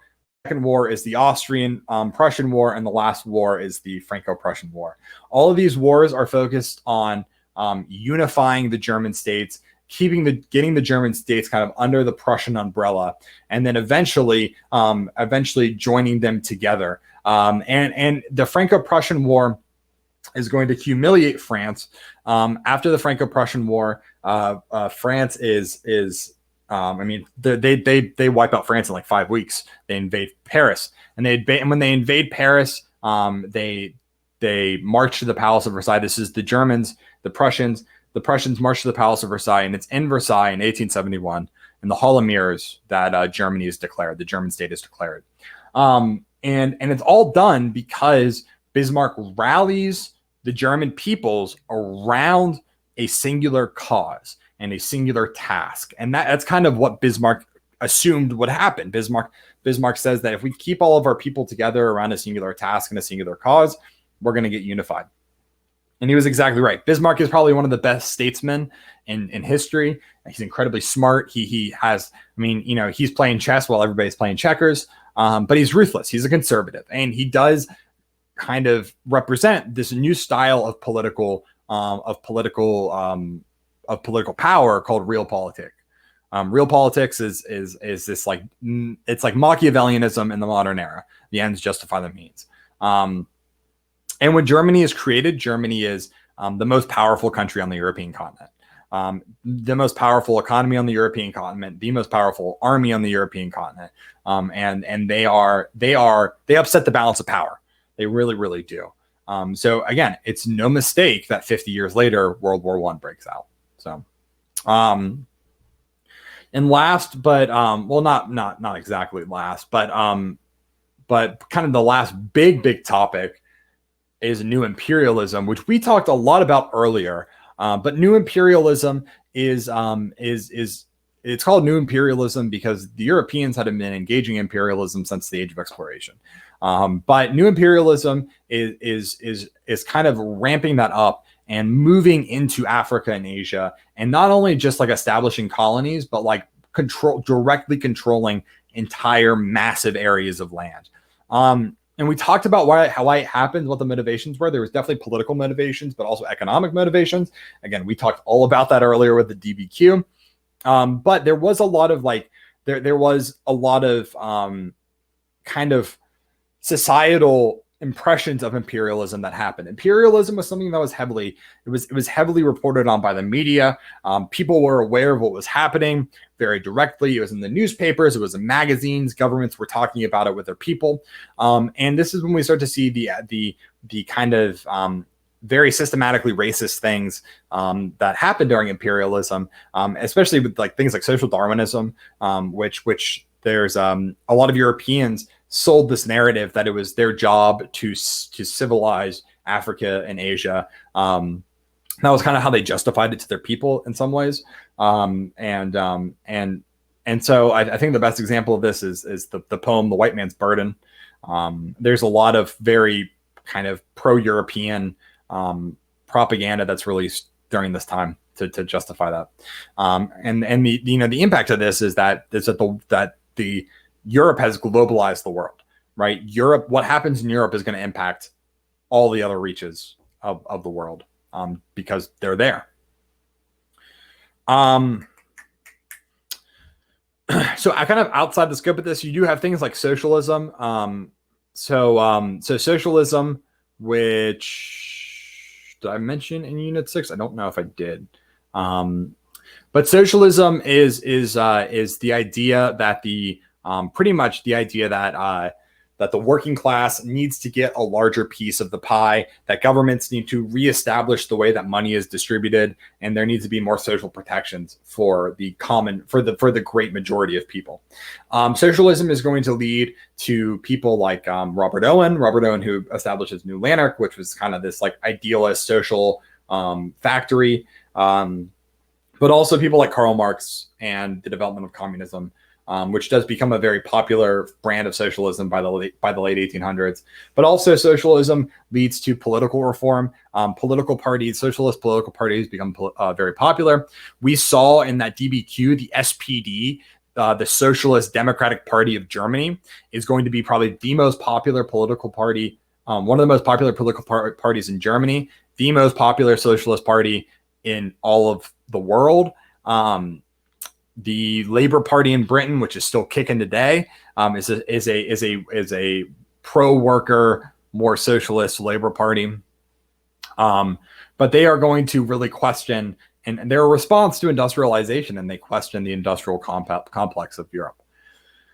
There are several, kind of by the end of the 1800s, we see things like the rise of political feminism, the call for women's suffrage, for equality in voting rights, and the equality of more general equality of in politics and in society. Romanticism, the Romantic movement, is another response to industrialization, kind of shaking off the industrial complex, and again trying to find the beauty in the world, and looking beyond kind of the like black and white society that had been created, and looking kind of like into the gray, and looking into the into kind of the beauty within society, and the abstraction, and kind of again the gray area of society. And you do see a lot of scientific and medical advancement by the end of the 1800s. People like Darwin, with Darwinism and the theory of evolution. Louis Pasteur and Florence Nightingale allowing for safer medical practices, new ideas of germ theory, the creation of vaccines. The malaria vaccine is a big reason why African imperialism happens. But also the invention of modern sociology with people like Freud and Nietzsche. But the modern, kind of the creation of modern science happens at the end of the 1800s. All right.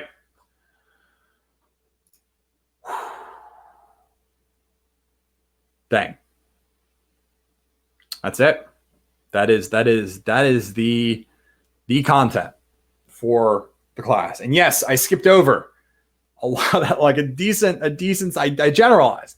So I saw like the Crimean War. The Crimean War is 1850s. It does in a lot of way undo the concert of Europe, as I saw someone say. Russians versus the Ottomans. Famously, Western European nations go on the side of the Ottomans because they don't trust the Russians. And it was everybody against Russia, and Russia does feel alienated at the end of it. So yeah. So that's the end of the content. The TikTok. So socialism. So I talked a little bit about socialism. If I don't want to give you guys more work to do, but I dig into socialism in depth. I have a whole stream about socialism. If you want to tune into that. But we have 15 minutes left. I want to do a few things. First and foremost, need some Chick-fil-A. Truer words have not been spoken. I would crush a spicy chicken sandwich right now with some waffle fries, some Chick-fil-A sauce, maybe some Polynesian sauce. But few things before I say my final stuff. Yes, we need to do my DBQ predictions. This is something that I do every year with my students, kind of as a fun thing I do before the exam. Where I lay out what I think the DBQ is going to be on based on just like my feeling from the past exam and for the year. So what do I think this DBQ is going to be on? First, I'm going to do a little disclaimer here. The things I'm going to say are not guaranteed in the least bit. Okay. There's no guarantee that what I guess is actually going to be the DBQ. This is just for fun. Okay. So I think that we can almost bet that the DBQ is going to be a big, broad topic. So what I'm thinking here is it could be French Revolution. I think French Revolution is actually pretty likely because we haven't had a French Revolution. We haven't had a French Revolution DBQ in a while. I was right. I think I got it right. I got it right 2 years ago with the 30 Years' War DBQ. I said it's probably going to be about the Reformation of the Wars of Religion. But French Revolution feels right just because we haven't had a French Revolution DBQ in a very long time, and it's a very complex topic. I will say, if it's French Revolution, it's probably going to be also Enlightenment, okay? But it could also be period one stuff. I could also see it being, I could really see it being something like Renaissance. I could really see it being Renaissance actually too. We haven't had a good Renaissance DBQ. I think last year's DBQ, if I remember correctly, was science and the church. But I'm kind of saying either French Revolution or Renaissance, one of the two. But again, I don't know. It could totally also just be something like, it could totally be like Industrial Revolution. It'd totally be Industrial Revolution. But artistic maybe. Artistic's a little bit too narrow, and I think for this DBQ, I think they're going to want to go something broad where students can really show the depth of knowledge. English Civil War, we had the Glorious Revolution was the DBQ 4 years ago. So I'm not sure if it will be English Civil War because that's kind of the same time period. But again, that is like totally, again, disclaimer, do not at all listen to the words I say and take them as fact. Okay. This is my guess.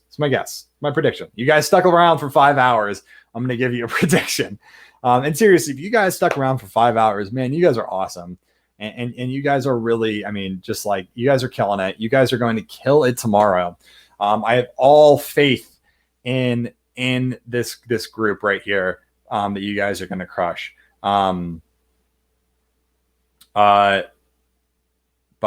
yeah, I mean, I honestly, the good thing about this is that we will find out tomorrow I will find out tomorrow afternoon if I was right or if I was wrong, which normally it takes like a week for that to happen. But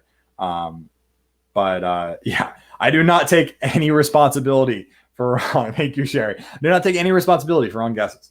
This is my big asterisk here, but you know, it's just for fun. But you guys are going to crush it tomorrow. I appreciate all the kind words. I appreciate you guys sticking with me and really giving me, and really just kind of keeping me going here. I mean, honestly, this has been awesome. It's been a lot of fun, and it's been because I've got chat going and I can see all this. Let's blame him if he's wrong. Oh no, Paul, that is not happening. I'm taking no responsibility. Plausible deniability.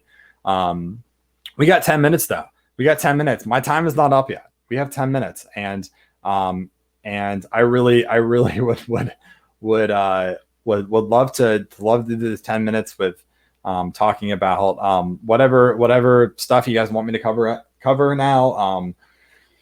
If you guys want me to, you know what I'm going to do actually to kind of wrap things up. What's your beard product? This is the valid question. This is a good question that gets asked at the end of a 5 hour stream. I use, and then I'm going to actually talk about the DBQ. I use, it's called Honest Amish. It's this beard balm, and I use that, and I use a really nice beard brush to keep things popping, you know? Good question though. How to grow a beard like that? It's time and patience. I've had a beard since I've been growing this beard since I was like 16, and it's just time and patience. But let me talk about the DBQ now as we wrap up. So first of all, here's my general advice with the DBQ is one, do not make the DBQ just about the documents.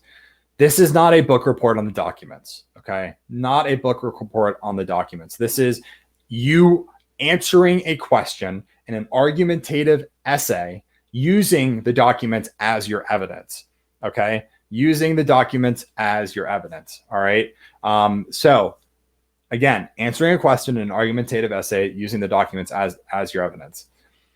Second thing I'll say is do not overthink this thing. Do not freak yourself out.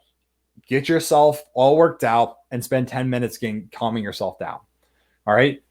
Read the question, take a deep breath, 20 seconds of breathing exercises, then read the document, 20 seconds of breathing exercises, then do your outline. Okay. Go through, outline how you're going to set it up, write your thesis. Okay. Do not overthink it too much. and then write. Okay. And one thing, and I have a student that I actually teach this year, and she would kill me if I was saying this, but she is notorious for getting halfway through a written or any sort of written assignment and then stopping and restarting. Okay. Don't do that. If you find that you're 25 minutes in and you've written half of it and you're like, I actually hate this, keep pushing through. Okay. Finish it. Then you can go back and change stuff. All right. I feel that. I feel that so deeply because I am that same way. I can't remember which AP exam it was, but I remember so vividly when I was in high school taking an AP exam and I got halfway through an essay and I looked at it and I said, oh my God, I don't even think I actually really answered the question here. And I did.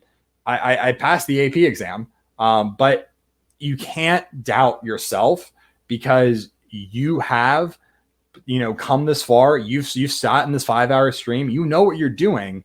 Keep on keeping on. Keep on doing it. Okay. You have to go in with a positive outlook, with a you know what you're doing. It's okay to be nervous. Okay.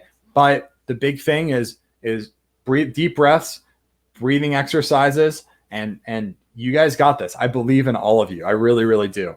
But I appreciate you guys. We got 5 minutes left. I'm gonna kind of let things fade out from here because I've been talking for like 3.5, 4 hours. But I love this my last name. That's awesome, guys. You guys are great, man. I do appreciate you guys hanging out and yeah, there's still stuff that's happening on Fiveable tonight. The trivia game is happening right after this. So if you guys want to pop in to the trivia game and test your content knowledge.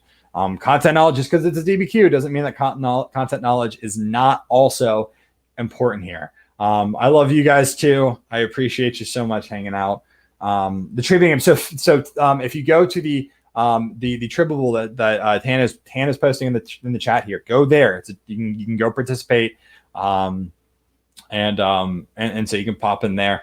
But also I would say for advice for tomorrow, because I know that especially my East Coast people aren't taking the exam until 4:00. So you've got it's not until the afternoon. I would say do a little bit of review, but mostly, eat a good breakfast, eat a good lunch, take it easy, get relaxed, get your workstation set up, make sure you guys are logging in a few minutes early. And just really, really, really get yourself in a good headspace. You should absolutely sleep tonight. In fact, if you're on the East Coast, it's 9:00 almost. You guys should be going to bed by 10:30, 11:00 tops. Easy. You should absolutely sleep. The recording of the stream, the whole darn thing. And we're gonna end with my beautiful face there on the the stream is going to be going up. I think within the next 30 minutes or so. Usually there's a little bit of we have to download it and upload it. So you guys will be good. Manifest fives. That's exactly right. No, and seriously though, this is really a good opportunity. I mean, if you guys stay calm and you stay focused and you knock this thing out, there's no reason why you won't crush this thing, knock it out of the park. So you guys are gonna kill it. Oh, you guys are awesome. And just for this, I'll make my first TikTok tomorrow. I'll make my first TikTok tomorrow for you guys. Oh my gosh, blowing up my Twitter. Unreal. At Mr. Kuklik on Twitter. But yeah, I'll do my first TikTok. Or I'll do my first TikTok right after this. I'll do my first TikTok right after. You guys are... See, now I have an audience. I can't let you down. I can't let you down. You guys have been awesome, though. Keep doing you. You guys are awesome. King Kublai the Fourth. Oh, that's awesome. That's awesome, guys. Now you guys are gonna crush it. Don't let them down. And I've got so much pressure. It's pressure. I've this is wild. And also I'll go ahead and plug. I haven't talked to Amanda about Fiveable streams after the AP exam. I want to keep doing them though. Before next year, maybe we'll do like a we'll do like a Fiveable. We'll do some sort of Fiveable stream after this exam, and then yeah. Oh man, what a South Carolina represent. That's exactly right. SC. Oh man, and yeah, I'll post that on that outline that I made. I'll publish it to the web, and then it will be posted as a resource to this video. So if you go back to watch the replay and you go to look at the resources, one of the resources is going to be this.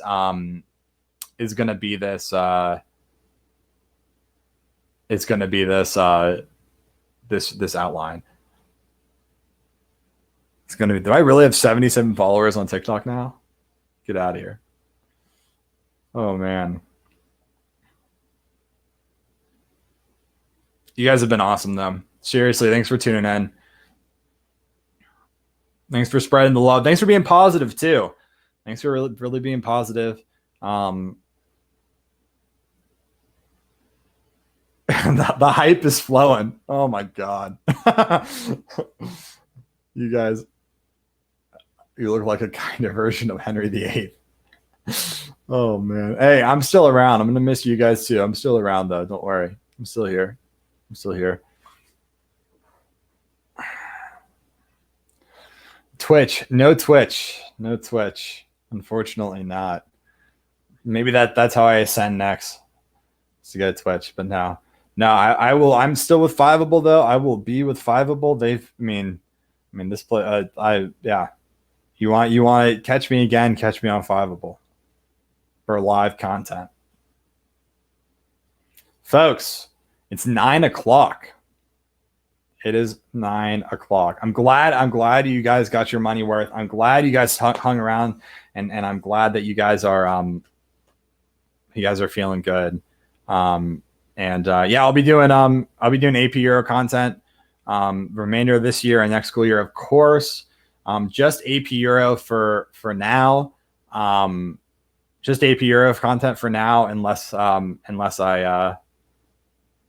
something else changes and I teach another AP class. But guys, 5 hours, 5 hour gang. That's exactly right. If you were here for all 5 hours, you guys are awesome. Even if you just tuned in for half of it or an hour or whatever, you guys are awesome. Thanks for coming. I'm going to go get something to eat and lie down because I've been talking for a while. But thanks so much, guys. I appreciate all of you. I love all of you. Good luck tomorrow. Tweet at me. Let me know how you did. I would love some updates. Let me know how you did. And I hope you guys have a wonderful night. I hope you guys crush it tomorrow. You guys are going to crush it tomorrow. Thank you all so much. I'll see you all later. Deuces.